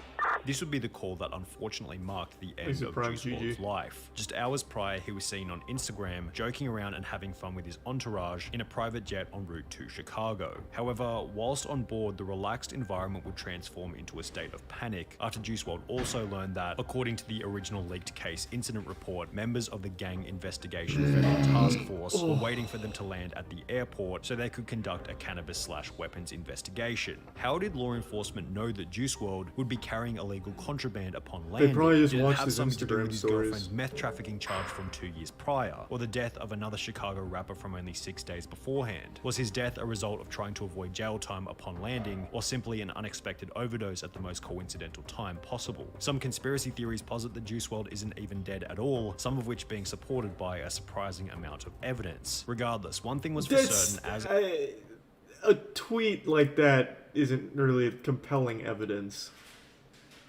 That's absolutely just one of those things that, you know, you post as a joke. Like, you remember when one of those Malaysian airlines went missing and the person said, if the plane goes missing, this is what it looks like, and then it actually went missing? That's just one of those things that people will post, like one of the... evidence. Regardless, what do you expect if I'm a young dude that really loves music, really looks up to these artists? I didn't have a man giving me no type of guidance. My father wasn't in my life like that. So listening to this grown-ass man rap about lean, I'm like, well, that sounds really appealing. You always had issues with drugs even before you started to get famous and rich? Yeah, for sure. I mean, it was something that I was into early, low-key, due to music. The second song I've ever heard by Future, Dirty Sprite, like off the first Dirty Sprite mixtape, had me wanting to sip lean at like 11, 12 years old. Bro. 2 to 3 years later, Juice found himself getting involved with harder substances. I ran into some Percocets my freshman year, 14, 15 years old, 13, 14. However, despite showing his knowledge about how bad these drugs were, Juice was unable to stop his addiction. Your mind can it's addiction. But your body is dependent, so it's like it could tear you apart. Battle. His music often referenced needing to take these substances as a coping mechanism for what his girlfriend explained to be an anxious, overactive, fast-paced mind. I deal with anxiety and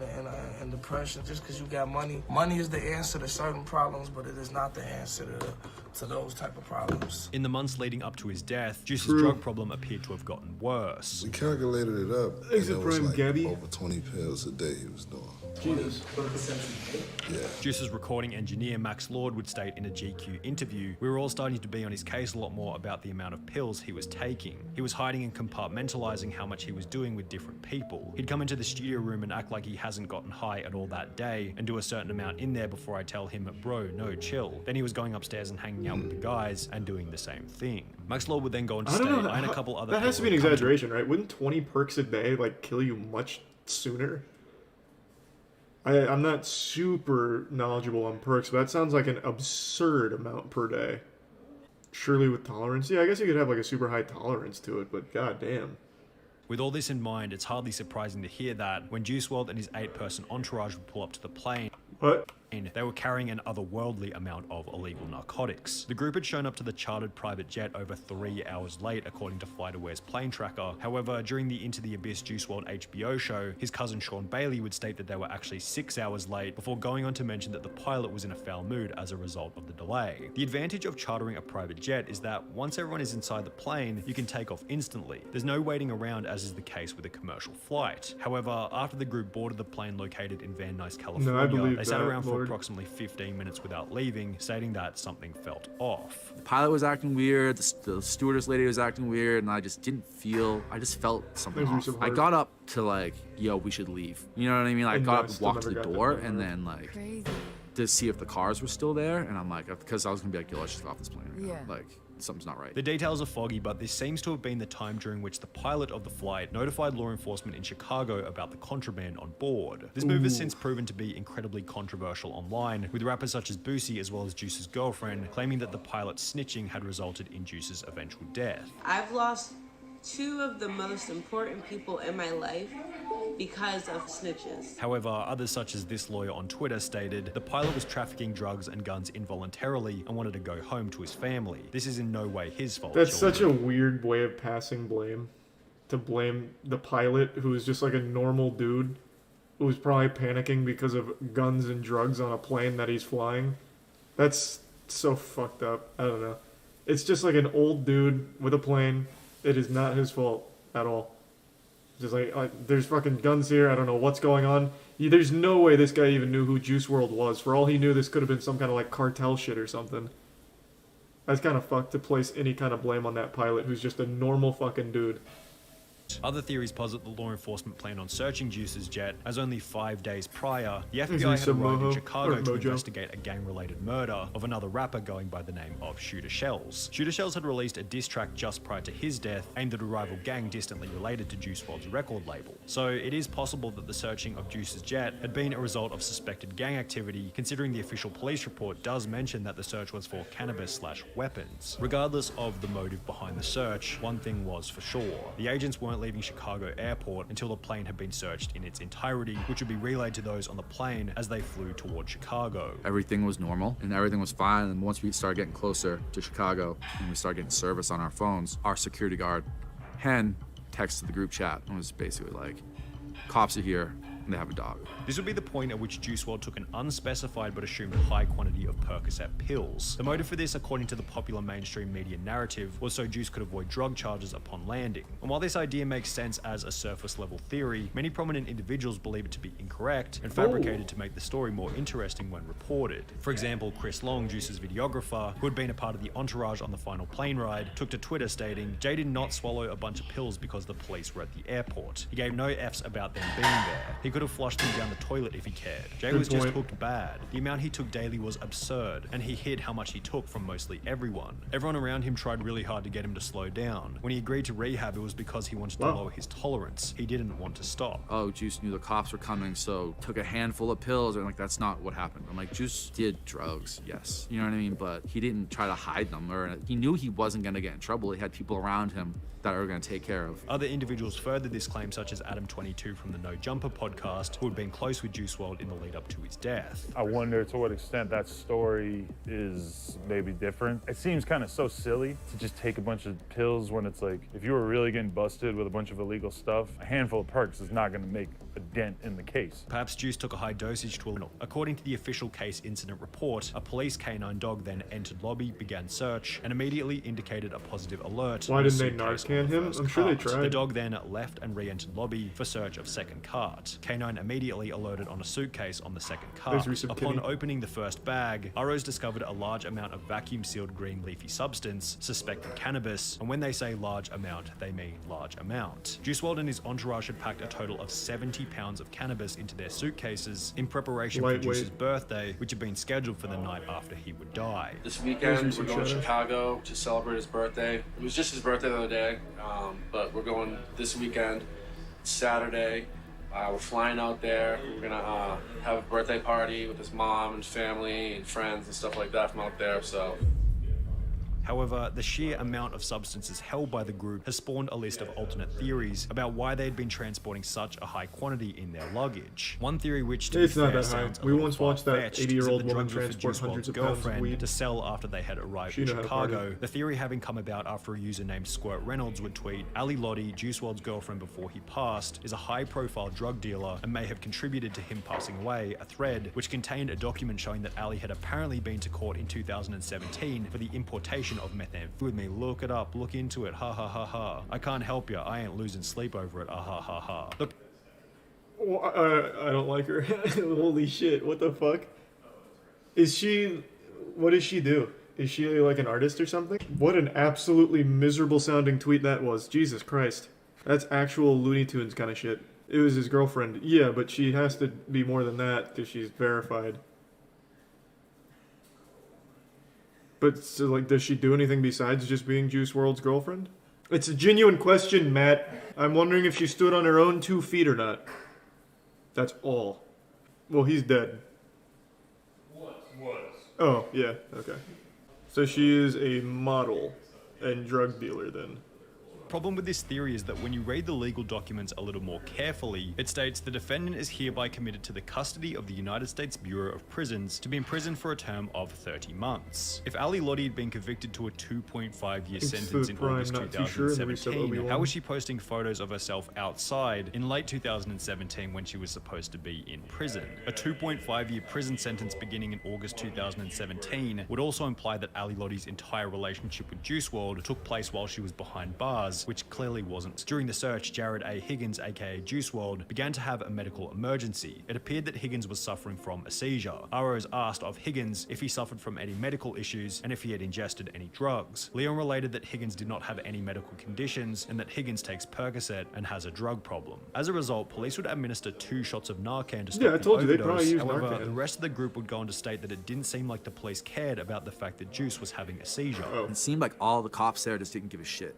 Like, they sat there very nonchalantly and, like, Ali's screaming to call 911. Following the realization that Juice WRLD was overdosing, he'd be rushed to the Advocate Christ Medical Center before being pronounced dead at 3:14 a.m., with the autopsy ruling the cause and manner of death to be oxycodone and codeine toxicity/accident. And while this would tragically mark the end of Juice WRLD's life, it will begin a string of conspiracy theories which put forward the idea that Juice WRLD wasn't really dead. I may sound crazy, but please listen up. I don't believe Juice WRLD's dead. Okay. Those who believe the conspiracy reference tweets such as this one from 2017, which read, "My goal is to get overly famous, shine for a couple years, then fake my death." In the song Legends, Juice would write, "What's the 27 club? We ain't making it past 21," which was certainly interesting considering Juice had died only 6 days after his 21st birthday. This was accompanied by him mentioning that he felt like John Lennon in the song All Girls Are the Same, which many consider to be further evidence for the conspiracy since they both died on the same day of the year, December 8th. In addition to this, an artist by the name of Clever, who had collaborated with Juice WRLD in the past, would release an album titled Crazy in early 2021, with the first letter of each song on the album spelling out the sentence, Juice WRLD is alive. So if he wasn't dead, where had he gone? Well, the main theory is that Juice WRLD's currently living in the Bahamas. This theory began after he posted That is a photo always in the October theory.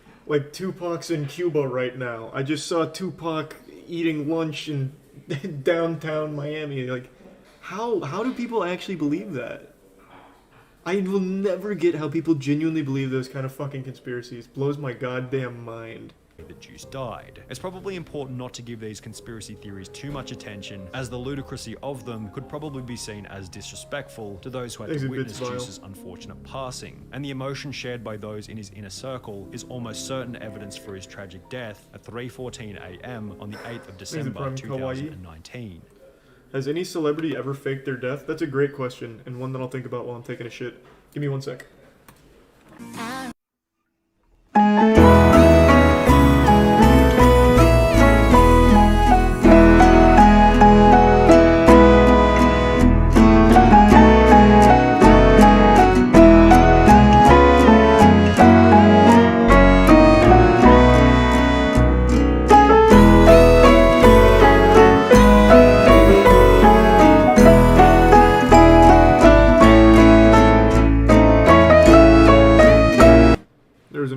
said they're looking to sell their company. Ubisoft is? Ubisoft is reportedly up for sale. Damn, Bloomberg's got all the hot drops. Okay, so they're considering it. It's not like they're actually actively pursuing a buyout or anything, I don't think.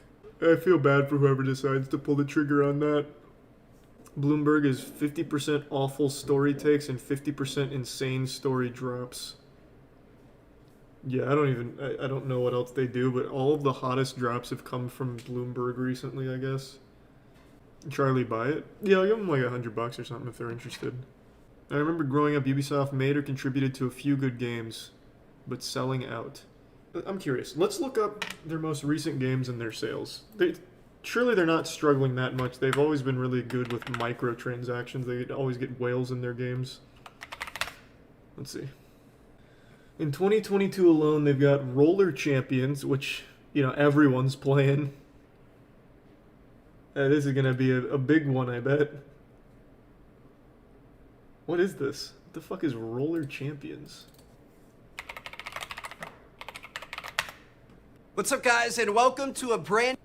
Oh, it's T. Martin. The right trigger press to skate. Oh, wow. Okay. Use the left stick. I actually just watched his apology video like a week ago. It started floating around Reddit again. Touch the ball to grab it. Looks a little laggy.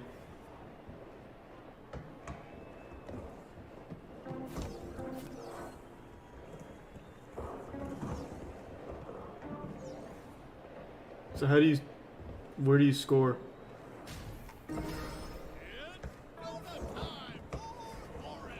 Man, what the fuck is this? This reminds me of that old movie, was it Roller Blade? Anyone remember this one? I actually used to love this movie. Oh, Rollerball. It was Rollerball. Yeah, that's kind of what I was thinking because Rollerball, this movie, was kind of fucking hype and it had that same premise of like a deadly game on roller skates. I doubt it's aged very well though. Boomer sport? Yeah, kind of a boomer sport. Where's the 2002 one? Oh, here it is. No. Back when trailers were this long. Yeah, it's like half the fucking movie.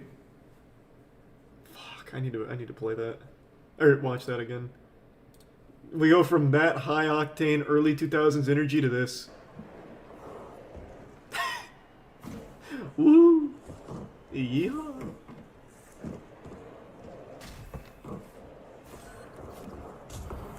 But this is extremely similar to what we just watched. Okay, so Ubisoft obviously gonna crush it there. Oh, they're bringing back Rocksmith? New Mario Rabbids. Don't really care. I don't really like Mario Rabbids. Avatar Frontiers of Pandora. Upcoming open world action adventure based on James Cameron's Avatar films. They're actually bringing back movie tie-in games. Ubisoft must really be desperate. Trailer. Look it up on YouTube. I doubt there's a trailer for this.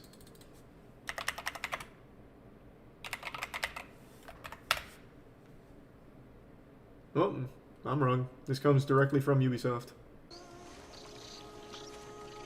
You know Avatar 2 is going to have Vin Diesel? Hype.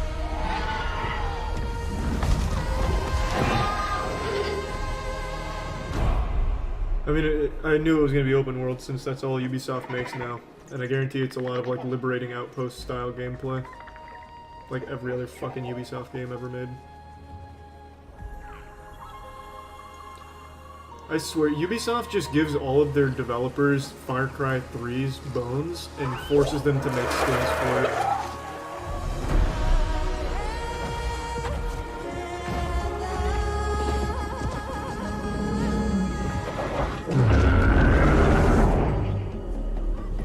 The game looks really visually good though.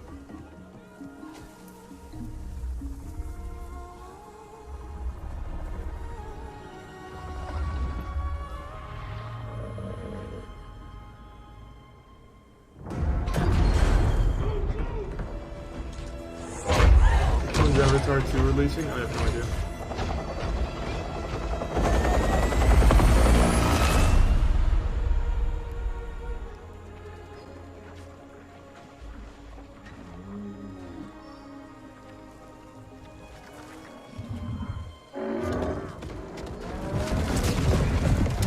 working on this, and trust me, it's the most important part of that statement was put out. Trust me, it sucks. Trust me, it's good. Trust me, what?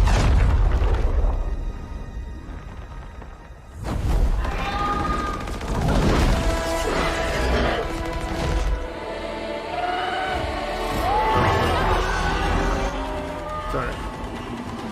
I forgot. I had it really loud for rollerball.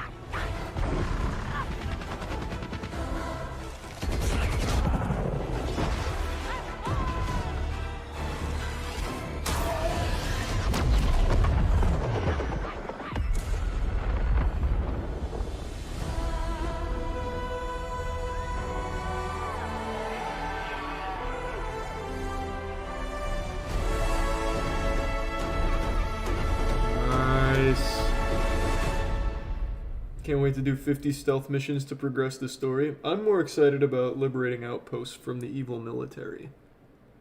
Avatar 2 is coming out in December 2022. James Cameron confirmed 4 new sequels all the way up until 2028. Yeah, I know he filmed all of them together, but I highly doubt they're going to be on a reliable schedule. How was Riders Republic? I never played it. Was it good? Looking like the consensus is pretty mid.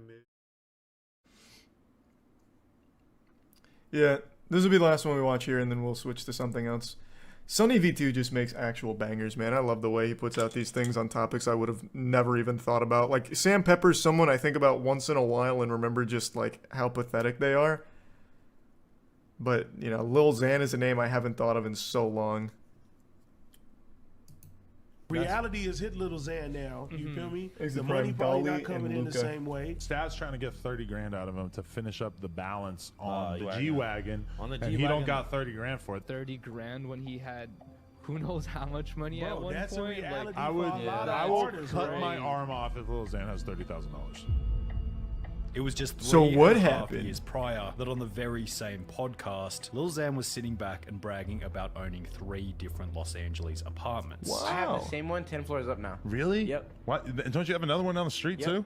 And another one on the same floor. Why do you have 3 apartments? One for my parents, one for Aw. me and Eli, my hacker, and then one for the hose.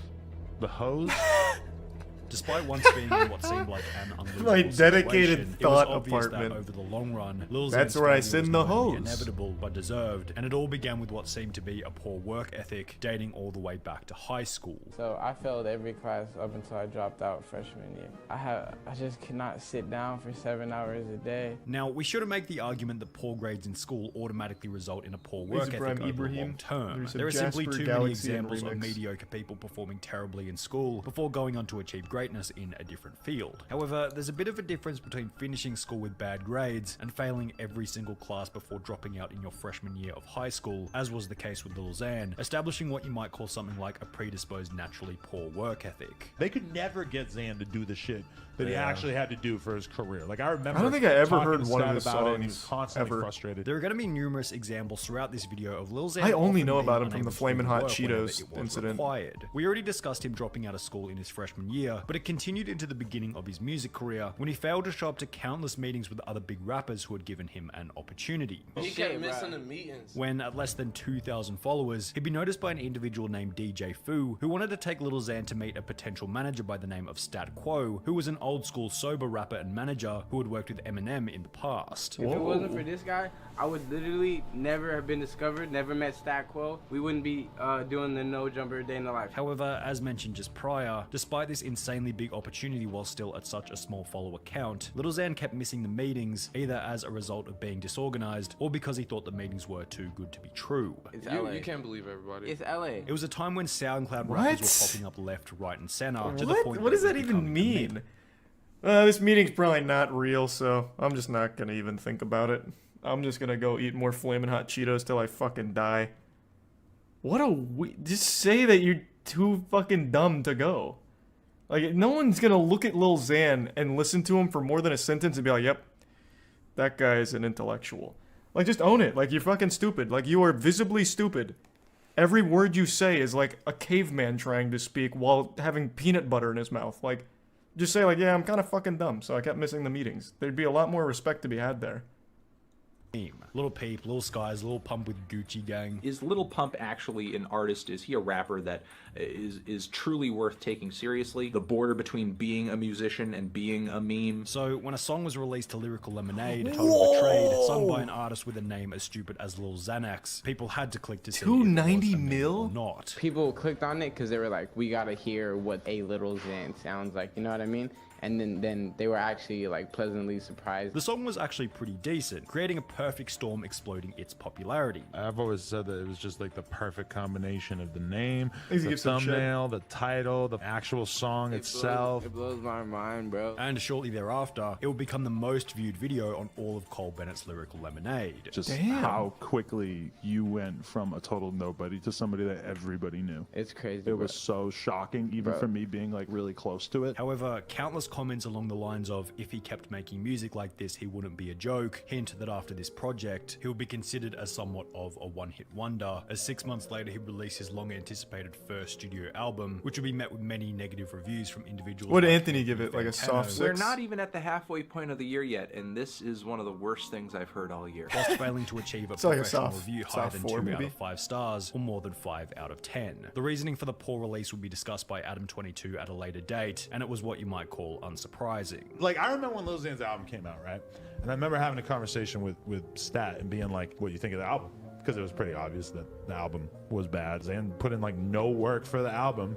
And I remember having that conversation with him. And if it was up to Stat, Zan would have been sitting in the studio recording every night, and instead he was just doing drugs and having random ass girls come over every night. The other issue might have been that after the insane success of his single Betrayed, Lil Xan might have been lured into a false sense of security about his future and talent Poison as Bear? an artist. He might have felt as though he could now relax a little bit and take his foot off the gas, resulting in one incredible banger to lead the album, followed by 15 other mediocre songs. This is the self-described reason behind why T-Pain's rap career eventually failed, and could certainly have been the same story with Lil Xan. Everybody's like, it's downhill from here. The analogy was, if you pedal up the hill, you can coast afterwards. Right, You okay. can just stop working. You have to keep working.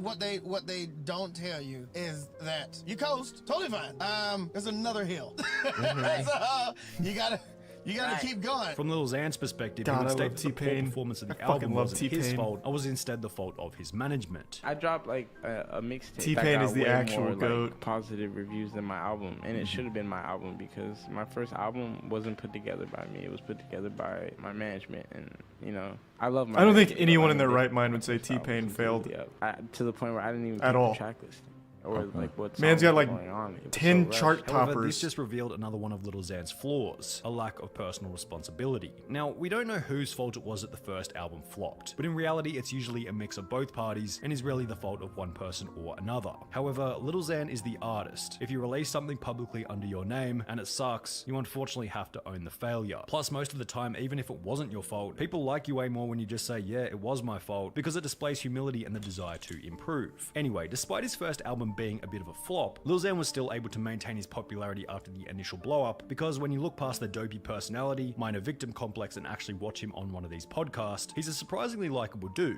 He's not an arrogant douchebag like, for example, Lil Pump, and generally speaking, he's honest and transparent about the good and bad in his life. And talk about anything like Exactly. If you ask me anything, I'll be like, yeah. Like, His stupid stories about having multiple threesomes in the space of a week make him entertaining to watch and listen to, making him somewhat of a celebrity as How a is that- rapper. all the interviews with Lil He's Xan, able to talk about that without being they get douchey? as much as damn near some of my music videos. You Yeah, know what I like- mean? Right now, at this moment in my career, I'm more of a celebrity than a rapper. You feel me? Because I can't leave the crib without 10 kids coming up to me right as I leave the door. However, by the same token, the amount of stories that he has which are to some extent based on poor life decisions openly displays his lifestyle Thanks, filled with Resub. a never-ending cycle of Desiree. short-term pleasure. And And this is the McGee. problem with so many of these SoundCloud rappers. The The branding Beats by Paleo. default is the glorification of drugs, bringing hoes over to the crib every night, taking out loans to buy cars, Gucci, Louis Vuitton, expensive jewelry. They become so famous and successful while living this kind of life that they actually think that they're on the right path, when in reality, real long-term sustainable success is, at least in part, determined by your ability to avoid these temptations. The other problem with living this kind of lifestyle is that it's usually accompanied by a multitude of poor financial decisions. In the beginning, Lil Xan seemed convinced that this wasn't who he was. Do you go crazy hard with Maybe give expensive some clothes flavor? and jewelry and ridiculous bullshit, Nah. or do you hold on to it? What's going on in your lives I'm right not now? into You the got whole. I'm into grills and like MCM, like I have like a chain, but like Into it's what? not like so expensive. Grills and Like, MCM? MCMs? I'm not into the whole jewelry. However, What is only that? 6 months later, in a video posted to What is an YouTube once again MCM? by No Jumper, this seemed to have changed It's a as Lil brand? Xan's out-of-control spending habits and lack of respect Oh. for valuable items was I thought he was put talking on about like full a display. multi-channel He'd start by network. mentioning that he would take any Yeah, I love sponsorships Machinima. as he was low on Maker cash at the Studios. time. Money bag, cream soda, you want to sponsor me? Do it. I will take any endorsements. I'm broke. However, he'd then go on to talk about and reenact himself smashing his TV. I got so mad. I literally walked up in this the other day. I took this skateboard and I was like, Then I'm Why? like, I'm mad. Laugh about ruining a $1,200 hoodie after leaving it on the floor. So everything's on the floor. Expensive hoodies, $1,200 on the drain. And then go on to purchase 2 copies of the game Destiny with the goal of showing the store some love. Honestly, what? Copies of Destiny. Like, dude, let's play something else, you know? Now you could probably make the argument that What this was the just Lil fuck? Xan It's like spinning a- big balls of camera it's in like his face. Target. However, there was plenty of evidence. Hey, Target. This one's for you. 2 Destiny copies right now in this bitch. And I'm not a hero, okay? I'm just doing me. Alright, I am a hero. Fuck it, fine. Alright, you need an autograph? Okay. Thanks to resub, Tsunavi. Evidence to suggest that off camera, he was also quite unwise with his money. For example, in another No Jumper podcast, he'd talk about how he'd take 7 of his friends to Universal Studios and pay for everyone's entry just to buy 1 drink before leaving. I'll take all my homies. I'll spend $700 to take 7 of my friends in there. Just to get butterbeer? Just to get butterbeer, and we did. And I don't film it or nothing. In addition to Why? this, Lil Xan would take out That's a just loan to stupid. purchase a That's just Mercedes-Benz really stupid. G-Wagon, the price of It's which not even starting cool. at That's just around embarrassing. It's not a $170,000 flex. US It's dollars. sad. I'm about to get a G-Wagon. Nice. My favorite car, dream car. Now, if we ignore the fact that Lil Xan would go on to key his own car whilst angry at a later date, I just did this to my car. Why? What the fuck? Scratched it, keyed it up. I just bought it. Keyed all the way. the levels of stupidity for this purchase go pretty deep. What Taking the out a loan to buy a car, fuck? moron. Taking out a loan to buy a luxury car just to flex on social media, double moron. Taking out a loan to buy a luxury car just to flex on social media whilst working in a creative profession where you could fall off at any moment, triple moron. Yo, welcome to Darth Vader. This is my new whip. She's like a 9 out of 10. She ain't like a 10. But she's pretty bad. This is my first car. However, the stupidity A of bit his G-Wagon soey. purchase was compounded even further when he would host a public event that would ultimately result in an extra $100,000 fine. On the 21st of December 2017, just before he'd buy the car, Lil Xan would make a tweet which read as follows: "If you live in the Inland Empire/LA area and want to meet me tonight, pull up to 100 to 110 North 5th Street, Redland, CA 92373, United States at 7:30. Now, it's hard to call Xan an idiot for this I one. can't He was still early in imagine his more career and the than tweet like was made only 4 hours 25 prior to people the showed up and meeting the time. He average probably age had expected to be just a couple of 16. people to show up for photos and autographs, considering the location was also on the Or very other- outskirts maybe of people could just LA. go there to well, fuck with them. as you might guess, this isn't what happened. No Around way. 2,000 people showed up, cars and No streets were fucking damaged, and way. ultimately the What? police would have to send in the helicopter unit before Lil Xan was arrested for his own safety. I gave like a 4-hour notice. I was heading to my hometown, so I tweeted a location, and then I just expected like 50 people to show up. That's just how I am. I got there, and this video's on YouTube. It's like 2,000 people showed up. What? But I got fined because a lot of damages to cars and streets. Really? Yeah. Nice. And Wow. the helicopters came out, and it's like 10 grand. Thanks to every the gift helicopter. sub Oba It was like and the Project resub X So with Sochi. the- 100K bill. What? Yeah. Really? Another 100K. Lil Xan would go on to Use state of that the Atlas. event postponed his purchase of the G-Wagon. Do you feel like you learned your lesson about that? My manager said that it postponed my me getting a G-Wagon, so I was a little upset. But Which could also be interpreted as, over the long run, he was now $100,000 further from owning the car outright. They sent him a bill for 100 racks. And then I remember having a conversation with him after that. And he's like, damn, bro, like, now it's going to take me so much longer to pay this G-Wagon off. Another rapper who owned one of these cars was Mac Miller, who happened to be Lil Xan's biggest inspiration in the beginning. Who's like your biggest inspiration in terms of rapping? Mac Miller, yeah. Mac Miller, he's sick, right? Yeah, like he's Damn, like rest in a big peace. inspiration. Like, However, when Mac would unfortunately die only 9 months later, this also seemed to have an effect on Lil Xan's desire to make music. I'd be like legit crying like in my crib, like this ain't true, bro. Like Mac did not overdose. Mac's still alive. Mac's still here. I just saw Mac 2 weeks ago. When your hero dies, I don't want to make music no more. Like he was like the reason I made music. In this same interview, Lil Xan would also talk extensively about his desire to quit music and simply become a public figure. So that's why I'm not doing music. A public like, figure that after does I what? finish my contract. Keys his own Yeah, car I and didn't know poops his what I was pants? signing up for. I'm more of a celebrity than a rapper at this point. So that's why I'm. What does quitting that rapping. mean for And you? at the end of the day, if he's not enjoying music, the tracks that he does put out won't have the required level of effort in order to compete with other artists who are giving it their all. Lil Lil Xan's attempt to leave music and rather become a celebrity/public figure didn't really work either. After an explosive year on Instagram in 2018, his growth would slow dramatically and has been in continual decline for the last 25 months, leading to an Instagram livestream in December 2021, in which Lil Xan would show that all of his poor decisions from the past were clearly coming back to haunt him. The industry just doesn't care. They just want you to pump out hit records, and when you're useless to them, just leave you in the dirt. You know. In this video, Lil Xan would that is blame true. his He is sober absolutely right businessman about and manager that. Stat Quo for Very fueling true. his drug addiction after he'd supplied Lil Xan with drugs while on tour so he could go out and perform. And my manager was supplying me with the drugs. He knew all my plugs, so if I couldn't perform because I was withdrawing back then, because yes, I used to be a drug addict, you know, he would call, make calls, send $5,000 out here, $5,000 out here, just to ship the drugs to wherever we're at in the world. This was just another example of Lil Xan's victim complex Thanks, and Risa lack of Brian. personal responsibility. So what's he do? He decides, oh, I'm going to go on my Instagram story. I'm going to blame my drug addiction on Stat Quo. It's completely disingenuous. He needed to rely on his manager, who doesn't even do drugs, to get him drugs. Does this make sense to anybody? No. At a certain point, you just have to accept that, like, your problems are your own, and that you can't just run around playing the victim. After many accused Lil Xan of snitching on his manager, despite he being the one with the drug addiction, Lil Xan would respond by stating that you can't snitch if you're not a gang member. Oh, you're a snitch now, bro. He didn't make you do that. All this stuff. Like, bro, how am I a snitch? Did I go to court and rat on my gang? I don't have a gang. You can't snitch if you're not a gang member, bro. Miss me with that. I'm trying to help other artists in particularly my similar situation. In the Instagram live stream, Lil Xan would also reveal that his manager had taken the G-Wagon from him, as Lil Xan still owed $30,000 on it, which Lil Xan would state was unreasonable, as he had paid for the majority of it. Also, he took my car away too, that I paid the majority of the money, and now he wants $30,000 of the remaining money to pay it off, which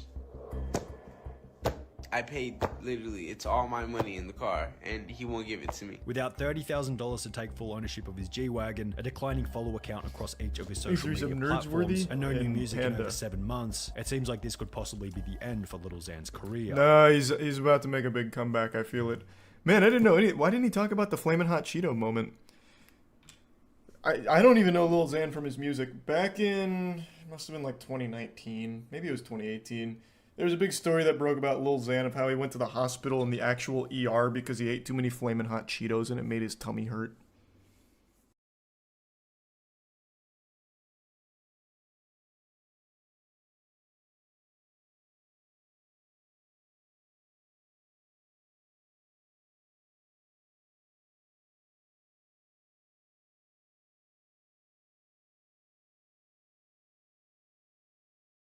Okay. Let's start with the Island Boys. The only thing that I know about the Island Boys outside of course, their chart topper is they used to do cameos for the US military where they try and recruit people. So people would pay them from the US military to like shout them out and try and get kids to join the military. And then there was Sergeant Vasquez who paid the Island Boys to appeal to his upper management about not kicking him out. So that was pretty cool. The Island Boys were instantly judged as two talentless bozos who had covered themselves in tattoos, True. and as a result, people began to follow them for their stupidity as opposed to their talent. And I think they're entertaining, and I follow them because they're entertaining. I love to see the stupid shit that they say. Now, the difference between the Island Boys and someone like 6ix9ine is that while 6ix9ine also got famous in part by his over-the-top ridiculous appearance, he actually has a decent portfolio of music. His music Back usually on. did People really hate well on 6ix9ine, the charts. But only in the beginning. He then becomes well known, people check out his music, and then A bit curious, has there been an example of someone who started as like a punching bag and then got famous for it and never fell off? Because think of all of your most popular memes and most popular like lol cows. It only works for like maybe a couple months. It never lasts forever. Oh, actually, that was a really bad baby. Yeah, that started as Dr. Phil, people making fun of her. And she's had an extremely successful career as a result. You're right. Anyone else, though? I don't know why people keep saying Justin Bieber. His career was music. Shitty music, for the most part, sure. But people liked the music. Nobody ever liked the Island Boys' music. They only ever made fun of them. So that doesn't really count. People that literally only existed to be made fun of and then had a successful career as people to just keep making fun of. That's what the Island Boys were. It's not like they had... Like, a lot of people got their start as a joke, but also contributed something that people might actually like music or whatever. They haven't done that. Joji. What are you talking about? Joji was an extremely popular YouTuber. I think the only actual example is actually going to be Bad Baby. Think about a hater. A hater is watching you sometimes more than a person that loves you. Yeah, and if they're hating on me, it's just because they really love me. Because I see the haters check up on me more. Didn't they also like lose their mind here and get upset? It's people kind of hold against you as a grudge is that like, your image is crazy and you're sort of famous, but maybe the music isn't necessarily the reason why you guys are so known. Right. One of the Island Boys would go on to state that the other reason they had so many haters was because of jealousy. Just hating on me or whatever. That's always the one. Jealousy, either that because I'm not really doing nothing. Which is just another. Everyone always says that. Like when someone's getting a ton of like backlash, the immediate thing they fall back on is jealousy. It reminds me of shit people or parents would tell their kids in middle school if they were just getting bullied. It's like, yeah, they're jealous. I was like, nah, maybe your kid's a loser. Like, I don't know. It's just one of those things. Like, it's just, I guess growing up, you just get told if someone's being mean, it's because they're jealous or whatever. I worked my ass off. It's not even just the Island Boys. It's the fact that we went through so many obstacles, it was just bound to happen. Now, it'd be a cheap shot to say that there was no hard work. I'm sure the Island Boys had to have put no, you can say that with confidence. That mega viral video. There was no hard work. In the singing. And this is one of the in the singing? Only ones that are talented in the singing. And this is one of the strangest parts about... Is that what he said? In the singing? Oh, in the scene. Oh, in the scene. Okay. Now, have they... I guess I'll look it up real quick. Do they actually make music? Because, again, all I know them for now is they just do recruitment for the U.S. Army through Cameo. Island Boys get booed on stage. That sounds about right. So basically, when I was locked up, I was probably one of the only people in the dorm that knew how to rap, that knew how to freestyle, but didn't care. I think me as a rapper, my music is underestimated though. Yeah, for sure. What music? Do you make music? Rap, whatever. Going back to the Impulsive podcast, the Island Boys seemed pretty proud that they had paved their own path after Mike would ask them about which rappers they had been inspired by. Another thing though, and it didn't help, they were also harbinging or giving... What the fuck was the charge? They had a murderer stay with them, right? A guy had just killed someone, and the Island Boys said, yeah, you can just stay here for a while to lay low. What was the charge? Was it aiding and abetting? So it's not just that they're unlikable, which they are, and untalented, which they are. It's that they also make the dumbest fucking decisions of all time. He killed a child? Yeah, I guess so. I don't remember the story, but yeah, apparently an 8-year-old girl was the victim. It was a drive-by shooting. Is that why you guys have such a unique sound? Yeah. We don't listen to That's so nice to call it a unique sound. I used to listen. I agree with you guys to an extent of not like being swayed. Dude, by, they're just by fucking with other them. people, Yeah. But also at the same time, like tell. the current winners in the culture act as like guardrails and guidelines for what you do with your craft. Mike is 100% correct here. I think if God forbid it doesn't go in your guys' direction, for real, I think you guys take all of your jewelry assets and invest it in something. So you guys will never ever. Oh yeah, have you heard of NFTs? After storming out of the year, their emotional response to what George had to say is also a pretty good indication that the Island Boys are probably pretty unwise and insecure when it comes to their financial situation. So what are they doing on TikTok now? I haven't checked in a long time actually. Let's see. They're the Island Boys on... No, they're not. What are they? They're Kodiak something, actually. Oh, Fly Soldier. Oh, boy. Their views are not doing well. Oh, boy. Alright, what's this one? This is... Y'all got room for one more.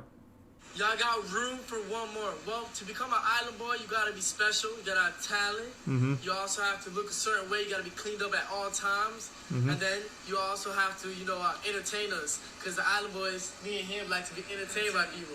And so, you gotta really have the What is that, like a court jester then? You gotta have the drip, criteria. And criteria...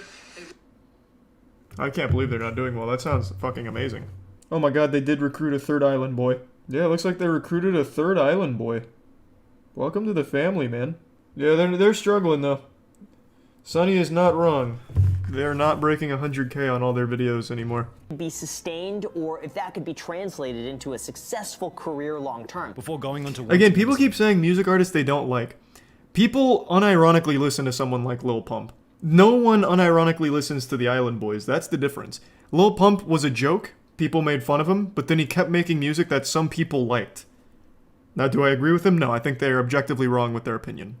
If you like Lil Pump, you just know that you are wrong. And you make me sick. But people do like it. Nobody listens to the Island Boys. That's the difference. They don't even make music, from what it seems like. It seems like they just sit in a jacuzzi and ask people to join the Island Boys. Possible. I doubt he's making any new money like how Island Boys are. We are successful and happy in life. Which would be followed. Also, a little heads up, I don't think the Island Boys have much money to begin with. Just as a quick peruse through their TikTok, it seems like the only money they make is when the US Army hires them to do a cameo for recruitment. And you can't really monetize TikTok. The Creator Fund, I think, pays out, what is it, $1,000 per like 20 million views or something? It's something absurd. And they're not getting 20 million views a month. So I don't think that they're pulling that kind of money. I could be wrong, though. It's been a long time since I looked up the TikTok Creator Fund. All I know is that it's not very good.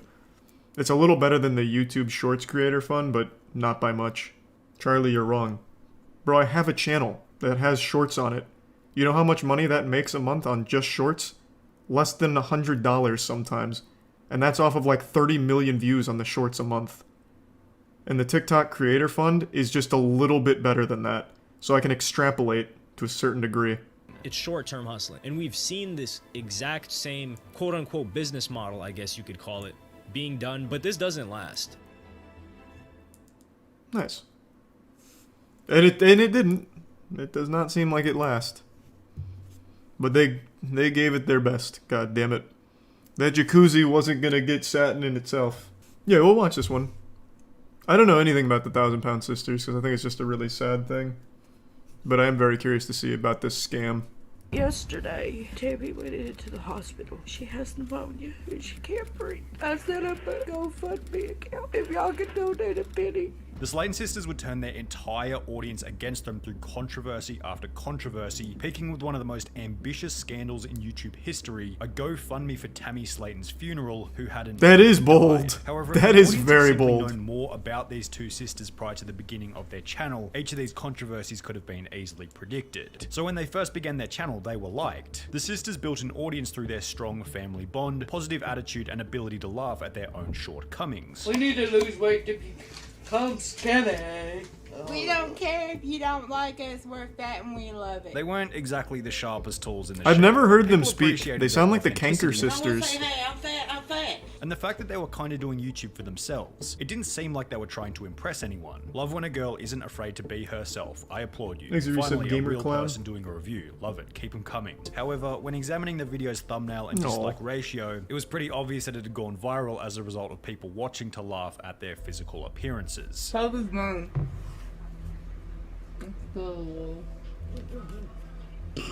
Yeah, see, that's the thing I think is really sad about the whole situation, and especially the TLC show. It's literally just so people can point and laugh at them. Like, and that enables them to keep killing themselves. I don't know, I just find that whole thing to be sad. That's why I don't ever really watch it or try and learn about it. I just think the whole situation's really morbid. Proposal. The audience sends a bit of money through, the sisters get a new laptop, and in return the audience gets a higher average video quality. That's which that is shit seemingly you a see win-win sometimes, for like, parties. if everyone that However, on the follows me contrary, gives me some of the $1, sisters, just those Slayton $1, sisters, were abusing we'll their be power good. as YouTubers. The whole MacBook thing was not my idea. It was a friend of mine's idea. I didn't even edit the Clara, video or anything. But damn that it. video is down. However, while Amy did receive a bit of hate, the operation would prove to be successful after Oh. raising over $833, showing the Slayton sisters that it was not only possible... What? How expensive is a MacBook Pro? They were asking for $10K? Bro, what does that shit go for? What?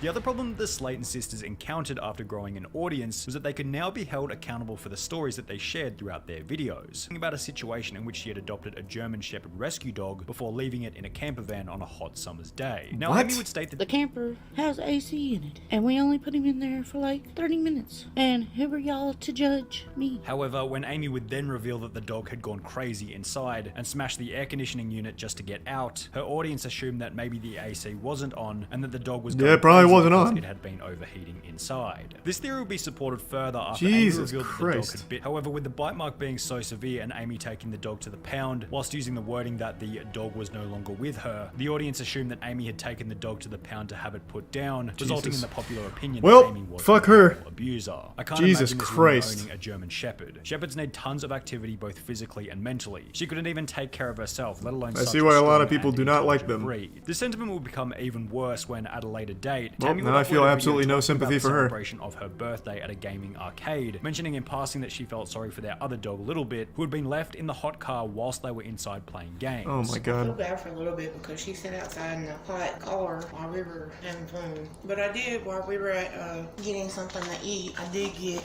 a little bit some ice water. So I thought about her, at least. Amy said I was going to get her some water. Wow. What a selfish, disgusting bunch of people these three are. Poor What an little dog. absolute I'm piece of surprised shit. Littlebit is still. Amy would find herself in yet another controversy after going on a date with a 19-year-old autistic kid at a local McDonald's. Y'all know that I had the worst night ever Friday, and it was a horrible night. It started off good. We met each other. Well, it wasn't the first time we met. Don't think that. I'm not that type of person. As mentioned, in the beginning the date seemed to have been going well, What to the the extent that Amy fuck? and her date decided So I was giving him a hickey, and he was like, quit biting me, and I'm like, I'm not biting you. Oh, this is worse than Amy Schumer talking about her vagina. Oh my god. Oh. Oh wow. Hold on. I need a break. I'm gonna splash like holy water in my fucking face or something. Just give me a second. I'll be right back. during the intimate moment, he would take to Facebook, posting a status written in an ancient hillbilly dialect, which will receive a response from Amy about the size of his Wait, I want to read this. Damn, sounds like it wasn't like trying to give him a hickey. She was trying to like Dracula this man. Good lord. I hope y'all guys are happy. David just broke up with me. Nice. Because everybody was harassing. Now y'all see why I don't tell people who I'm dating. Because y'all bully and harassing. And then he don't. And while this would mark the end of Amy and Tammy's reputational-based scandals, it would ironically mark the beginning of what Holy would be shit. many financial controversies, Oh my beginning God. when their audience discovered the merch site was suspicious from the very beginning and read as follows. If you purchase Tammy's merch, you'll be added to a private group chat with Tammy. To purchase, Oh, head over to nice. the donate section, and they're definitely scamming the tax system and sliding money to Tammy Oh. so she can sell disability from what it seems. Wait, I support what? a good side hustle. What? Bro, that's kind of big brain for Tammy. That's very interesting. That is not her idea. Someone must have actually like told her about that shit. That's kind of smart. Cuz it doesn't count as income at that point. This feels like a way to scam the IRS somehow. I didn't sell anything. Yeah, exactly. It got worse when fans would come to realize that the sisters hadn't been paying the artists who had completed the designs for the merch. However, this still doesn't make it the most notorious controversy in the Slayton sisters' history, bringing us to the infamous funeral scam. This is what we got It the began cliff when notes Tammy, on who was earlier. the heavier of the two sisters, fell over in the bathroom before waking up the following day without the ability to breathe. Told me I had pneumonia and I was gonna have to stay in the hospital. Whilst in the hospital, Tammy's condition would worsen, leading her to pass out for 3.5 weeks whilst on life support, during which Amy would begin the GoFundMe. And this Now, was all to Amy's fake? credit, it probably was pretty scary having your overweight, unhealthy sister Oh, on life so support all of that for happened, she 3 just didn't weeks. die. However, to begin planning Her coffin is gonna cost them more because they have to triple the size of the coffin. whilst mentioning that Tammy was on a medical card, however, the amount of money it provided would not be enough. Is that a real thing? I mean, I guess it has to be, right?